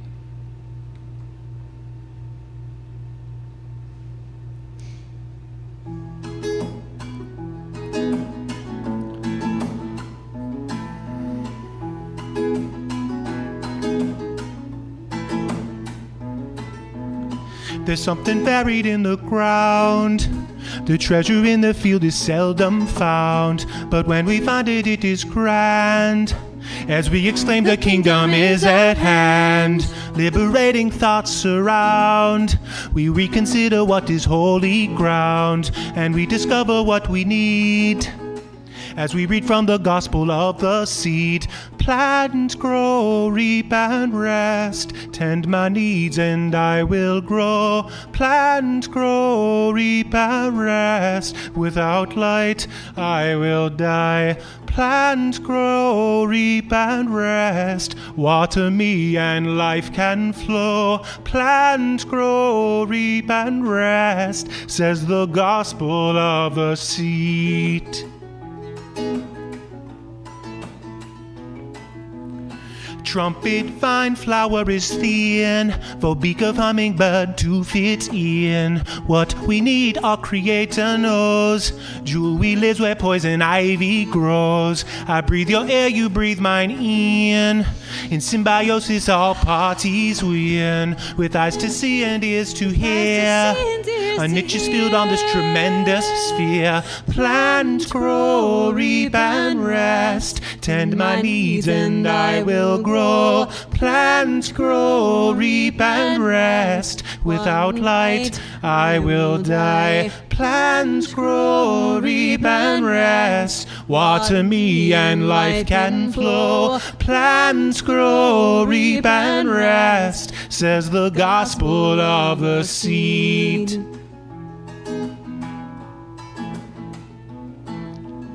From blessed seeds we have come.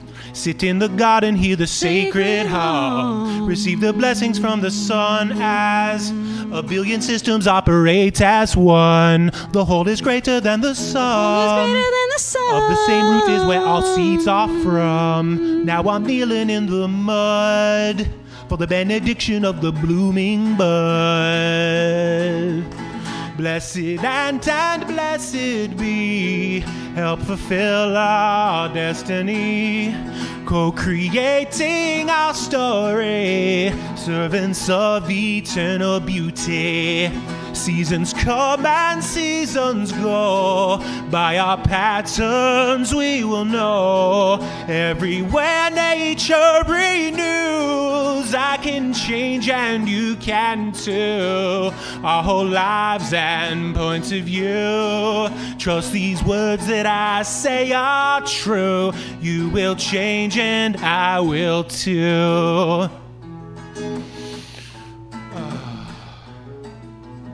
Grow as we learn, as we grow. Touch the same places that the berry knows. Drink my tea, says the tender leaf. Yeah, and I will offer you great relief. Eat my flowers when they show. My subtle sweetness will make you glow. We multiply by spreading love and giving thanks to the stars above. And we discover what we need as we read from the gospel of the seed.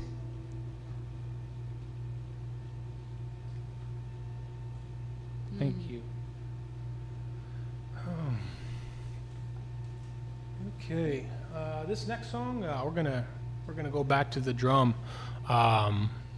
This is another special song. It's called Cosmic Banquet, and in a word, it's about the table that we're all invited to, the one table that we all have access to, and where everyone's welcome, where there's peace, and where we see each other as equals, as humans. And yeah, so this song is called Cosmic Banquet.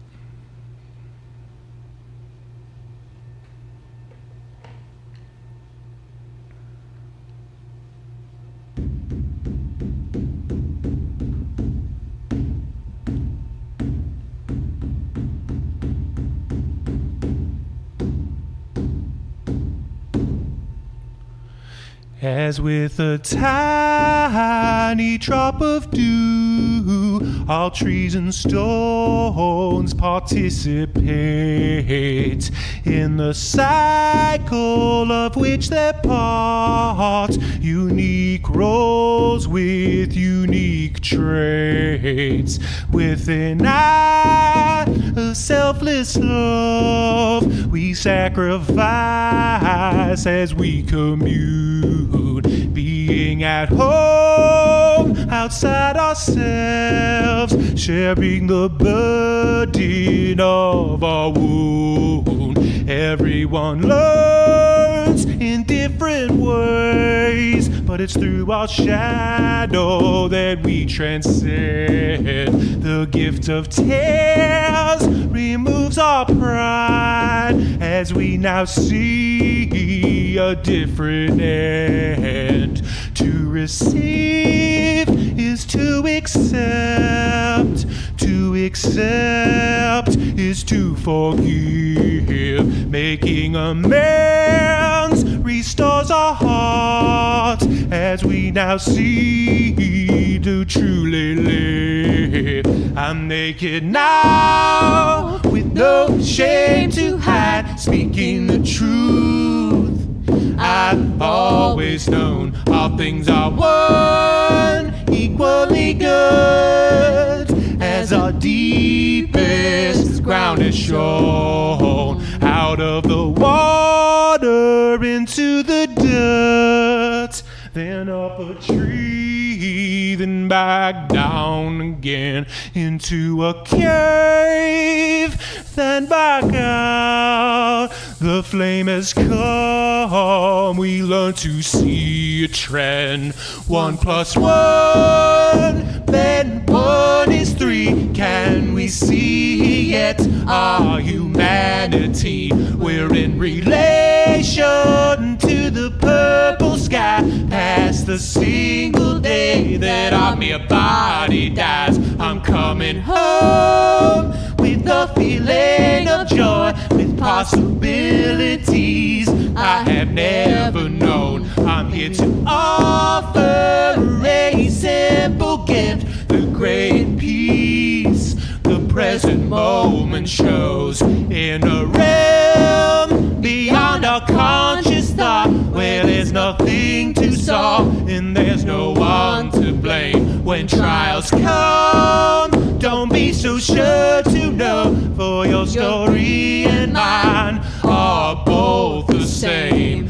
In the micro we identify, but in the macro our real meaning lies. A universal invitation to this cosmic banquet.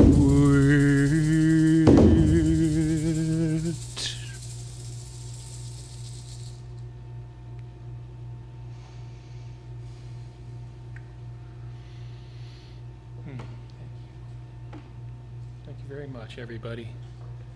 Thanks for listening. As much as that song is about the one table, amongst us people, also it's about the earth, and maybe that's a little bit of a hint, but I have a question for everybody listening. What's your favorite planet? Oh yeah, that's right, I can't hear anybody because there's nobody in here. Okay, well, hopefully from home you're saying Earth. It's my favorite planet. It's our favorite planet too. As Earthlings, we love this home we have. So it's also about Earth. So this next song is dedicated to our friend, my friends in the Formation Project. Katie, Aaron, Connie, and Steph. Yeah, I don't know if you guys even know about this song, but this song's dedicated to you guys and the Formation Project in general. Check it out, formationproject.org. Pretty cool stuff. Okay, this song is called Yes.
To the deepest truth in our common bonds, I say yes to seeking. To who I was before and who I am today, I say yes to my journey. To my hopes and dreams and my fleeting thoughts, I say yes to yearning. To the endless need in my little part, I say yes to helping.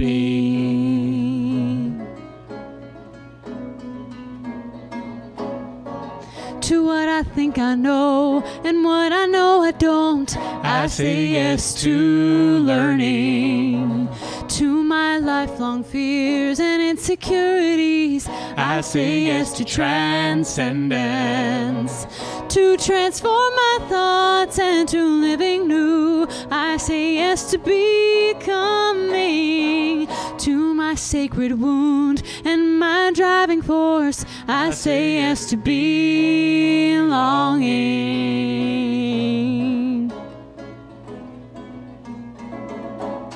Open my eyes and reveal, what are we living for? Could it be that the universe has love at its core? And help me to see who I am and who you are. Expressions of love is our natural will, turns us toward the good. To what has already come and all that is in store, I say yes to presence, to meet you in the trench, see you for who you are. I say yes to communion, to my aching pains and my blissful joy. I say yes to feeling, to the hurts we've caused and our brokenness. I say yes to healing.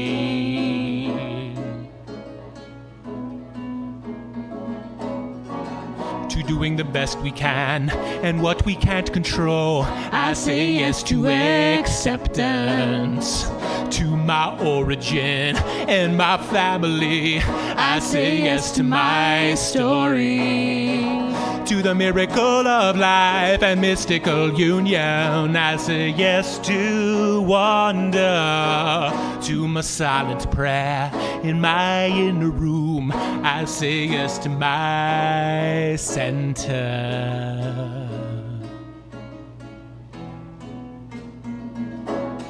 Open my eyes and reveal, what are we living for?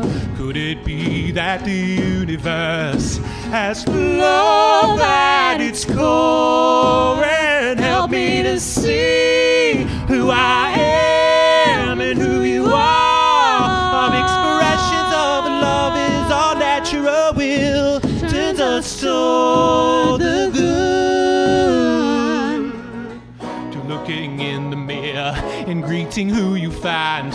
I say yes to growing, to owning a different life into sobriety. I say yes to renewal, to my simple ways and the cosmos within. I say yes to my being, to connecting the dots into following through. I say yes to formation,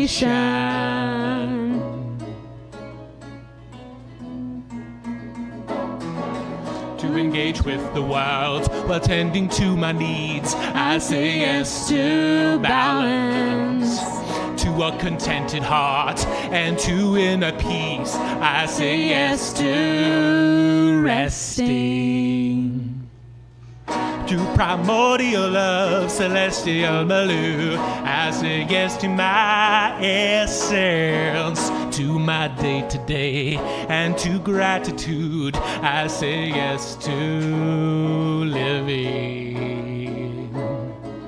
I say yes to loving. I say yes to living.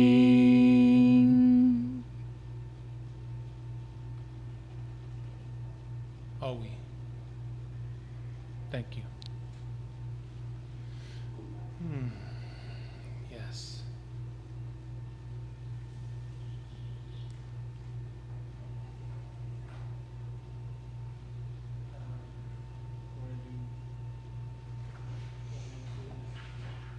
Sure. Okay, sounds Thank good. you. Perfect. Yeah, we'll do these two, clump them together. Okay. So both end and be still. Both and Be Still. Here we go. These are 2 songs off the new album. Thanks again, everybody, for tuning in and for donating, for being generous and opening up your hearts and your wallets and doing what you can. We are Kelly's brother. We are Kelly's brother. Thank you.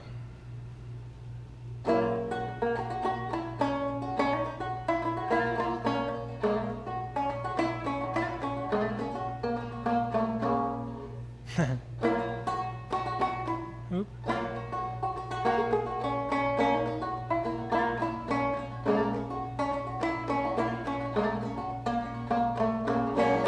What is missing from our hearts?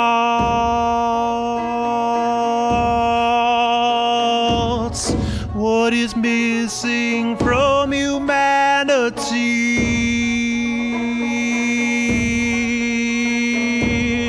What is missing that orients our lives?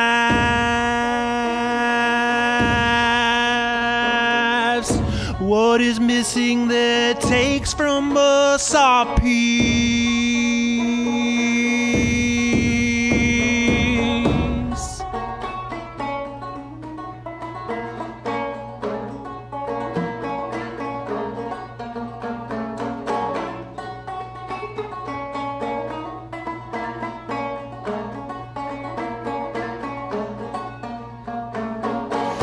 What will restore our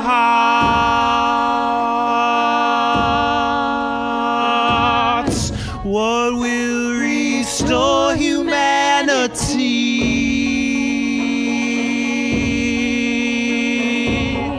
What will reorient our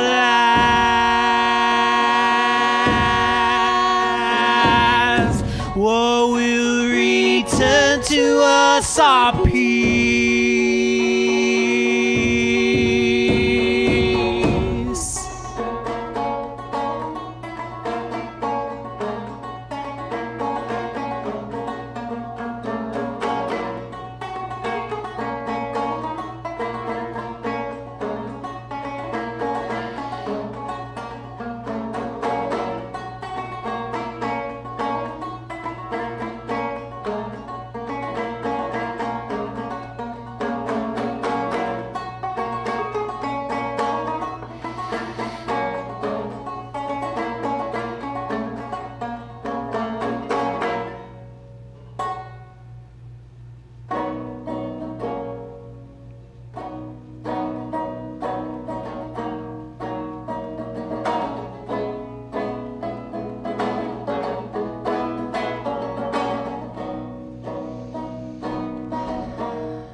Be still.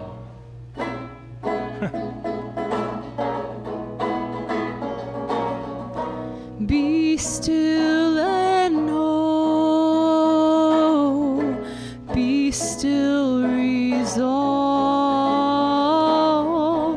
Be still and love. Be still, evolve.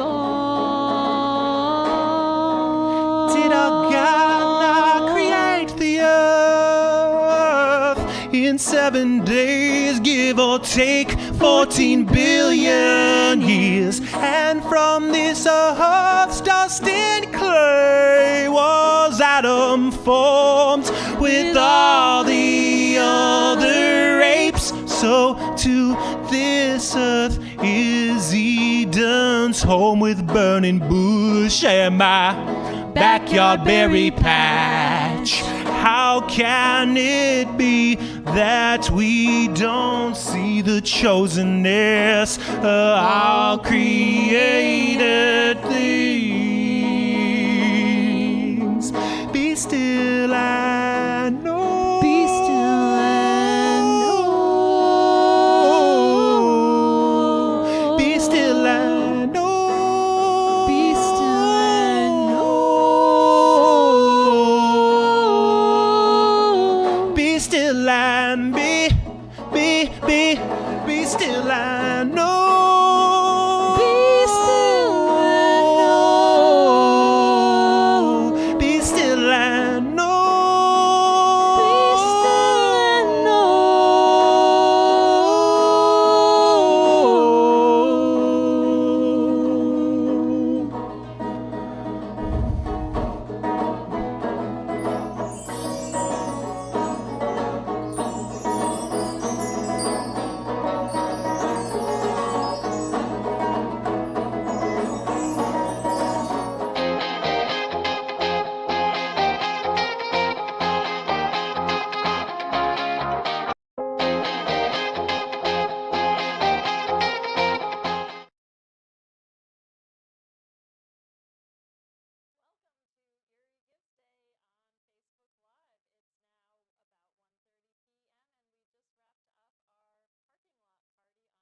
lawn. During the parking lot party, we were able to have people stop by and submit the name of their favorite nonprofit for a drawing for an extra $500 in bonus bucks, and that is thanks to our hourly sponsor from McDonald Illig. We have Colleen Stump to tell us a little bit about why you participate as a corporate sponsor. Absolutely. So McDonald Illig is dedicated to supporting the Erie community. This is a community where we all work, where we all live, and the organizations in this community that we support, we want to give back. We want to give back through events like Erie Gives, where it is invigorating and exciting to be able to see the breadth of organizations in Erie that are contributing to eradication of poverty and support of the arts and education of children.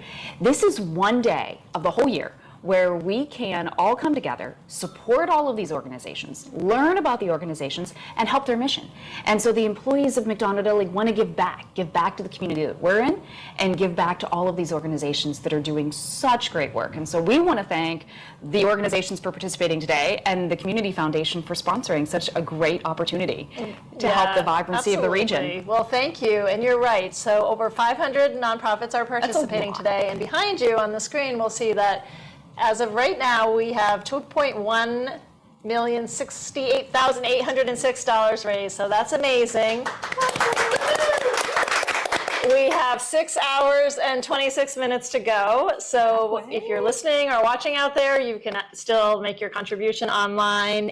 And I forgot to introduce myself at the beginning. I'm Karen Billowith, Erie Community Foundation, and I want to take this opportunity to thank all of our staff who are behind the scenes today working hard. We have people on the phones. The phones have been ringing off the hook, people answering the door and helping us make all of this happen. So thanks, everyone. And Colleen, you have the honor to draw the lucky nonprofit. Right. Let's see. Ta-da! What do we got? And we have the Erie Bird Observatory. Oh, excellent. Those ladies were out there in costume. It was They awesome. were. That is excellent. So we will notify them. They'll get an extra $500 in bonus bucks thanks to your corporate very support. welcome. Thank you, McDonald Thank Illig, you. and all your employees. Awesome.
from Ears Rabbit Rescue, and this is Cindy, and we're here with Perry, and this is Gray, two of our bunnies from the shelter, and we are just here to talk about them and to show you why we need support on Erie Gives Day to take care of these bunnies.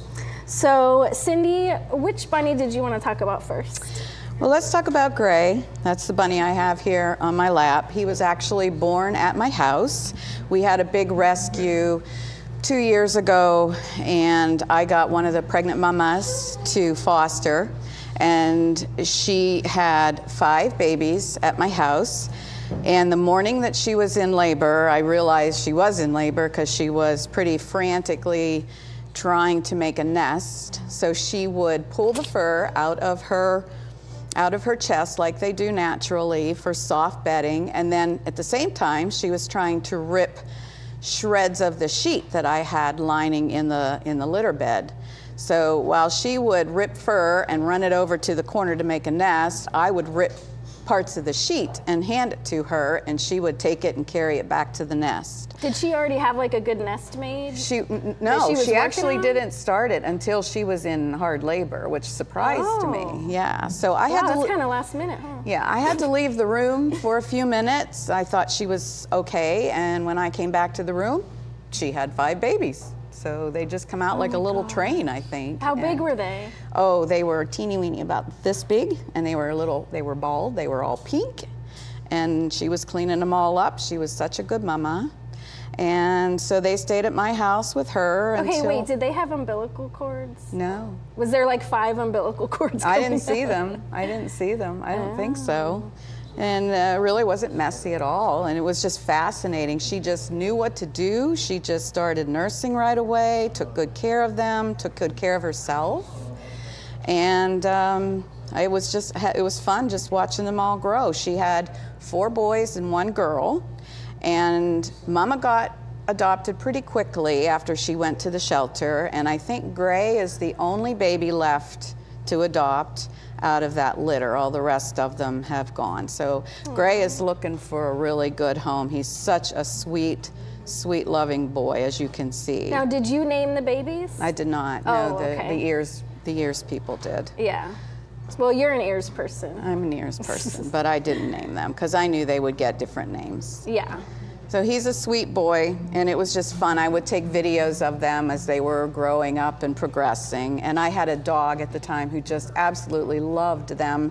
He couldn't wait to get up in the mornings and go check on his babies. Aww. And they'd all come to him, so all their little noses were sticking out to him. It was He never wanted to eat them for lunch? No, they were his babies, so no. Yeah. So we have Gray, and all he has known since he was born into the Ears family is all he has ever known is love and good care, as opposed to some of the other bunnies that we've had to rescue. So like Perry, we rescued him and he was pretty neglected, right? He was just dumped along the side of the street, Perry Street, that's where he got his name, earlier this spring, and he was just sitting there, scared to death, terrified, confused, didn't know what to do. I didn't actually rescue him, someone else did, but I transported him from the rescuer's house to the foster's house. And he was just so neglected and hadn't been well cared for, and he was so depressed and confused, and his coat was all yellow stained, he was dirty, he just was not well taken care of. But get him into good foster, get him into Ears care, and you can see the result. His transformation has been phenomenal, and his personality has blossomed, and he is just such a good bunny. All they want is love and care and attention, and that's all they ask for. Yeah, I know, like whenever I clean Perry's cage at Ears, he always has to like come out of the cage and he just wants to sit in my lap. And if you just walk by his cage, like he's just so excited to get some form of attention. He seemed to know too the day that he was rescued. He was scared, but at the same time it was almost, you could see the relief in him. It was almost like he knew he was safe and in good hands, and he just let the foster do whatever she needed to do to triage him at the time. So you And think they usually know, like, when they're rescued? yeah, and the rescues that I've done, they seem to, they're scared, of course, because they don't know what's going on, but after they settle down, they just seem to know that they're safe. And then their personalities come out as they get used to having good care and knowing that they're safe and well cared for. Well, so like, how does rescuing a rabbit work? Like, is it hard? Do they run away? Oh yeah. Yeah, I don't have the war stories that some of the rescuers do. I know they've gone through briars and weeds and thick brush and trees and ripped pants and everything else, but you know, do or die, they eventually, we just take X pens and put them, if they corner the bunnies, the X pens, you know, we try to surround the areas where they are hiding, and eventually they come out. Eventually we usually get them. It takes maybe a few days, but our rescuers are pretty skilled at it and know what to do, and we've had really good luck with rescuing. That's good. So you're on the rescue team at Ears. How many rescues have you been on? I believe 4 now. 4, yeah. Okay. Yeah. Yeah, and then you also clean the cages at Ears. I clean cages on Monday mornings. And then you do the craft show. Yes, we are having, you want to tell them about our Yeah, event? so in December when we have our Ears annual Christmas event, we're also going to have a craft show, which we had one last year, and that was like our debut, and then we're going to have one this year as well. It's at Bethel Baptist Church on West 38th Street. Yeah, and I think our tentative date is December 9th, right? Yeah, and that just helps support the bunnies even more, helps us raise more money to help the bunnies and to pay for all their medical bills and all that. So yeah, I think this past year our expenses exceeded $100,000 for the whole year. Medical expenses I think were $50,000, I think about, and then food and hay was maybe like $20,000, but don't quote me on that. We do have all the stats up on our Erie Gives website too, so.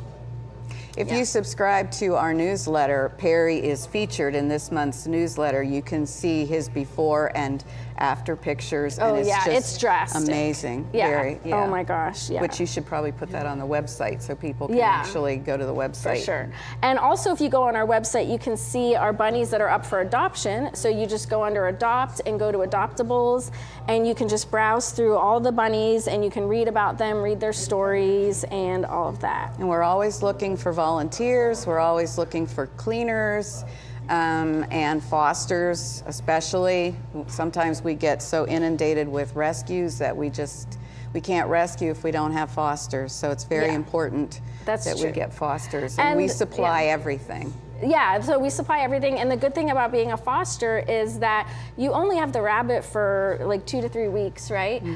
So we do that because of RHD that's outside, which is the rabbit hemorrhagic disease, and it's very lethal. Deadly. Yeah, and it passes from rabbit to rabbit like super easily. So that is the waiting period. If they don't die within 2 weeks or something, then they don't have it. They would have died. We also assess for any other health issues also, in case those need to be addressed as well while the foster has them. Again, all the vet bills are covered by Ears, the hay, the food.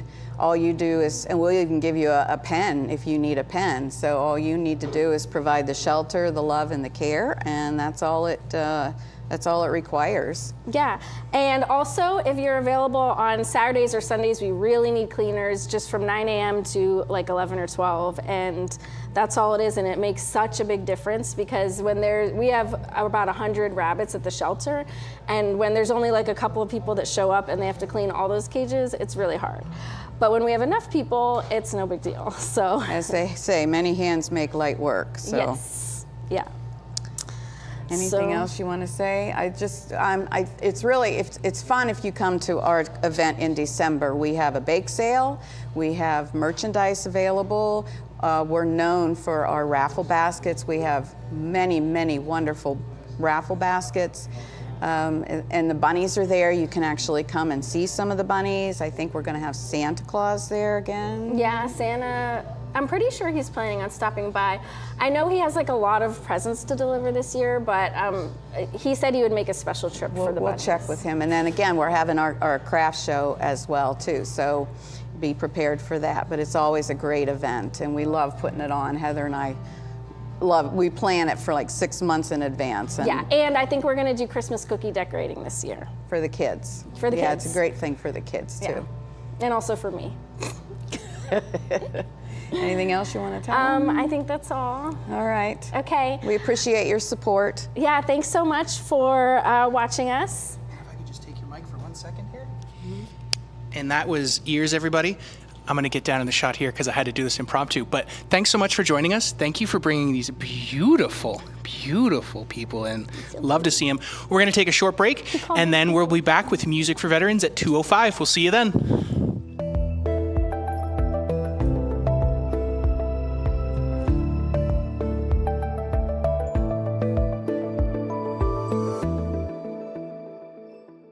So the mission of Community Blood Bank is to connect blood donors with patients in our local hospitals that are in need of life-sustaining or life-saving blood products. There's no substitute for blood.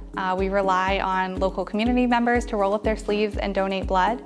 62% of the population is eligible to donate. However, in our communities, less than 3% do every year. Whether you realize it or not, you've probably been impacted by the need for blood. Every day, babies are born, cancer patients receive treatments, traumas occur, and surgeries are scheduled. All of those situations require blood to be available. So we're a little bit unique in the sense that we ask for blood donations every day, but as a nonprofit, we also require monetary donations. So those monetary donations are used for things like maintaining our fleet of vehicles that delivers blood to and from the hospitals, and our huge blood mobiles that drive around town and make blood donation a little more convenient. It's also to help educate the community on the importance of blood donation, as well as trying to provide good promotions to our loyal donor base. The most obvious volunteer opportunity is donating blood. However, not everybody can do that. So if you're still looking for a way to support Community Blood Bank without donating blood, you can come in and help register donors, talk to donors, help them sign up for future appointments, help them redeem points in our point store. So lots of different ways to help us without donating blood. So anyone that would like to know more about Community Blood Bank can visit our website at forhearts.org. You can call us at 814-456-4206 or just stop in and see us at 2646 Peach Street in Erie.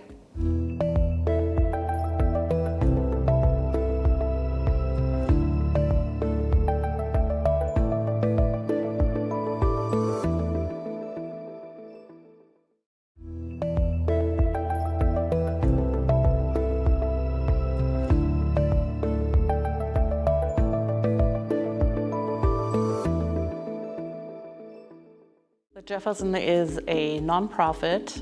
It is a think tank for community progress in Erie, and we support civic enlightenment and discourse. It started in 2008 with Dr. Garvey, William Garvey, former president of Mercyhurst, and he wanted to bring together a group of people, professionals in Erie that would offer educational programming to the community. Over the 15 years that we've been in existence, I want to say we've had over 800 programs, maybe even close to 1,000 at this point, that have provided civic education to anybody in the community. So students are free to attend our programs. 80% of our programs are free to anybody who wants to attend. And so we've provided access to that programming, but we've also provided a lot of reports, studies, publications that empower people to continue learning throughout their lives. The success is how we grew over the years, not team-wise, we're still the same amount of people working at the Jefferson, but the outreach. It has started in Erie, and we've added all the satellites programs around Erie County. That's how we bring Jefferson programming to the people. That's one of the great examples how we help this community grow. We have several locations throughout Erie County, satellite locations over at ECAT. Harbor Creek is our newest location, Fairview and Corey. So we have programming available to a lot of our residents right in the back of their own community. So we collaborate with other organizations in a lot of different ways. One way is through our satellite programming. We've partnered with 5 different local organizations to expand our programs to all of Erie County. Another way is through CAM. We partnered with CAM to make our programs more accessible via live streams and recordings. We've also partnered with the Hagen History Center to have programs and bring big speakers into Erie, and we've partnered with the Erie Community Foundation for programs as well. So we have a very robust volunteer base. All of our volunteers are very excited to be part of the Jefferson crew. We have different volunteer duties. So we have volunteers for our programs where the volunteers check guests in and they help with microphones and Q&A. There are a lot of ways that people can get involved. One would be volunteers. We're always looking for new volunteers who can help out with our projects. Another way would be becoming a member. Membership really drives our organization as well as donations too.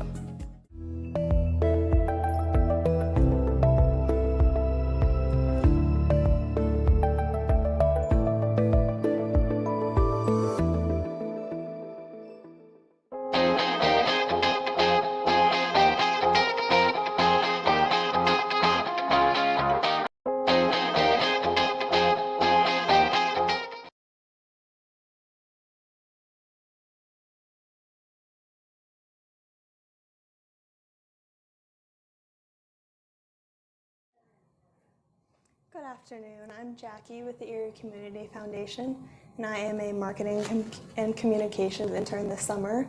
And I'm here to announce the numbers at the top of the hour. So far we have raised $2,298,157. So that's exciting.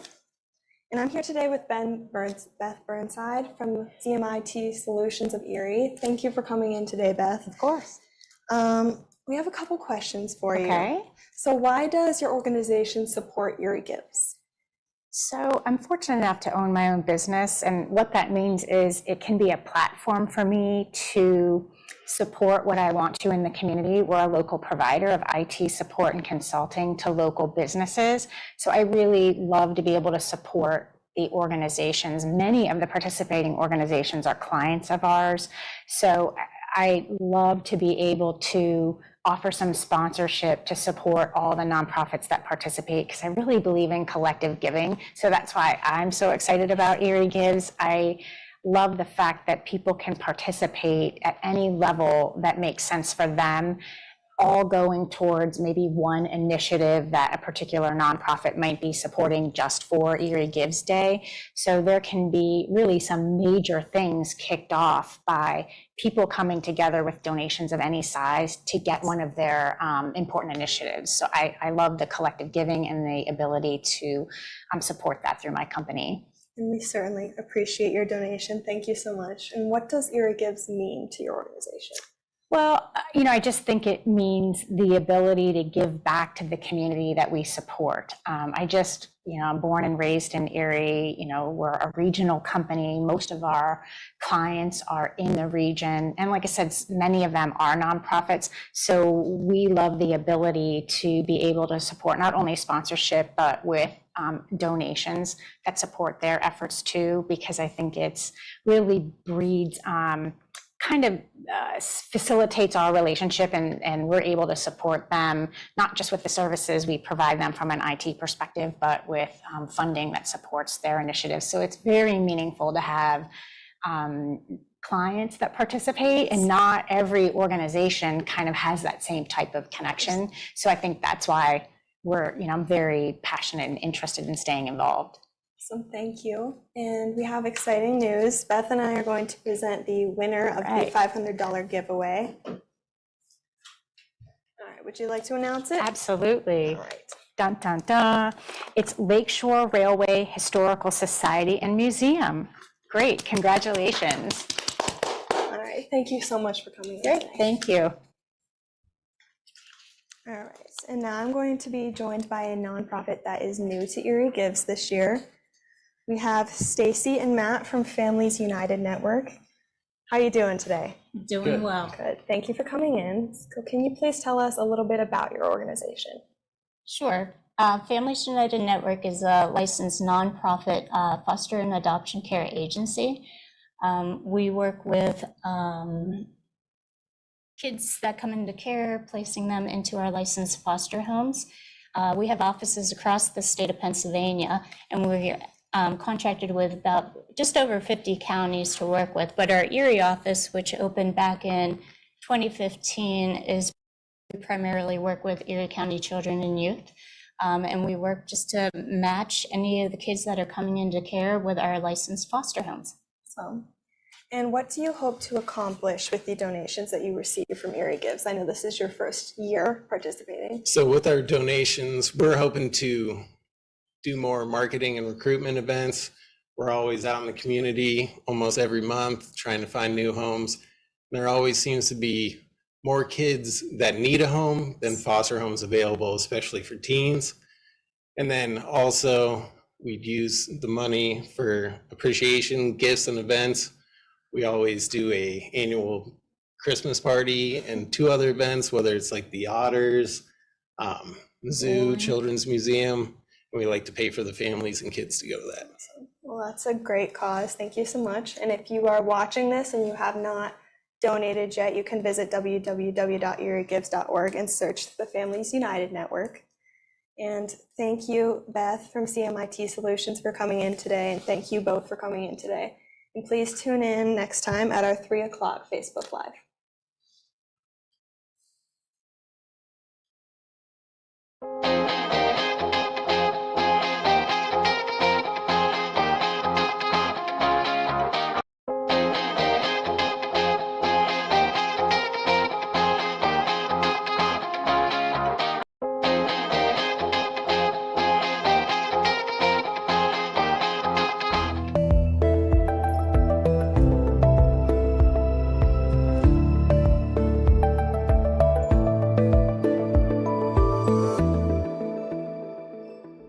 Achieva advocates, empowers, and supports people with disabilities and their families throughout their lives. So we work with men, women, and children who are close to the asset limit when you are receiving a government benefit like SSI or Medicaid.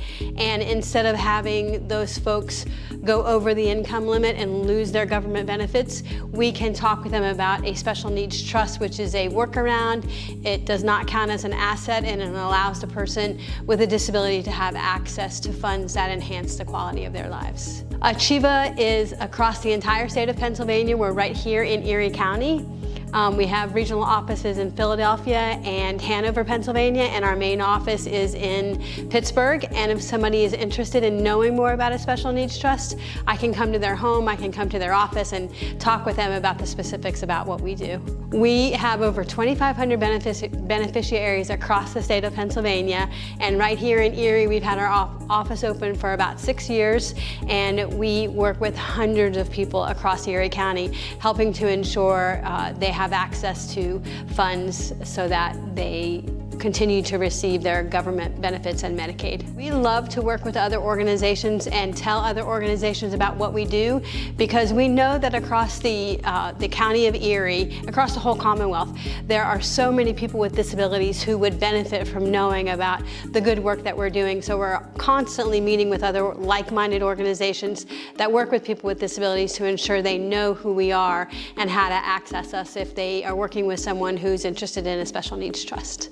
If people are interested in knowing more about what we do, our website, if you just go to Google and type in Achieva in Pittsburgh, our website will pop up. Also, I'll give you my contact information. My phone number is area code 814-504-5556, and my email is kreim@achieva.info.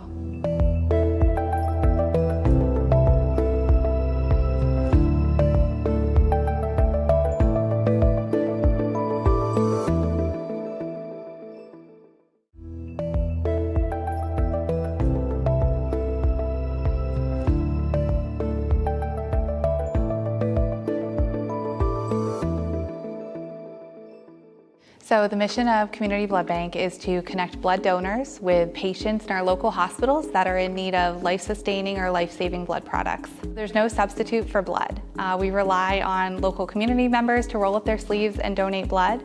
62% of the population is eligible to donate. However, in our communities, less than 3% do every year. Whether you realize it or not, you've probably been impacted by the need for blood.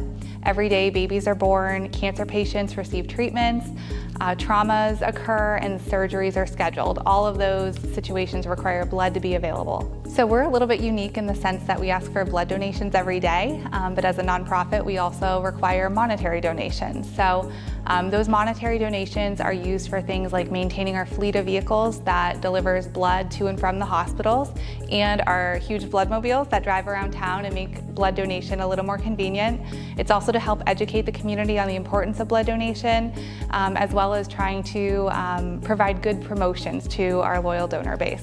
The most obvious volunteer opportunity is donating blood. However, not everybody can do that. So if you're still looking for a way to support Community Blood Bank without donating blood, you can come in and help register donors, talk to donors, help them sign up for future appointments, help them redeem points in our point store. So lots of different ways to help us without donating blood.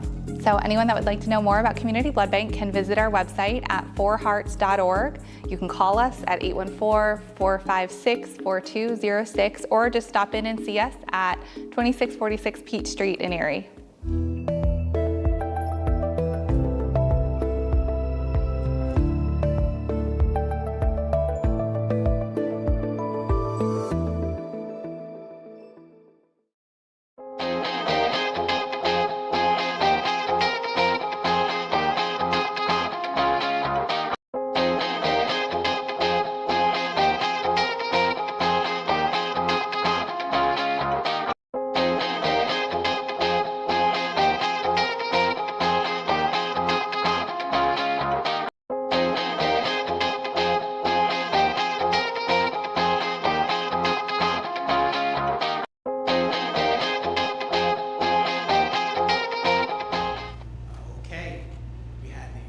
Come in with those wonderful rabbits. We had Kelly's brother coming in, and now we have another great musical act for you guys. Get ready for some more live music with Music for Veterans.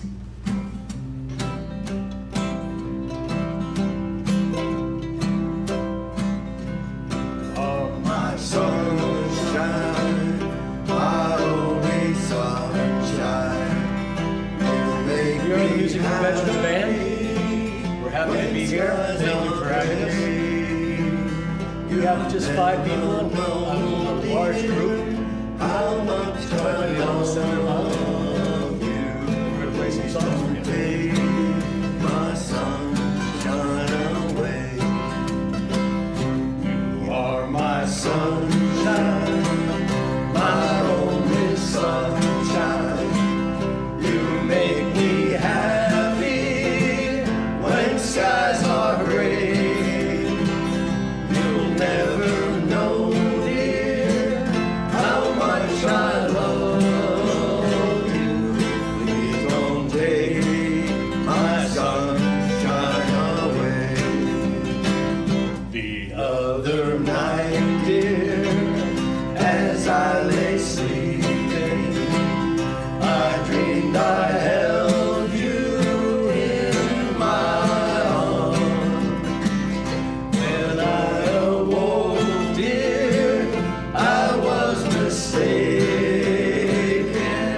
and I hung my head and cried. You are my sunshine, my only sunshine. You make me happy when skies are gray. You'll never know, dear, how much I love you. Please don't take my sunshine away. I'll always love you and make you happy. If you would only say the same. But if you leave me to love another, you'll regret it all.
Please don't take my sunshine away. One more time. Please don't take my sunshine away.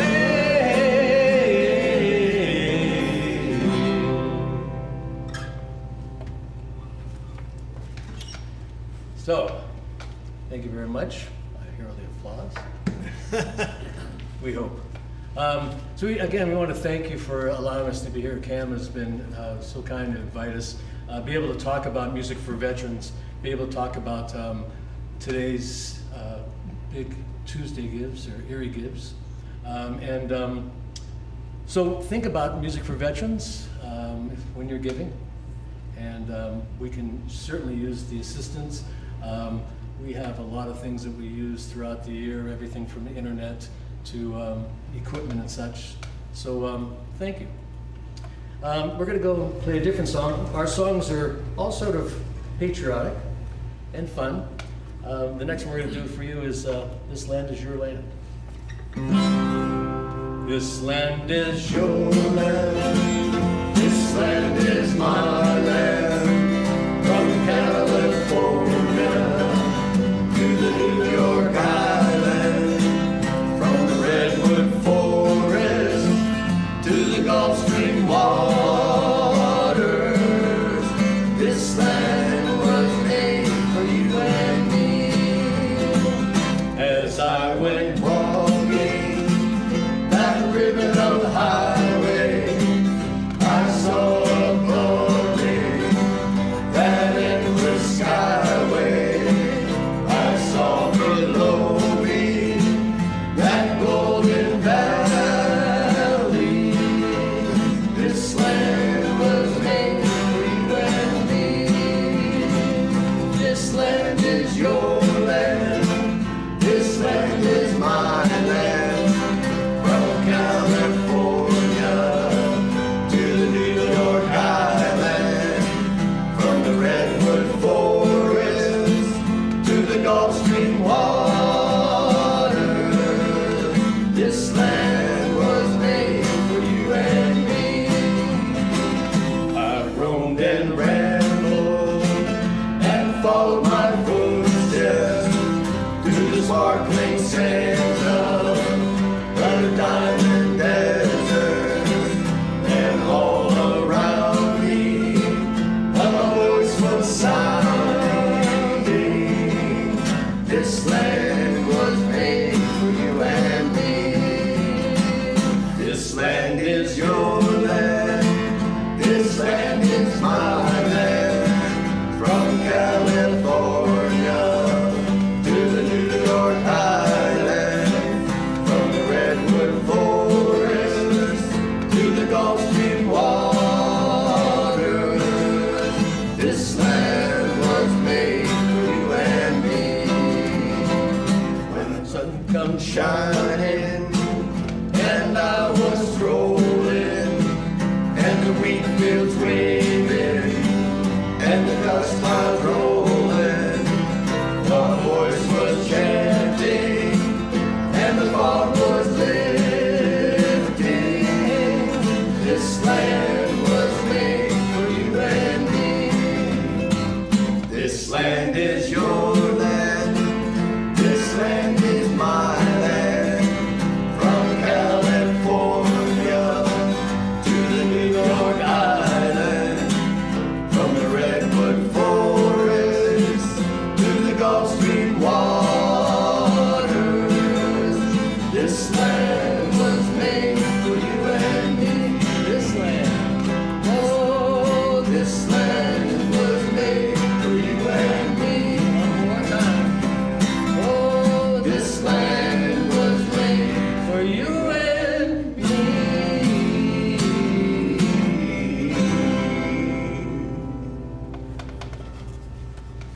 Yes, so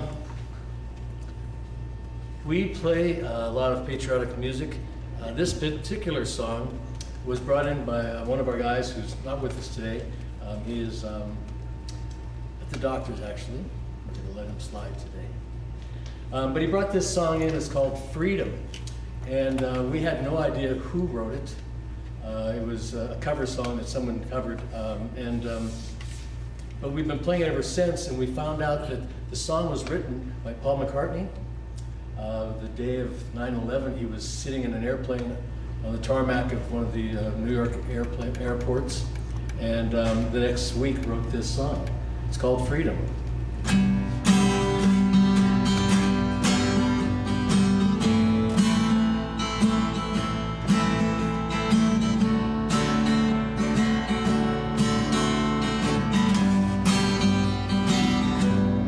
This is my right given by God to live a free life, to live in freedom. I'm talking about freedom, freedom. I'm talking about freedom, freedom. We will fight for the right to live in freedom. If anyone tries to take it away, he'll have to answer, 'cause this is my right. I'm talking about freedom, freedom.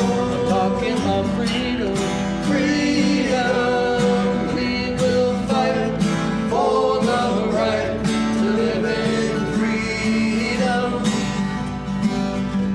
I'm talking about freedom, freedom. I'm talking about freedom, freedom. We will fight for the right to live in freedom. What?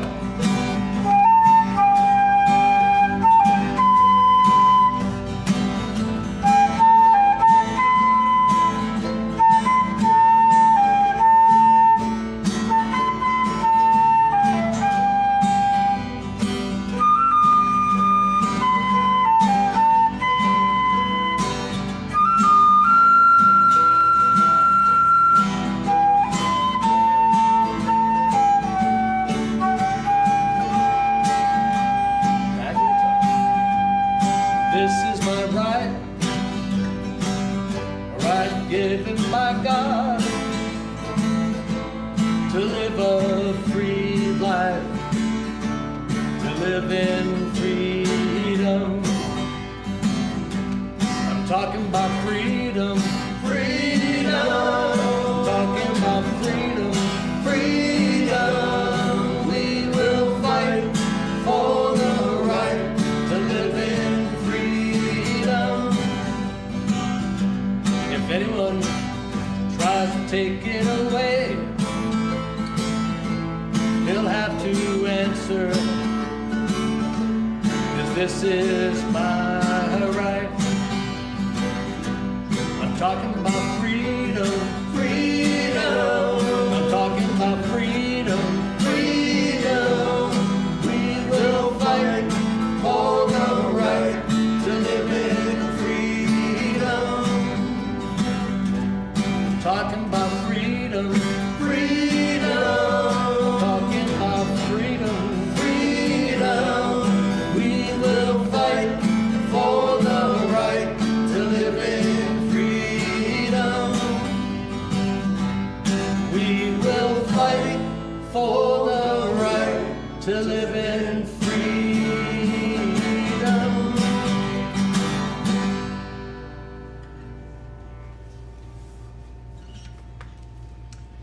So, as I said, I'm surrounded by veterans here, and so we like to play songs for veterans, and we do a medley of the military songs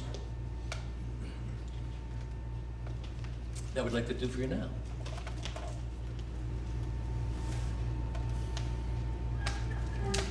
There I go.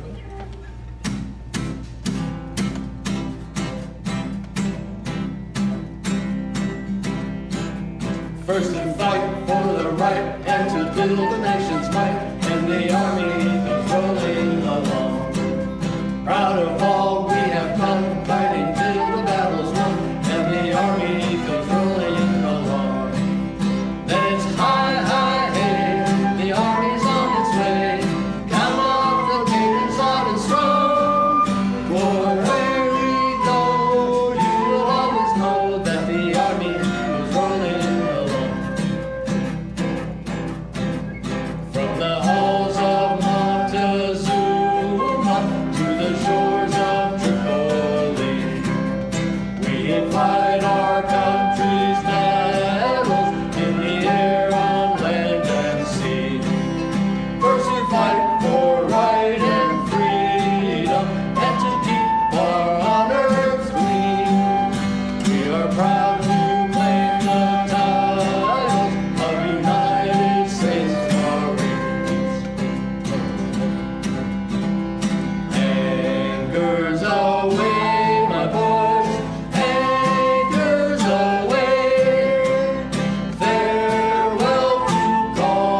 So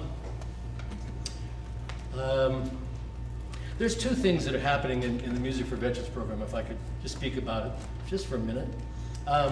Music is something that we have personally. It's something that once you learn it, you have it for all your life. And it's a great thing to be able to use it for comfort. Use it when the times are tough. Use it when you just want to have fun. So that's one part of the program is music.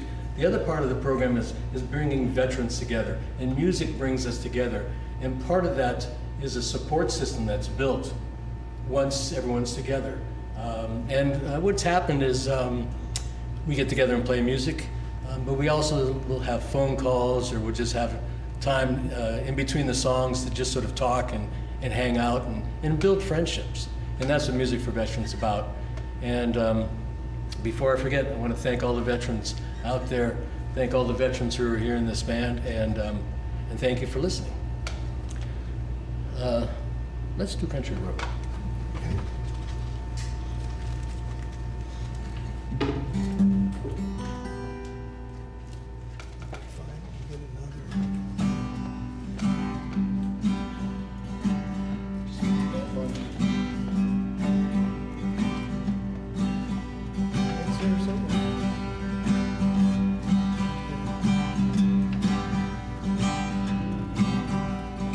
Here we go. Almost heaven, West Virginia, Blue Ridge Mountain, Shenandoah River. Life is old there, older than the tree, younger than the mountain, growing like a breeze. Country road, take me home to the place I belong, West Virginia, Mountain Mama, take me home, country road. All my memories gather round her. Miner's lady, stranger to the water, dark and dusty, painted on the sky, misty days of moonshine, teardrops in my country road. Take me home to the place I belong, West Virginia, Mountain Mama, take me home, country road. I hear the voice in the morning hours, she calls me. Radio reminds me of my home far away. And driving down the road, I get the feeling that I should have known yesterday.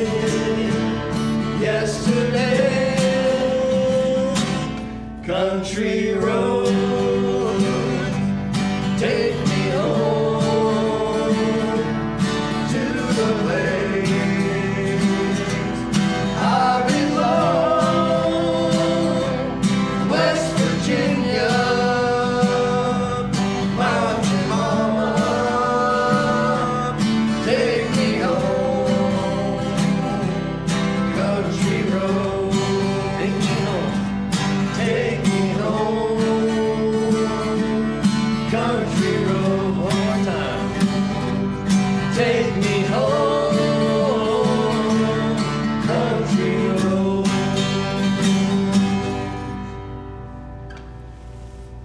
Yes. Fun. Well, let me see what else we have here.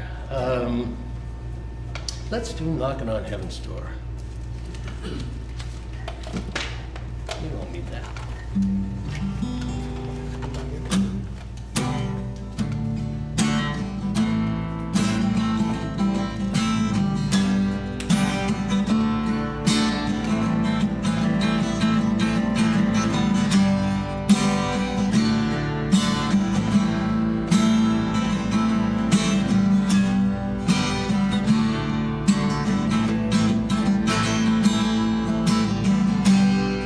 Take this badge off of me. I can't use it anymore. Getting dark, too dark to see. Feel like I'm knocking on heaven's door.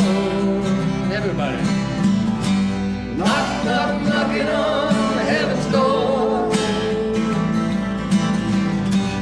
Knock, knock, knocking on heaven's door. Knock, knock, knocking on heaven's door. Just like so many times before.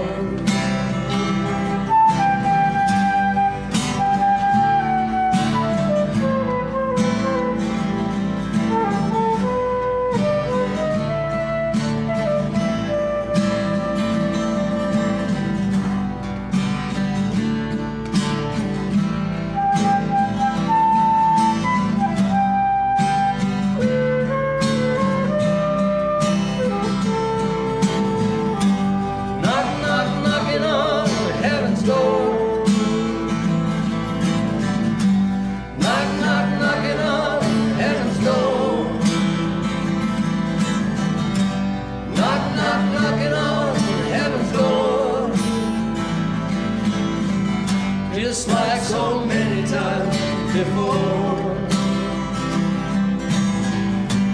Mama put my gun in the ground. I can't shoot them anymore. That long black cloud coming down. I feel like I'm knocking on heaven's door. Knock, knock, knocking on heaven's door. Knock, knock, knocking on heaven's door. Knock, knock, knocking on heaven's door. Just like so many times before.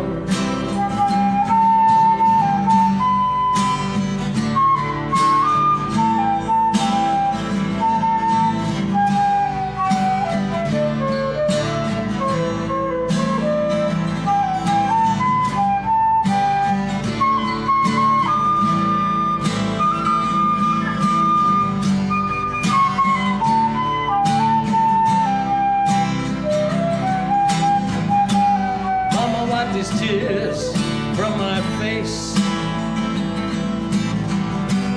I can't see through them anymore. Get me out of here, it's just another place where I'm feeling like I'm knocking on heaven's door. Knock, knock, knocking on heaven's door. Knocking on heaven's door. Knock, knock, knocking on heaven's door. Just like so many times before. Mama wiped the blood from my hand. I can't use them anymore. You know this feeling, it's hard to understand. I feel like I'm knocking on heaven's door. Everybody, knock, knock, knocking on heaven's door. Knock, knock, knocking on heaven's door.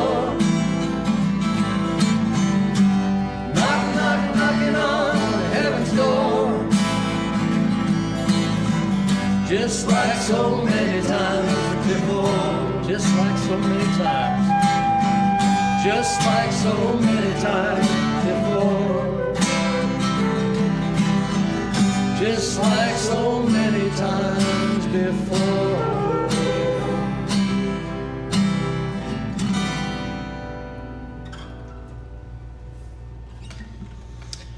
Nice. Well, we have a few more minutes, so we're going to play a few more songs, or a couple of songs at least. Should we do Wagon Wheel? Sure. This is a song we just learned recently, and it's a fun song to play. So I hope you enjoy it.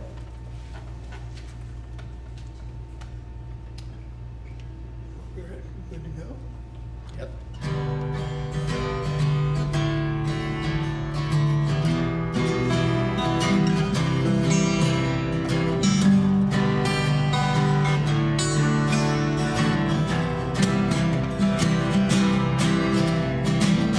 Down south in the land of the pines, coming my way from North Carolina. Staring up the road, I pray to God I see headlights. Headed down the coast in 17 hours, looking through the dead dogwood flowers. Hope to make it through all we got to see my baby tonight. Rock me, mama, like a wagon wheel. Rock me, mama, any way you feel. Hey, mama, rock me. Rock me, mama, like the wind and the rain. Rock me, mama, like a southbound train. Hey, mama, rock me. Coming from the cold of New England, I was born to be a fiddler in an old-time steel band. Baby plays guitar when I pick the band down. Oh, the North Country winters keep getting me down. Lost my money, can't come, so I had to leave town. I ain't turning back to living that old life no more. Rock me, mama, like a wagon wheel. Rock me, mama, any way you feel. Hey, mama, rock me. Rock me, mama, like the wind and the rain. Rock me, mama, like a southbound train. Hey, hey, mama, rock me. Walking through the South Night Road, on a trucker out of Philly had a nice long coat. East and west from the Cumberland Gap, on Sun City, Tennessee, and the county kid who on the 47. I hear the baby call the baby, she's the only one. With my guy rolling, at least I will drive free.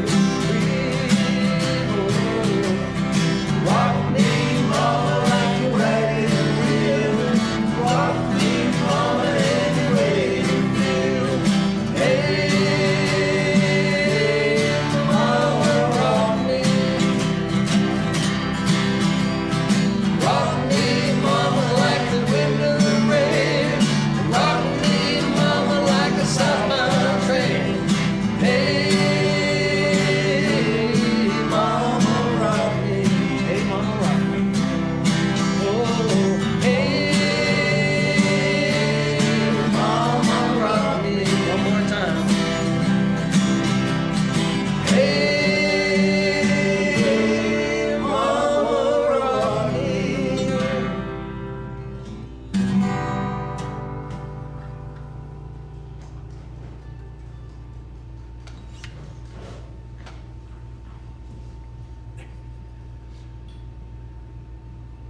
Okay, Thank you so much. That was Music for Veterans, one of my favorite groups. We've had them on before. I really enjoy having them. So stay tuned. We are going to have another performance a little bit later, but for now, enjoy some videos of some nonprofits you can support on Erie Gives Day.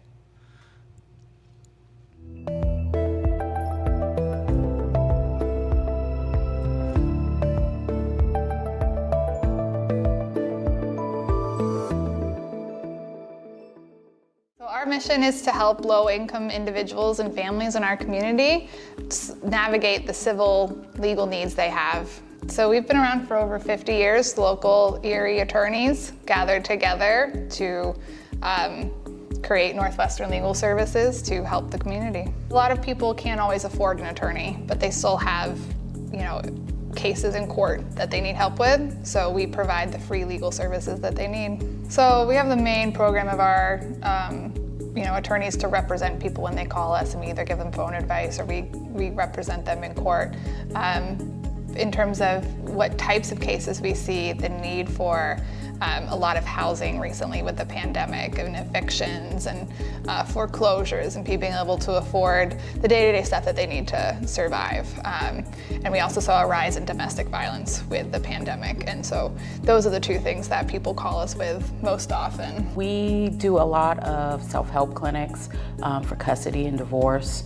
Those are always very popular because it's empowering for our clients to be able to fill out their own paperwork, go down to the courthouse and file the forms themselves, and it's easy, something that they can do, feel like they're taking charge.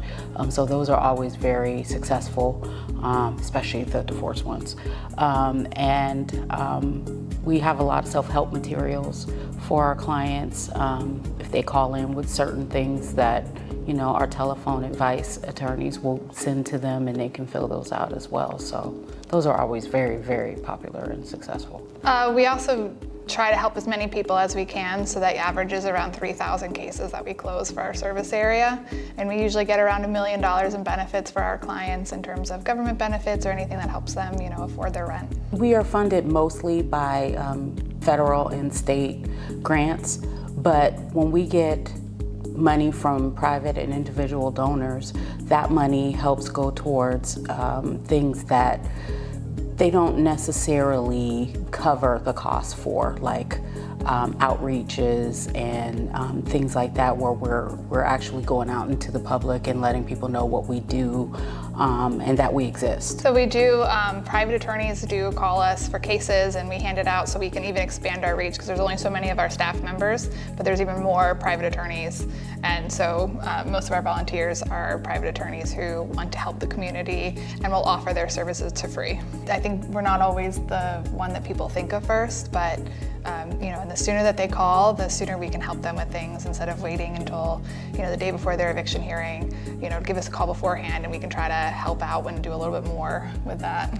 That's exactly the issue, which is why we look for donations to help with our outreach, because people do end up coming to us kind of late for issues that we could have helped them with had they come sooner or called us sooner. A lot of times people don't find out about us until after the fact, or at the end, or when it's too late. So that's the important part. We've got grants with other organizations locally where, we'll do the legal side of an issue, and they'll either pick up, whether it's counseling or therapy or helping finding housing or getting them other services. We join CBC. We join task force and make sure that, our clients' voices are heard on various different levels within the community. We're always looking for places to do presentations, to tell people about their rights, or even companies that we can inform their staff, so when their staff hear about an issue, they know that they can refer somebody to us. Any kind of advocacy to help to just get the word out about what we do is always helpful, because that's usually how people find out about us anyway. If they're going through something, hey, did you call Northwestern Legal Services to see if they could help? That type of word of mouth really helps us a lot. And of course, if anybody is interested in donating to our program, they can always get in contact with us. They can call us or send us an email. through our website. If they want to, go on our website and check out, our programs and things that we're doing, they can always go on our website, and that will help us to further our outreach efforts, so we can reach more people and help people. Anytime your community can have their basic needs met, you're going to see a better community. People who aren't worried about where their next meal is going to come from, how they're going to pay their rent, about their children being taken away, are happier people, and they contribute more to society in the fact that they go about their lives. They're not struggling. There's less, people who end up without homes and having less problems. Of course, that's gonna affect the community as a whole. It translates to lower crime rates. It translates to better mental health, a variety of things.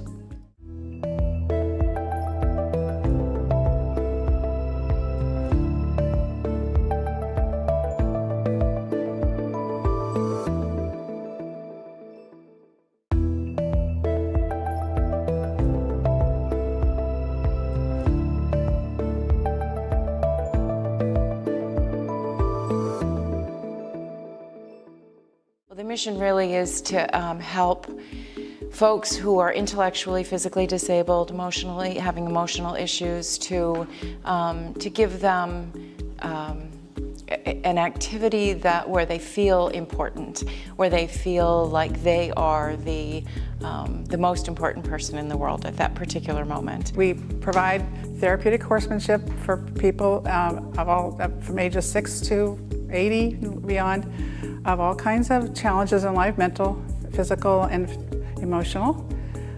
Through horses, we help them, it helps their core strength and their balance and their hand-eye coordination. It helps them mentally, and it helps them socialization and a whole bunch of different things. And we have different things that we do to help reach those goals. Well, I could talk all day on our successes. We have quite a few. We have a wide range of students riding, from a lot of autistic children and adults, paraplegics. Like on the horse, we actually have people that we have to lift up on a lift, and we have them riding is a huge success there. We've had autistic children actually speak the first words in grade school, that they're nonverbal and they start talking after they've been on a horse. We have children that have no core strength, that can't even sit up. We used to not even take them if they couldn't sit up, but we started taking them, and we've had them start to be able to use their upper body where they couldn't before. We've had people that you would never think be able to ride a horse at all start riding completely independently. When you see these young men and women or children come in and they're fearful, they're not social, and they just bloom. Part of it is that they're acknowledged. Part of it is that in this program, they are the important person.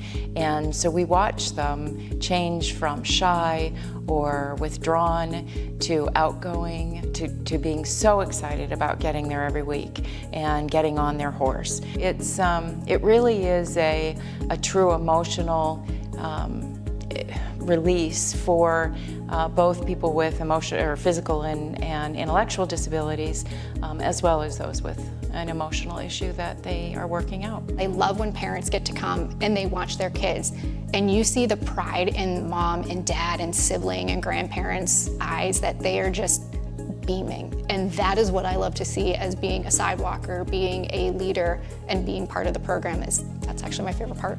Without donations, we wouldn't exist. And we need donations of all kinds. Financial donations, certainly time, the volunteers that we need, even instructors. We have an instructors program for those people that might want to get involved as an instructor. So really, I mean, we are totally dependent on donations. We need a lot of support. First of all, it's extremely expensive to have horses. If anybody that has one would know that. And it's going up and up, as is everything else. We have a paid staff, and We don't charge our students very much. It only comes out to like half what it would actually cost to provide this for them. So we're heavily dependent on donations. We had a veterans program. We're hoping to restart that program. In order to do that, we need funding. And we're working on, there's a small building on the property that needs to be renovated, and we're waiting for that to get done so that we can open the this space so that we have a place to start a veterans program. It will also give us space for classrooms. It will give us space. Sometimes our autistic children get overwhelmed and they need a quiet place, and it will give us a place that they can go for some quiet until they can regroup.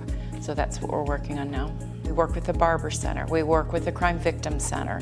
So, we really do try to reach out to our community and let them know that the program exists and what it's there for, how we can help their clients, and work together to provide these services for those folks.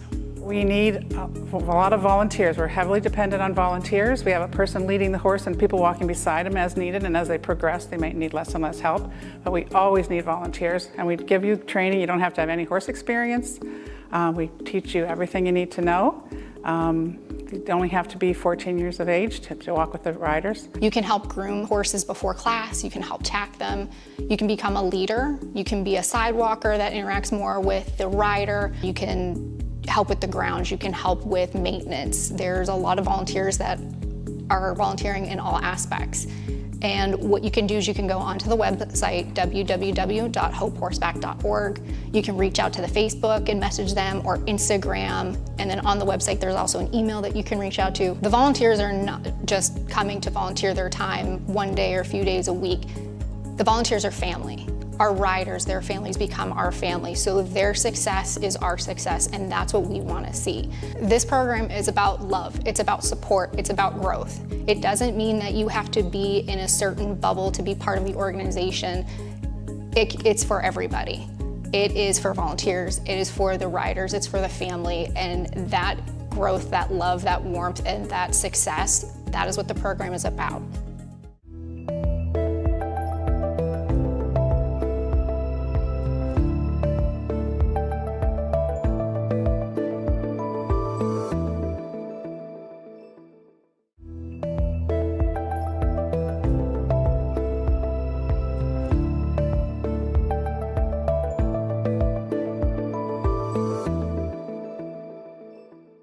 The mission of Parkinson Partners is to educate, encourage, and support those with Parkinson's disease and their families in the Northwest Pennsylvania region. Our organization was founded in 1992 by 5 couples who met in their doctor's office, and they realized that there was absolutely no support, no education, nothing in this area for those with Parkinson's disease.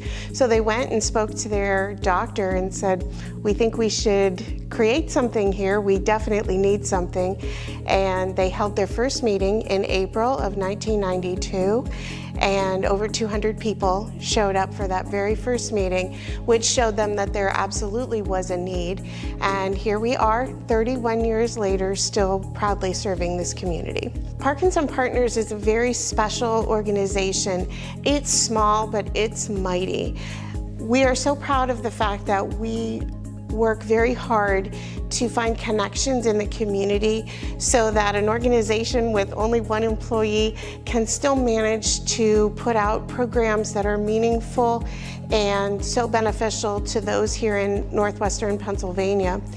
In addition, most of the programs that we provide and services that we provide are born out of needs expressed by the community. We take the time to survey our community and find out what it is that they need, and we align our mission according to those needs. Well, when I was diagnosed, we were pretty much in the dark on what the disease was and how it affected people, and my neurologist told us about Parkinson Partners, and there happened to be a newsletter. in the examination room. And so that's how we got started with them. So several of the programs that we have include the Purposeful Movement and Wellness program, which is one of our keynote programs. We partner with Gannon University's occupational and physical therapy programs, where we match up students to work side by side, those with Parkinson's, in a group setting so that they can enjoy a specific exercise program designed for their needs, but also that can be adapted in real time to their individual needs.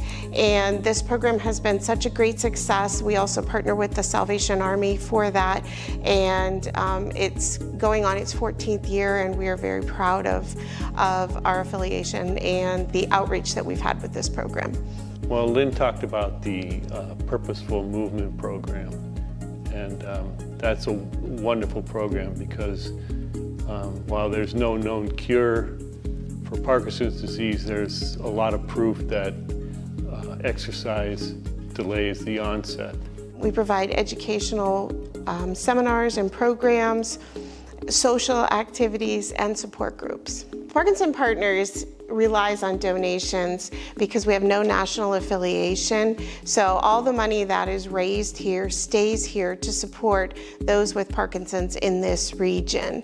And we are so grateful for those generous donors who see our mission and embrace it and want to support it. I think we've seen through the Zoom meetings several people who have been recently diagnosed that really come in without a clue as to what to do and who to see, and I've seen a lot of people get help from the Zoom meetings and from the social meetings to sort of guide them to the professional help they need.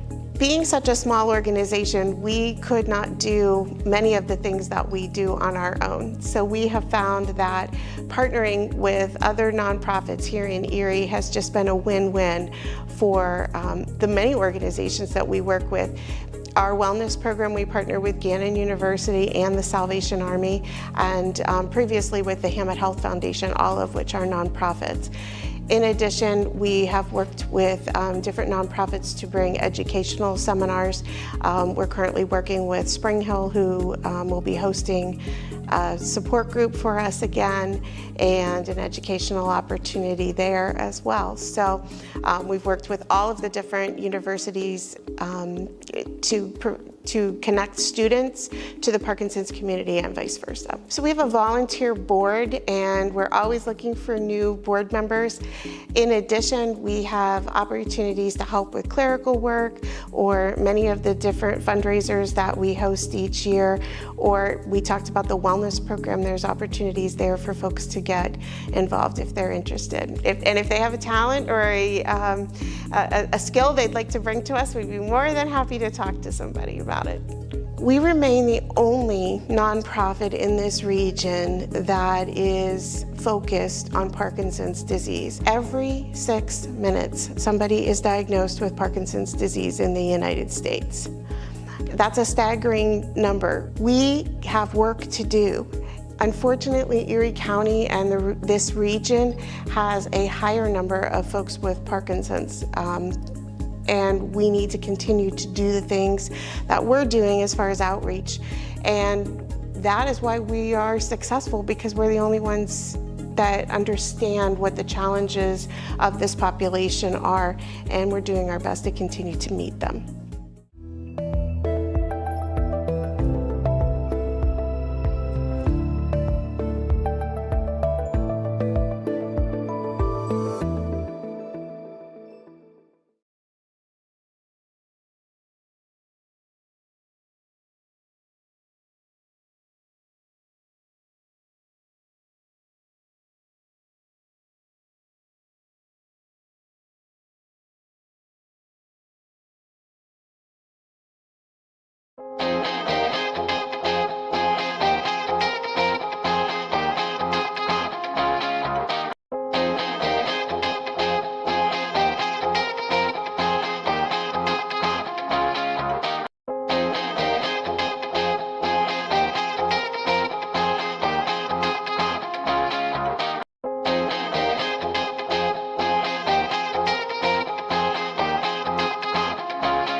Good afternoon, Facebook Live folks.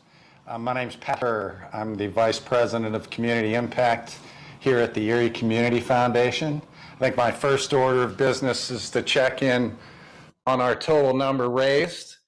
We're off to just a great start. We're at 3.3 million, 484 nonprofits served, almost 16,000 gifts. So we're definitely moving in the right direction. Thank you to everyone for the support you've given so far and for what's to come. Erie Gives is like Christmas in August for us here at the foundation and for the nonprofits across the community that you all. I'd like to introduce my friend Mabel Howard.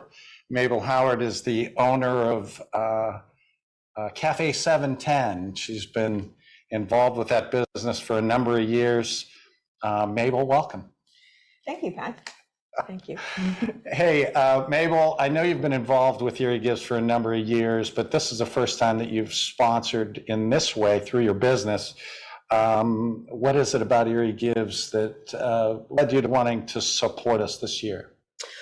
So, Pat, Erie Gives is such an amazing fundraiser for the community, for all nonprofits in general. I was actually honored when I was asked to support on this particular day. I know how much it means for a nonprofit to receive every single dollar. So to get like an additional 500 randomly is a very special gift that nonprofits are, specialize in stretching those dollars further than the average individual. That's for sure. So I know that you also operate a nonprofit. Why don't you just speak to that for a second? What does Erie Gives mean from the nonprofit point of view? From the nonprofit point of view, I feel like it's the perfect time of year to have to bridge the gap between where you may be budget to helping you get through that giving season of Thanksgiving and Christmas. So it's always enjoyable to be on the other end and to see how everyone truly wants part of this giving day. I feel like Erie Gives is like a social day for society to be a philanthropist. So it's rewarding, the conversation and all. Over the years, it's been nice to see how Erie Gives brings folks together. So I agree with you. I think it's certainly a special day. We have an hourly sponsor, giveaway that you're going to draw now. Yeah. So why don't we go ahead and announce that? And the winner is Community of Caring. Community of Caring. Great. They definitely need it. Community of Caring does a lot of great work with our homeless population, so happy for them. All right. Well, thank you, Mabel. Really appreciate to talk to you. Yes, my pleasure.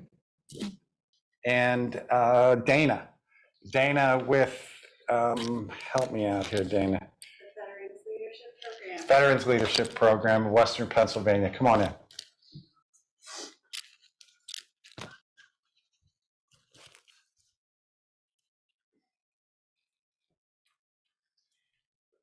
Dana Fox with the Veterans Leadership Program of Western Pennsylvania. I know this is probably, I think it's your first go-round with Erie Gives, correct? It is, correct. Why don't you tell me a little bit about the Veterans Leadership Program? So, really new to Erie.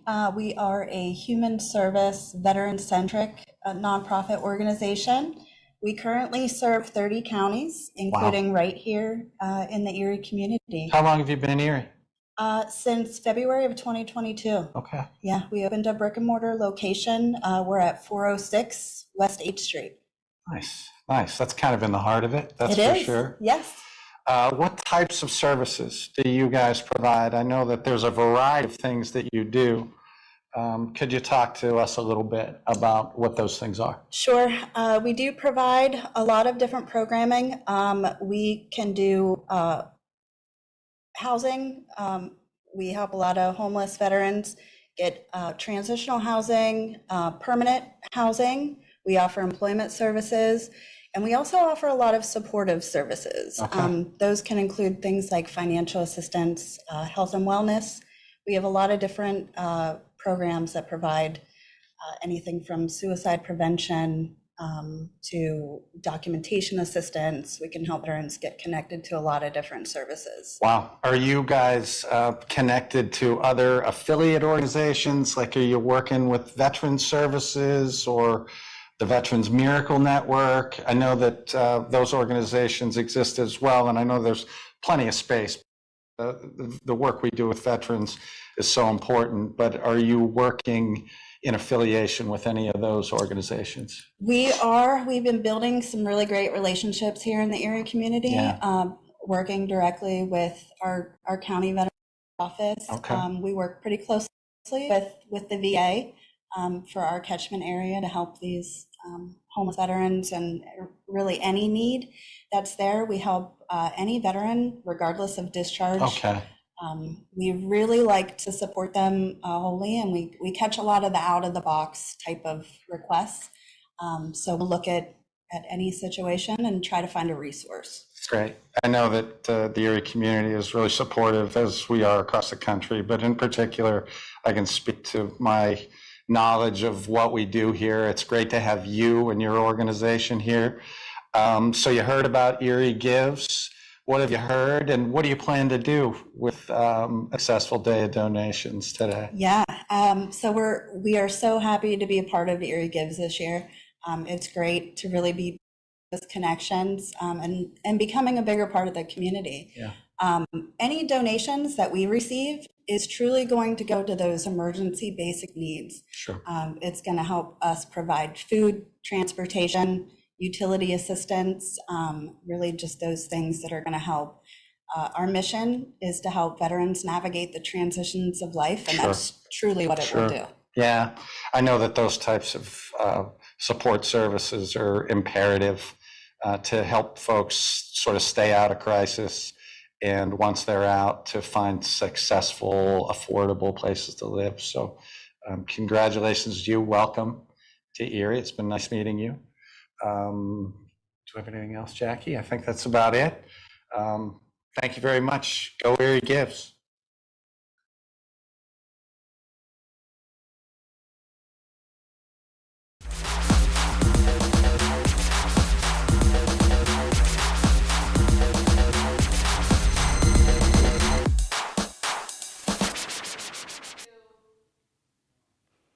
Hello, Erie. I am Gisela Trell, and I'm going to be playing some original music for you today. I hope you enjoy. If you'd like to find more, you can look online, YouTube at Music by Giselle, as well as Instagram at Music by Giselle. So I hope you enjoy this set. Let's get started.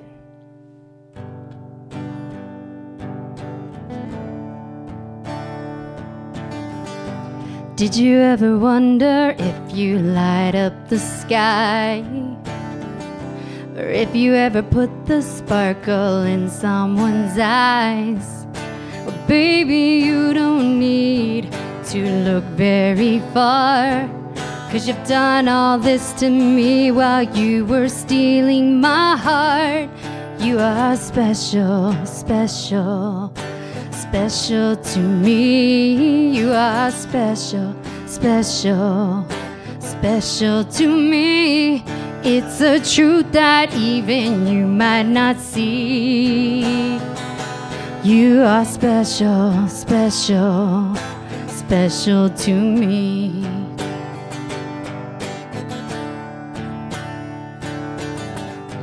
Did you even notice that you colored my life?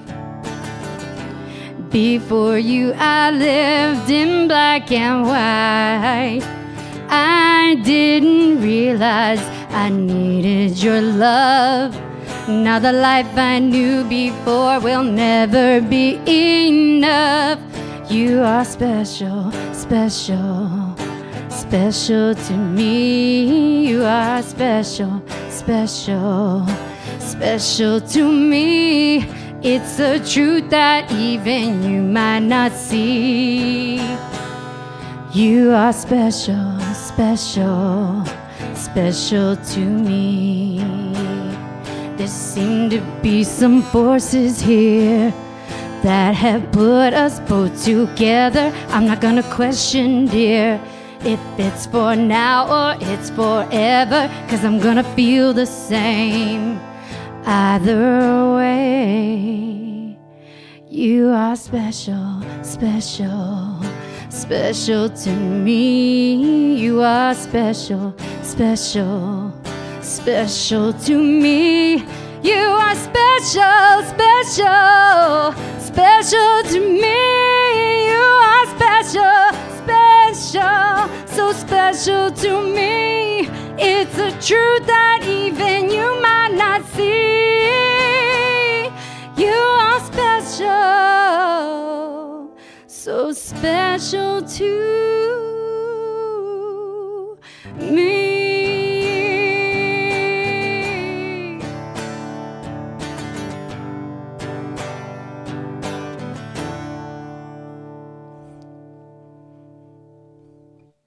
Please, somebody pinch me. I think I must be dreaming. There's something about this that can't be real. All my life I must have just been wandering, searching for a love that I could feel. When I see you, I see my future. The way you have me mesmerized, can't keep the stars out of my eyes. When I see you, I see you. Every moment that we share together reassures my heart that I am home. I no longer question the road I had to travel, 'cause it led me to the place where I belong. When I see you, I see my future.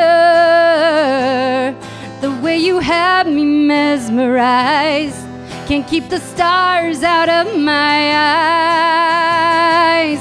When I see you, I see you. Now I know it's your hand I'll hold through thick or thin until we're old. 'Cause when I see you, I see my future.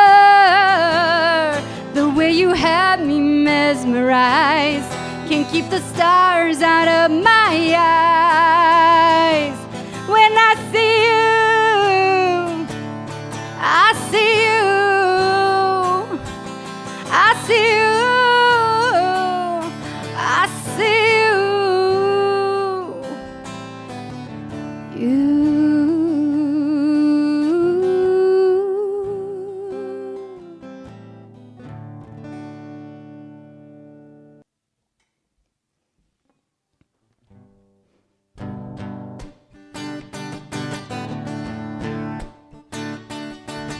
A fighter wise guy told me once I had to open up to love to heal the sadness in my soul.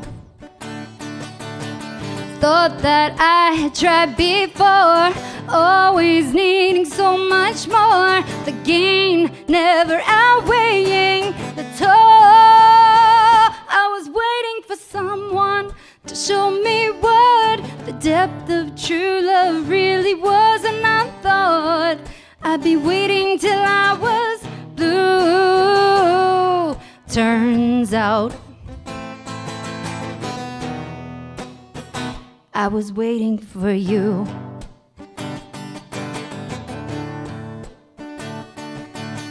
I never guessed it'd be someone who stood beside me all along, allowing me to make the move. Scared because you were my friend, scared to open up again, scared of what I could possibly lose. I was waiting for someone to show me what the depth of true love really was, and I thought I'd be waiting till I was blue. Turns out I was waiting for you.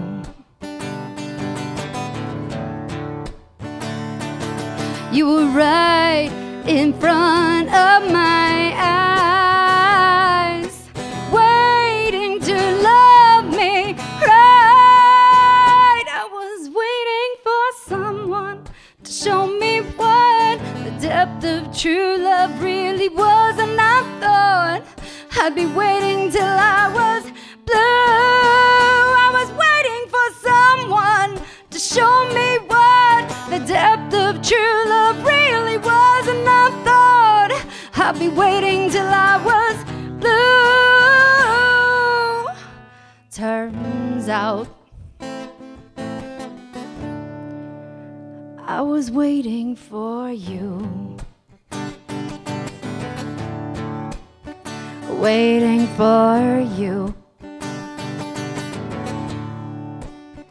Waiting for you.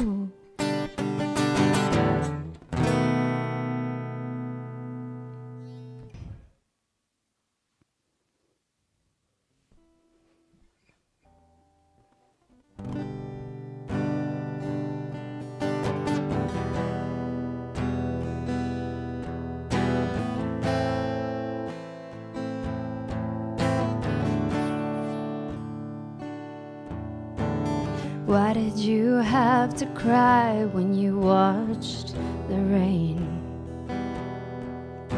I knew by the look in your eyes you were suffering.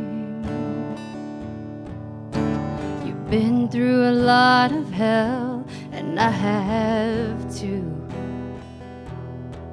But now we both have tales to tell about pulling through.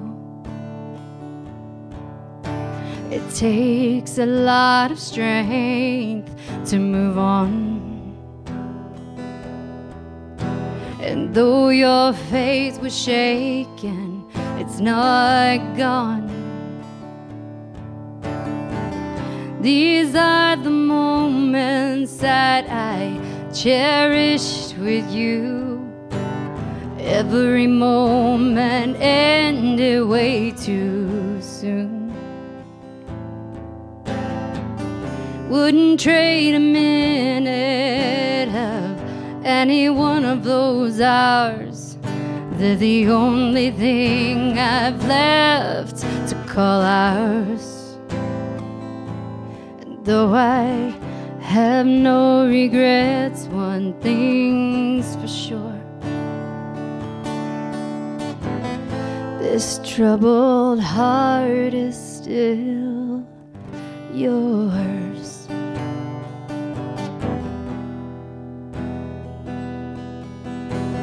Why did you make me laugh until I cried? Breathing to life what was dead inside. Isn't anything you did or said that has your memory stuck in my head? These are the moments that I cherish with you. Every moment ended way too soon. Wouldn't trade a minute of any one of those hours. They're the only thing that's left to call ours. And though I have no regrets, and that's for sure, this troubled heart is still yours. Patiently waiting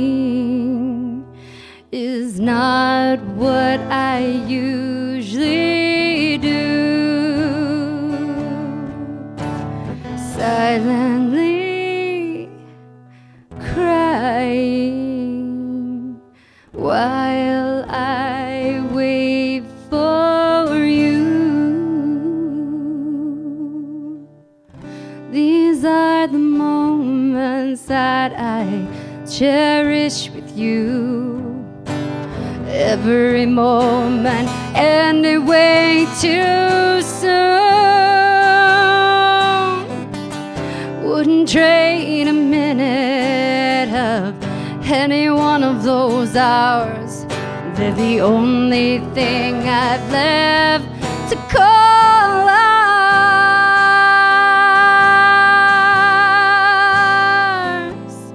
Though I have no regrets, that's for sure. This troubled heart is still yours.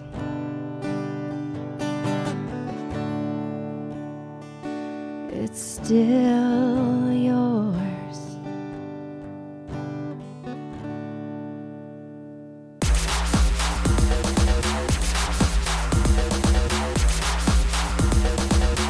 Want your band or small music group featured on CamJam? Now's your chance. Send us your band bio along with a photograph to info@camerie.org. CamJam is our new program featuring local musicians, and we need musical talent to help us showcase you to the community.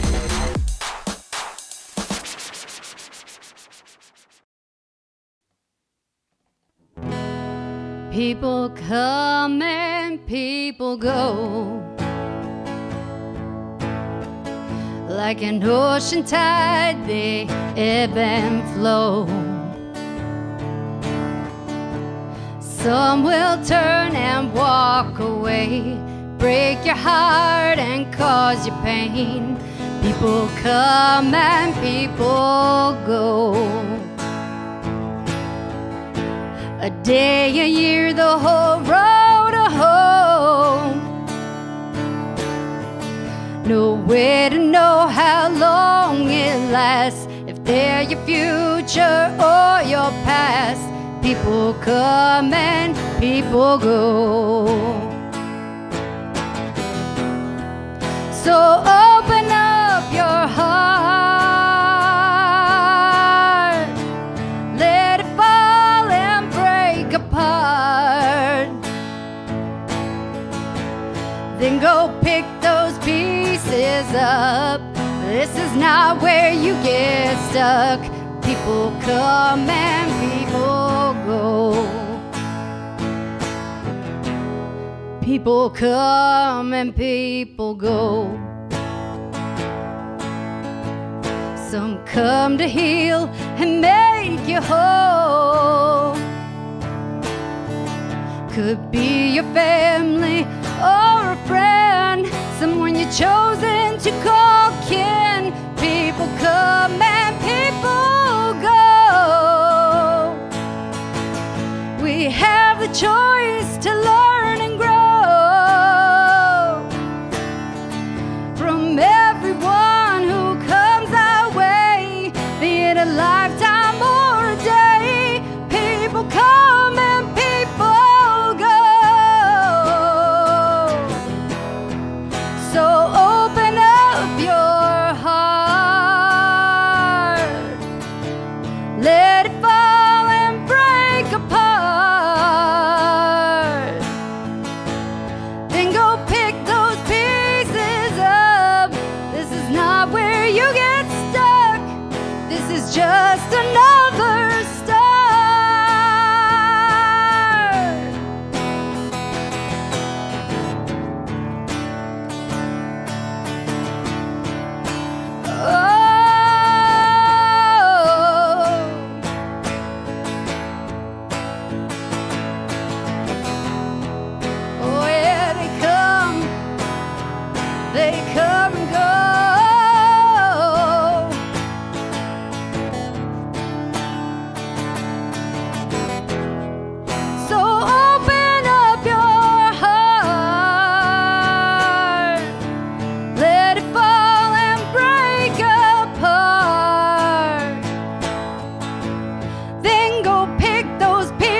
just another start. Let forgiveness be your guide. Don't try to run, let your light shine. 'Cause people come and people go. People come and people go. They come and they go. People come and people go.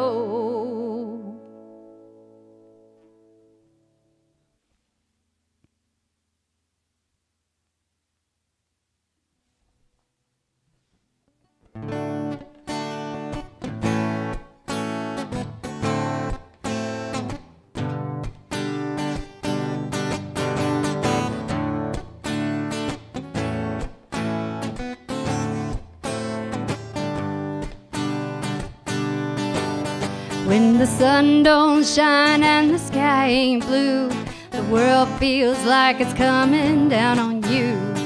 Might not believe me when I say, but trust me, everything will be okay. There's always someone who has been there too, somebody who can help you figure out what to do. Just reach out your hand and you'll stand. I know that you can. When the sun don't shine and the sky ain't blue, the world feels like it's coming down on you. Might not believe me when I say, trust me, everything will be okay.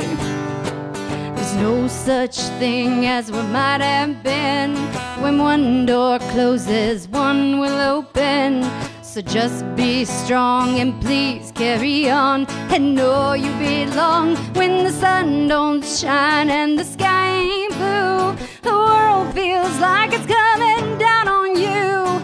Might not believe me when I say, but trust me, everything will be okay.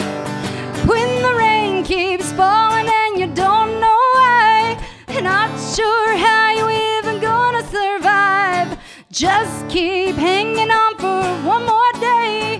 Eventually everything will be okay. I'm not saying that it won't be hard. Life tends to leave us with battle scars.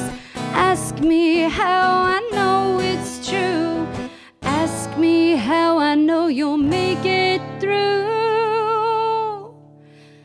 When the sun don't shine and the sky ain't blue, the world feels like it's coming down on you. Might not believe me when I say, but trust me, everything will be okay.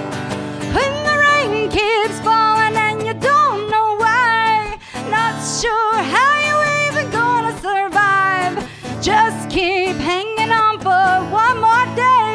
Eventually everything will be okay.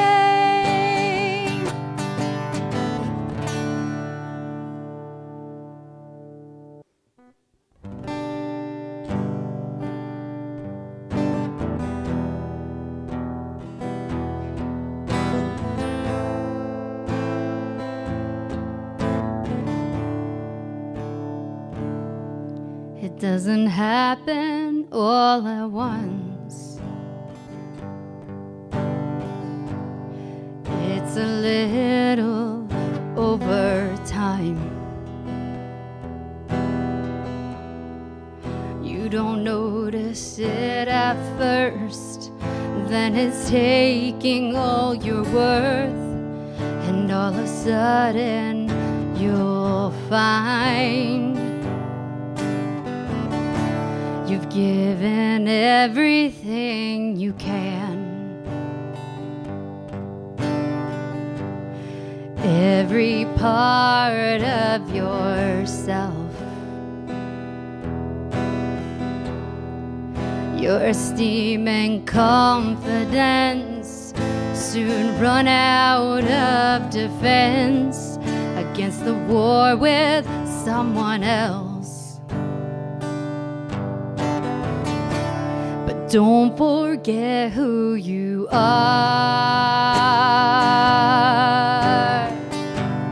Don't forget who you are.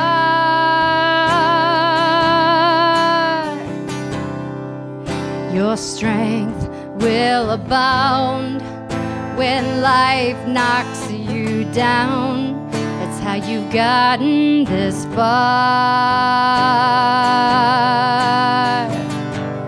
Don't forget who you are.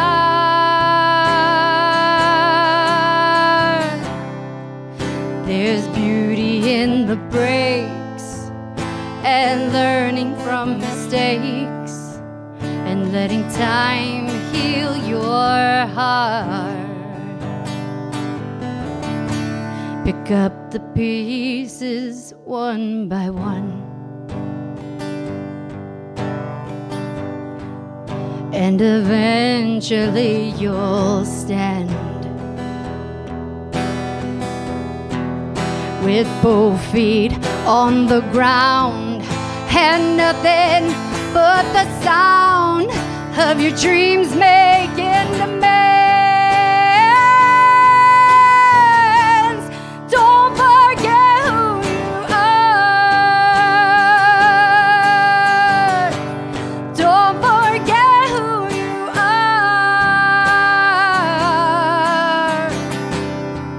Your strength will abound when life knocks you down. It's how you gotten this far. Don't forget who you are.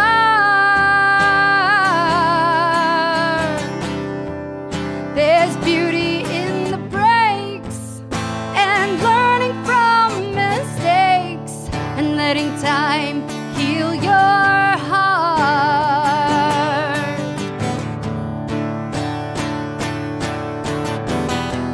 There is hope, there is light, and there is love within sight.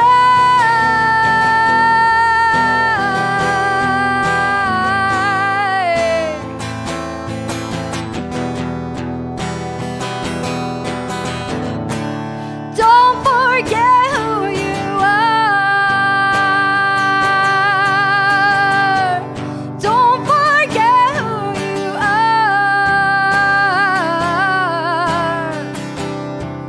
Your strength will abound when life knocks you down. It's how you gotten this far. Don't forget who you are. There's beauty in the breaks and learning from mistakes and letting time heal your heart. Don't forget who you are. Don't forget who you are. Don't forget who you are.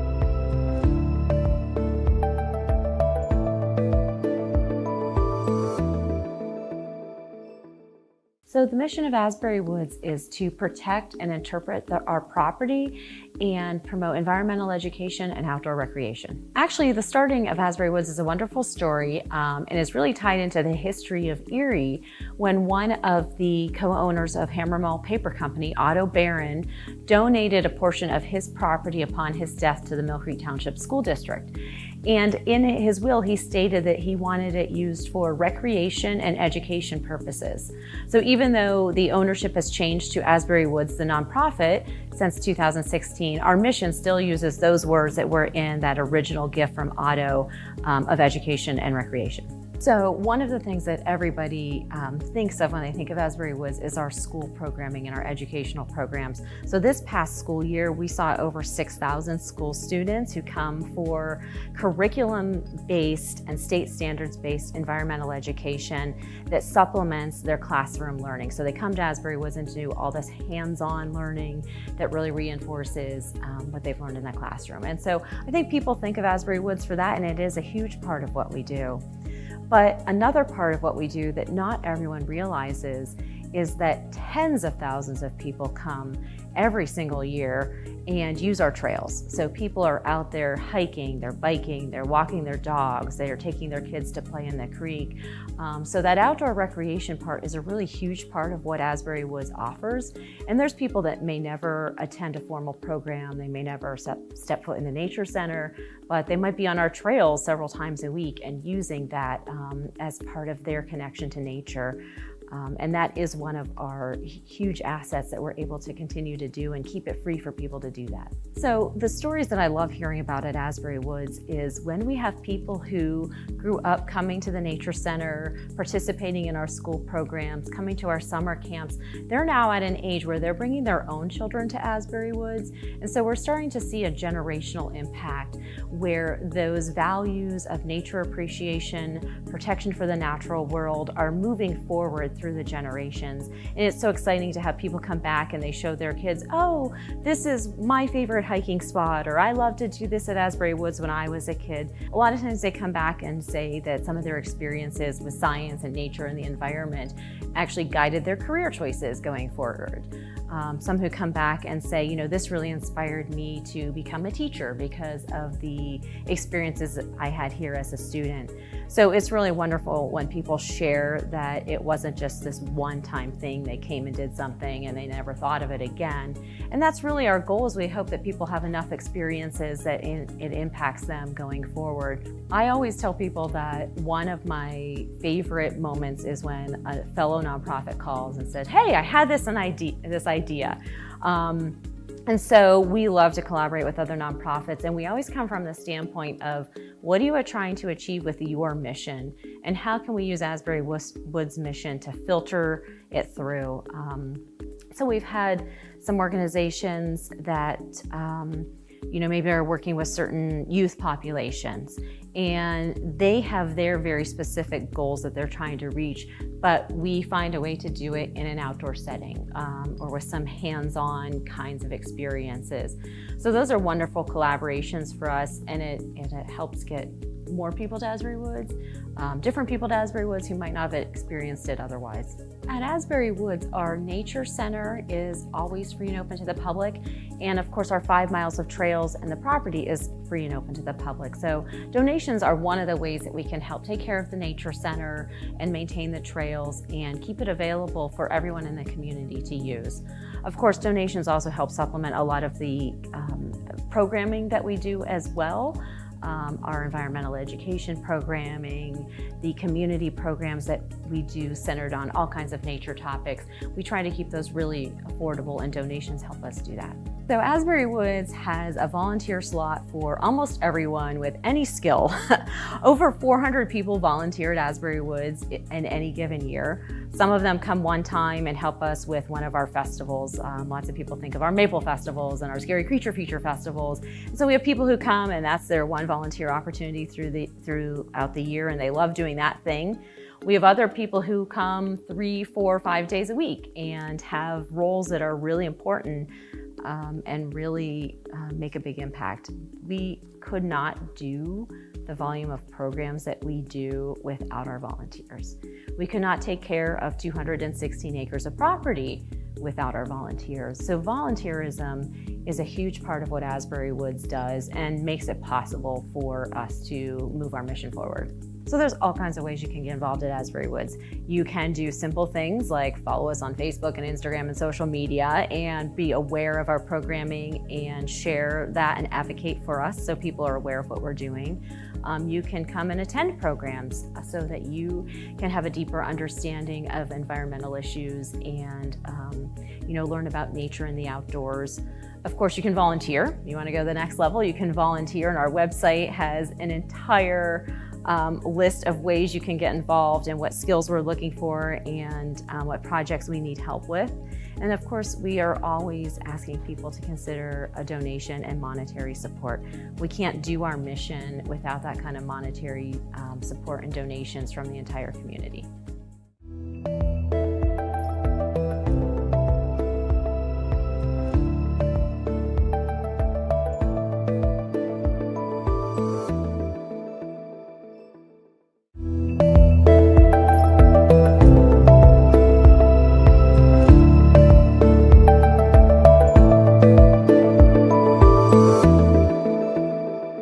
Our mission of the Albion Area Fair is to promote and showcase agriculture in the area while providing family-friendly, fun entertainment. We are known as the biggest little fair, and agriculture is our main mission, is to show agriculture education. So we try to have a little bit of everything, every kind of animal, while also in the background having some fun entertainment and food and providing something for everyone in their family.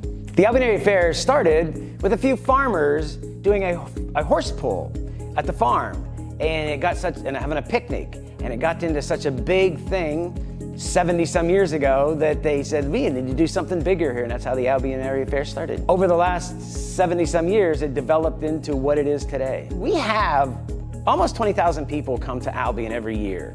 It's a 5-day fair, and so Tuesday through Saturday, and so many people, the local people, come back every day. But there's people that travel from Ohio, from New York, and even down south. So agriculture is the largest industry in Pennsylvania. So it's so important that all of the over 100 fairs in the Pennsylvania area are out there showing people what this is all about, what our state is about. But also, our particular fair is about bringing people together. There's people that travel from all over the country to come together. It's like a large family reunion, meeting their friends and their family and neighbors, getting together once a year. My family personally they disperse to different areas of the country. We come together and we have an annual ritual where my sister, specifically, we come and we ride a Ferris wheel every year. It was one of those things, she comes up, we do lots of other things, but that's one of the things that we ride the Ferris wheel. Twice now, we've had high school class reunions schedule their time during the fair because they know many of the members are there. One of the highlights is we have the 3rd oldest carousel in the country on the grounds. It's part of the Albion Borough Park, but during the fairgrounds, you can see that. So the Albion Area Fair is one of the biggest fundraisers for the fire departments, churches, nonprofit organizations in the local region. They come together to do their annual fundraising at the fair. So it's a great opportunity for them. Also, businesses showcase their businesses and the different things. We have a huge tent that people come in, and it's a one-stop shopping place to get your information out there. So our fair is totally volunteer, and we depend on people coming to the fair, on the gate admission. So any kind of donations, sponsorships, any kind of extra funds like that, grants, make a huge difference in us being able to succeed and promote and improve the fairgrounds. We're broken up into departments, and there's 53 departments. And so there's opportunities in everyone, whether it's animals, it's horses, cows, and also we have tractor pulls, we have flower displays. So there's a lot of opportunities. If you find something that you're passionate about, there's an opportunity to get involved in that department. So if anyone's interested in getting involved, we do have a website, albionfair.com, or you can call the fair office at 814-756-3911. Any of the superintendents of the departments, if you go to the webpage, all of their phone numbers are on there. You can contact them individually, or if you have to call me, whatever. As the president, I'm happy to direct people into whatever area they'd want to be. We're a small town, Albion, but we're a big deal. We bring all the people together. We put together our organization, our volunteer organization has really put that all together to make a great, fun entertainment. We are known as the biggest little fair around for a reason, and once you get there, you'll want to come back every year. But so come on out and see what's going on. We'd love to have you come visit us.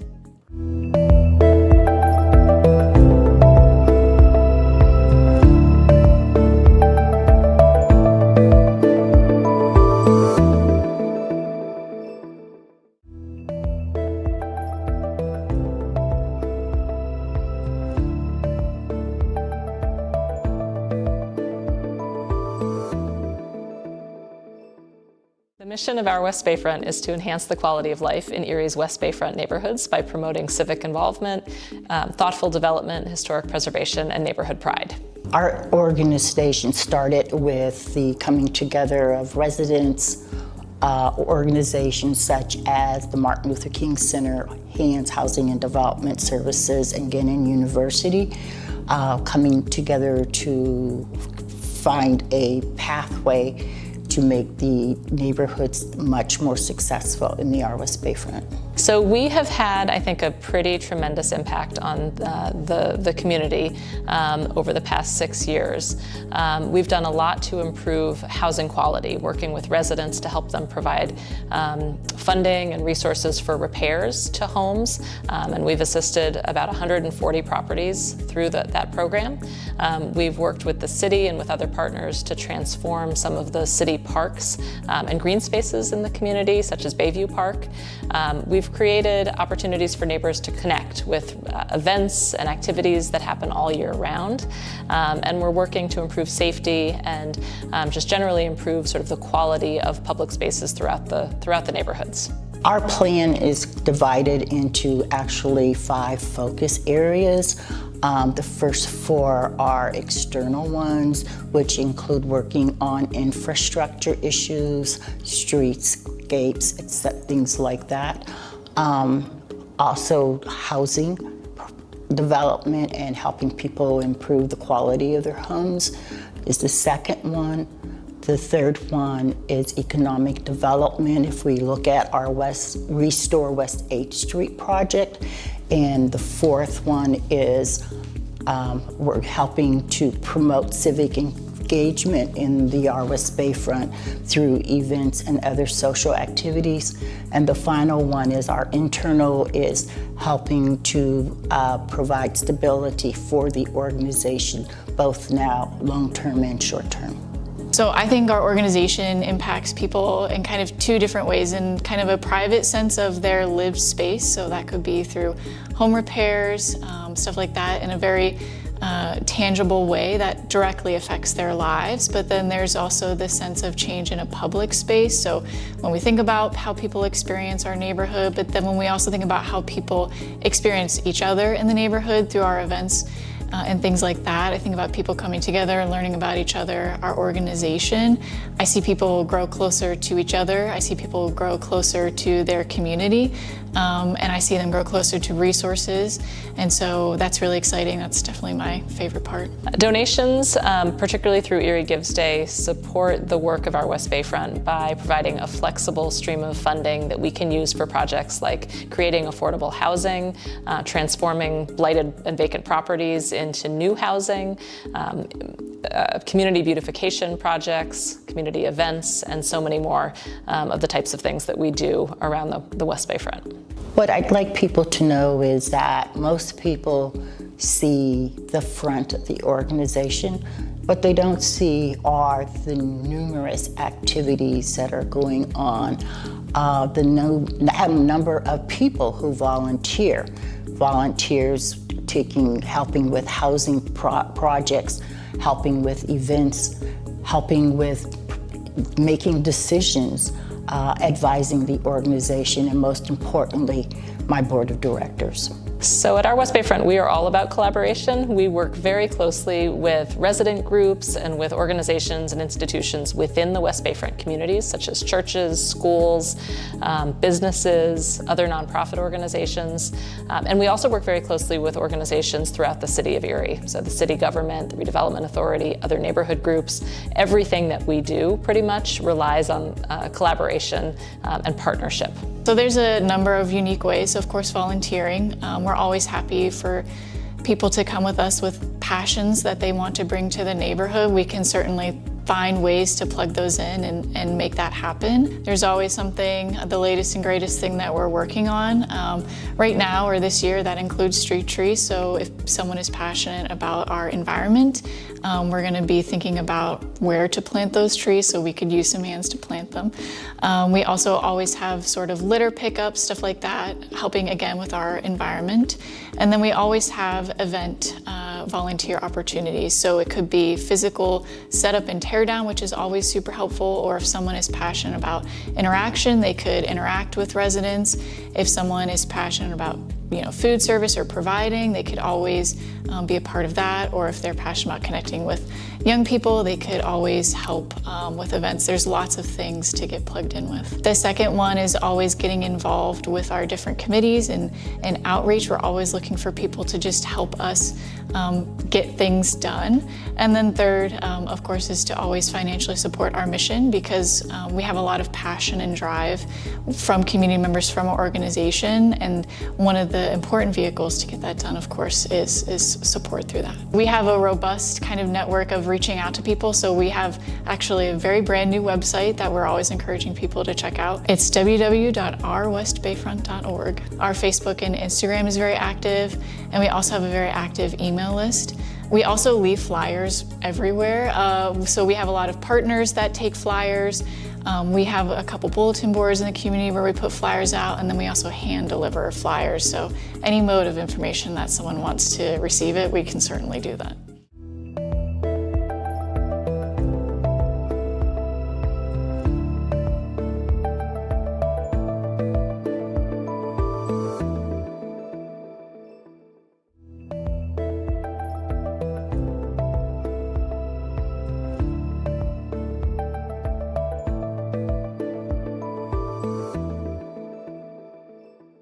The Bethany Outreach Center was created originally as a food pantry, as an outgrowth of the Bethany Lutheran Church way back when there was a church there. But now our primary service is to help our community and the outlying community with their basic needs, which include food, clothing, and educational programs to support their growth.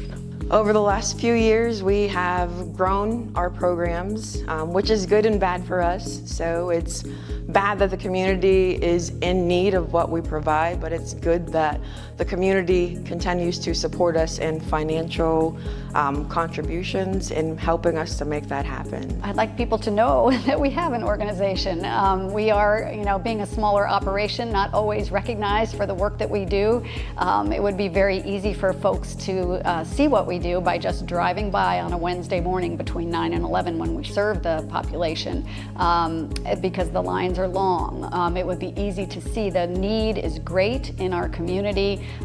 Folks are so pleased and happy to receive their food. They're so happy to be able to get clothing, and everything we give them every week is free of charge. We have families that may have had a house burn that have to restart. We're able to provide them with food, and then not just clothing, but some of those items they would need to restart in a new apartment or possibly a new home. We're able to help people bridge the gap of a time of despair and be the light and be the hope that they need to move into a positive direction. If our doors were ever to close, there would be about 177 families that would go without food and families in our community. So that's the impact of any financial contribution. We could not survive without the financial donations from our wonderful donors. We have a very small operation. We have 2 staff members that are part-time. We are able to support and fund them, but everything everything else is through volunteers. So financial donations assist us with purchasing items that are needed for our clients, including extra food items. So we do get some food items through Second Harvest Food Bank, but we purchase additional fresh items and things like that. We serve one of the poorest zip codes in the entire nation, not just in Erie.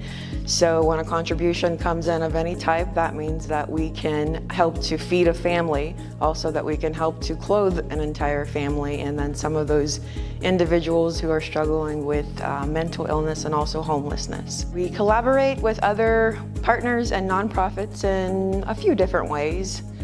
One, when we get excess of any type of items, for instance, like Bombas socks, we collaborate with all of our neighbors first, and then any organization that's serving a similar community that's in need. So at one point we had received like 7,000 pairs of socks.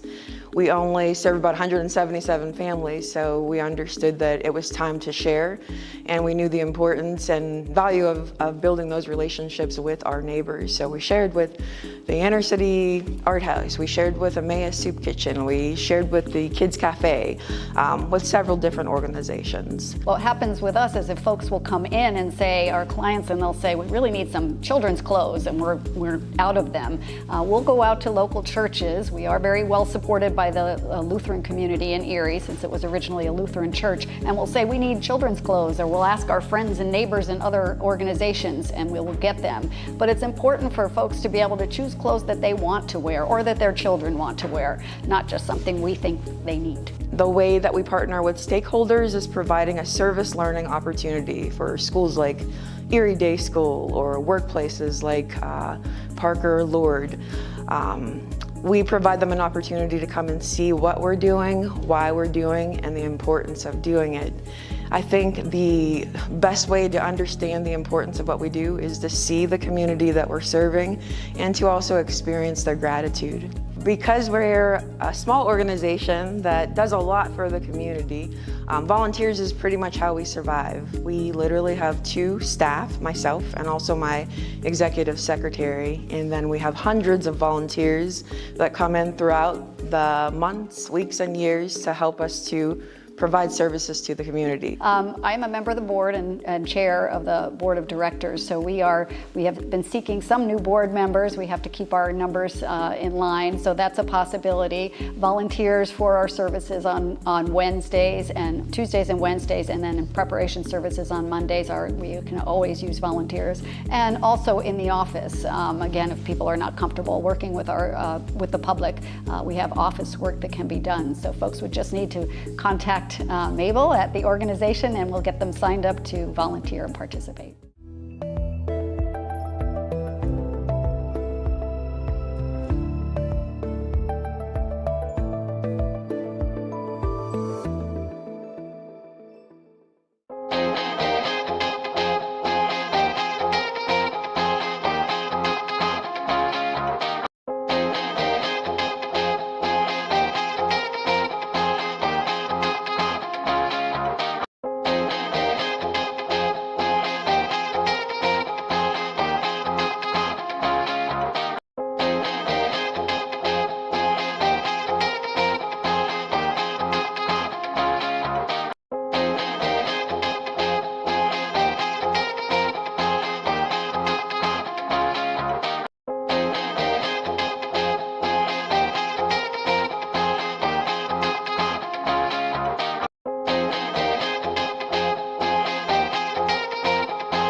Every month, and it provides totally free daycare and a meal and an opportunity for moms to come out and get in community with each other, talk about things that they talk about something that's happening in their life, really about just walking alongside someone and growing that community. It can be hard, and it's better to do that with someone else. So part of the funding would go towards those Mom's Night Outs and expanding them, because we're up at about 90 families that attend per Mom's Night Out, and we have about 30 of those events a year, because we're at the Erie Center for Arts and Technology, Edison, and Piper Burley. Okay, terrific. And do you have to live in the city to be part of Erie City Moms? Is it? No, you don't. I mean, all moms are welcome, because we have that common ground in all mom, you know? Yeah. And so you're always welcome to come to the events. Just register, and it's just if you're willing to drive and get that transportation in there, or call one of us, and I would come get you if you would want to come. So, you heard it here first. Ashley's willing to come pick up everybody. I stand by that. I stand by. Well, that's awesome. What a great support for moms. Thank you. And we've grown from there to mentoring, and we wanted to provide, once moms start to come to those Mom's Night Outs and might need like a next step, maybe it's going to go back to school, or maybe it's going to get a different type of job, or maybe to become a homeowner, or whatever comes up, our programming is designed to walk alongside moms in that process. And mentoring is a one-on-one chance. I'm also a mentor, actually. And so we're walking with someone who's now like a sister to me, and she's going to go back to school. And so the funding would also go towards that program, as well as we piloted it this year. I mean, it's in our first year as a nonprofit. And then our last option is, our last program is through our housing pipeline. And so to encourage, if a mom wants to become a homeowner, then moms can get on their feet and start living in a property that we just bought on East 10th Street. Wow. And so it's really wonderful things, and it takes an amazing team of volunteers that we have, all led by Amanda Burlingham, our executive director. Sure. Oh, that's incredible. What a wraparound support is what it sounds like. Yes. Very cool. Good stuff. Well, thank you. Thanks for sharing those details. And now I think we have a giveaway here. So we get to announce the winner of our $500 giveaway. Again, thank you to Allburns. And of course, I don't have my glasses on, but it looks like Mill Creek Paramedic Services is the winner. Yay! Yay! That's great. Thank you to them for participating, and thank you, Allburns.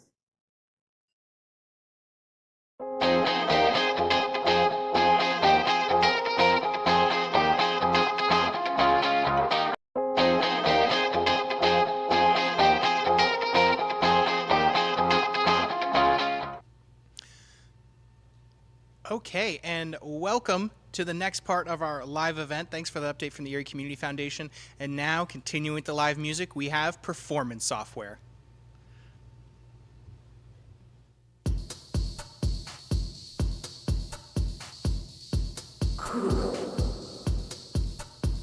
All right, I'd like to thank Cam for having us here. My name is Joe. We got Dan on drums. We got a real fun time lined up for you guys.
sitting there, legs crossed, eyes wide, staring. I remember seeing them swirling about, following one another, aimlessly lost, about.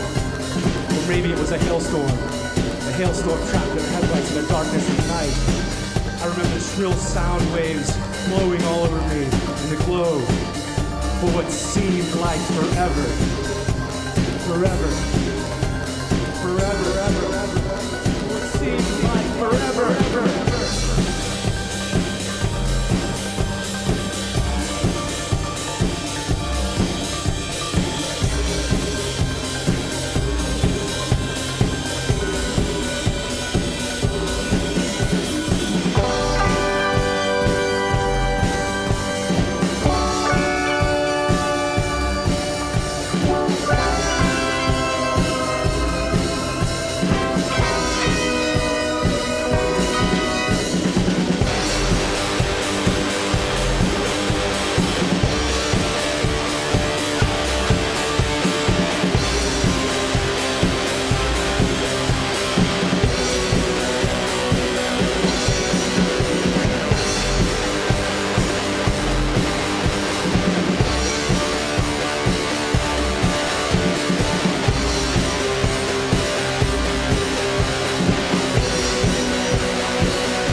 Thank you very much. That was called TV Channel 3. And it's about when I was a little kid, turned off my Nintendo. It's all the static things running around. And the noise just was really loud and abrasive, but also awesome at the same time. Up next, we got a song called 3 New Moons.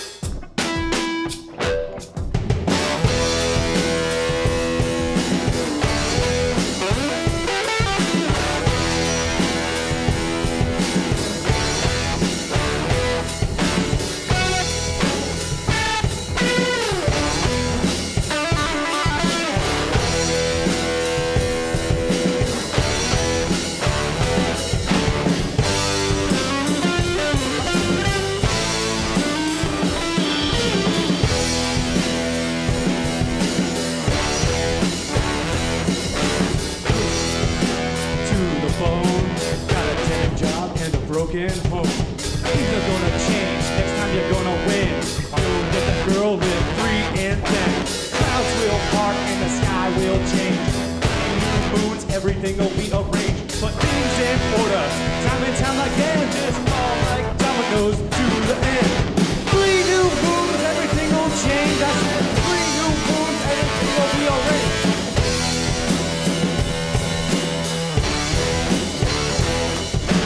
Couldn't get much better after this. Got your girl, you got your friends, but don't get too comfy or wait too long. You miss out on the best of songs. Cause we're rolling up paper and hitting the bomb. It takes too long. In order, time and time again.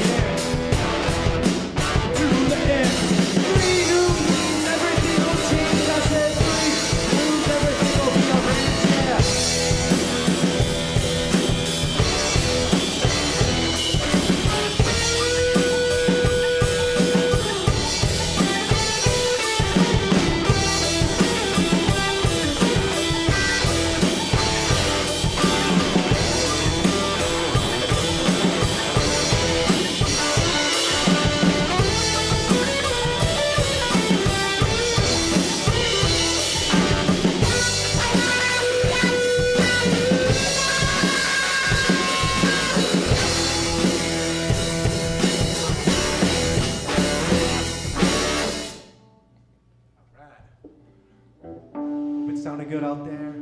If you all have a nonprofit you like in Erie, please take time to maybe donate to that for sure. That's what this is all about.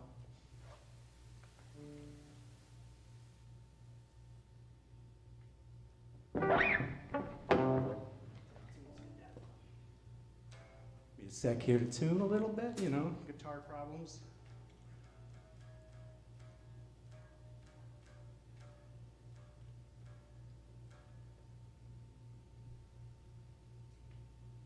This next one's called Skedaddle. I think it was like our second single. But anyway, we're out there on SoundCloud, Spotify, well, other places, you know, where you find music these days.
Thank you very much. This next one is another instrumental we got called Atacama Desert.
Go back up in here to standard. Give me just a sec, and everything will resume as normal.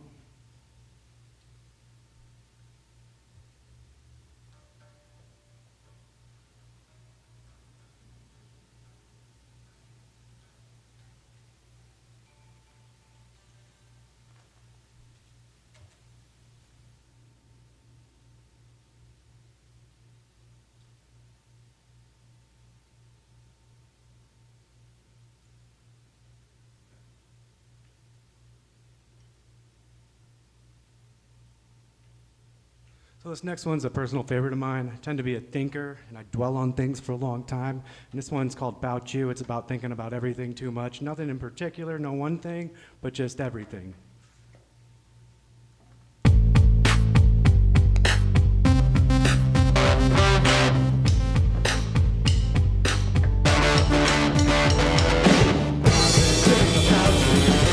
I've been thinking about you. I've been thinking about you. I've been thinking about you. I've been thinking about you. I've been thinking about you. It hasn't been 3 minutes, and I keep looking to pass the time. I can't eat, drink, sleep, dream for weeks. How to talk, it feels so cheap. Perpetual thoughts that plague my mind. I've been thinking about you. I've been thinking about you. I've been thinking about you. I've been thinking about you. I've been thinking about you. I've been thinking about you. The sky has no limit, and I keep looking to the ground. I can't eat, drink, sleep, dream too deep. Somehow talk, it feels so cheap. It's so hard to change your mind.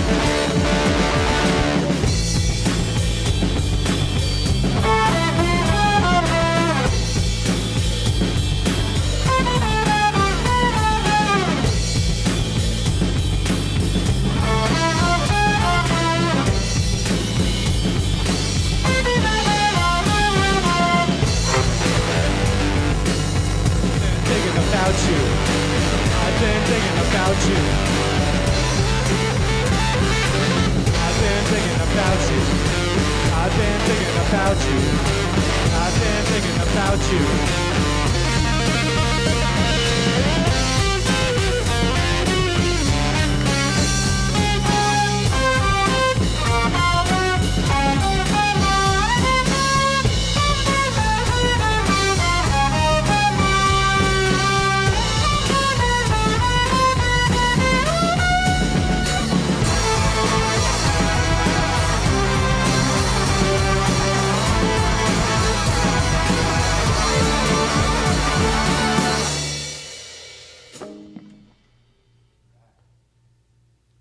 So we got a little bit more for you guys to go here still, and really, if you do like what you're hearing, I can't stress enough, to go find us out there on the internet. You got a nice YouTube channel, and then if you do have a nonprofit, like again for Gives Day, donate, or spend some time there, support, all these great things in Erie happen. It really can't happen without like donation, support, or volunteers even,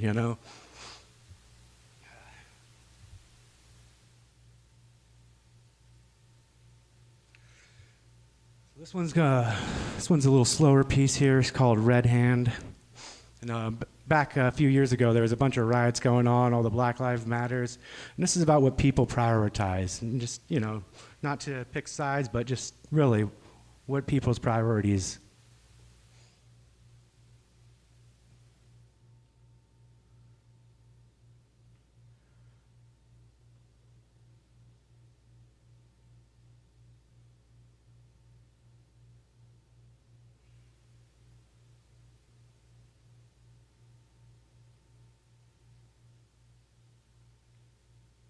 Do you want food or do you want electronics? I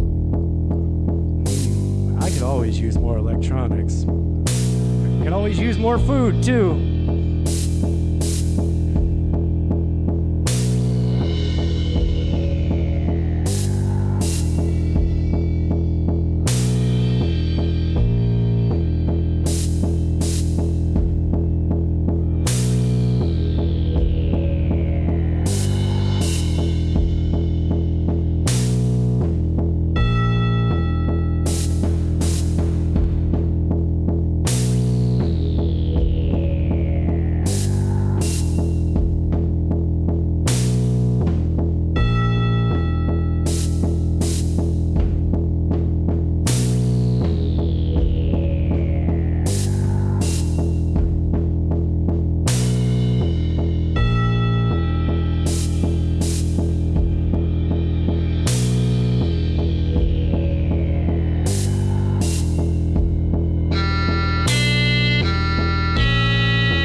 Got a few more here on the list here, looks like. It's a little bit time for them all, maybe even, which is great.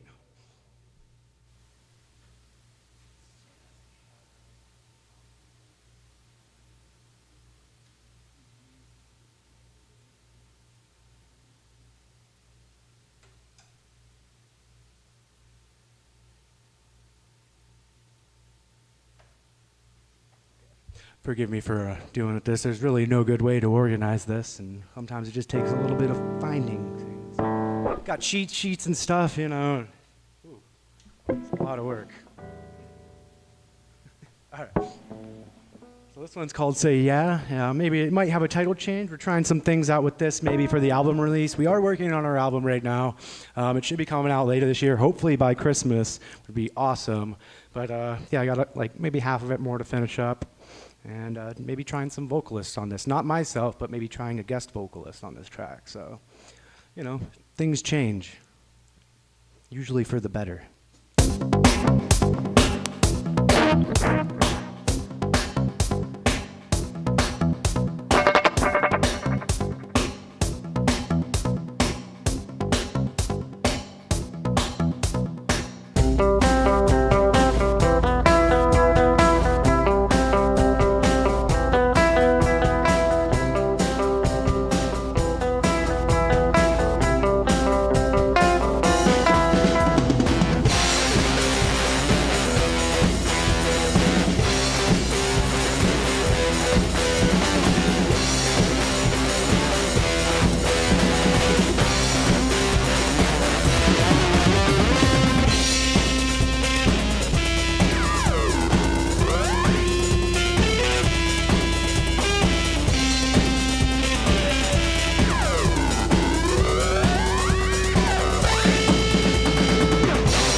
So this next one's called Chillax.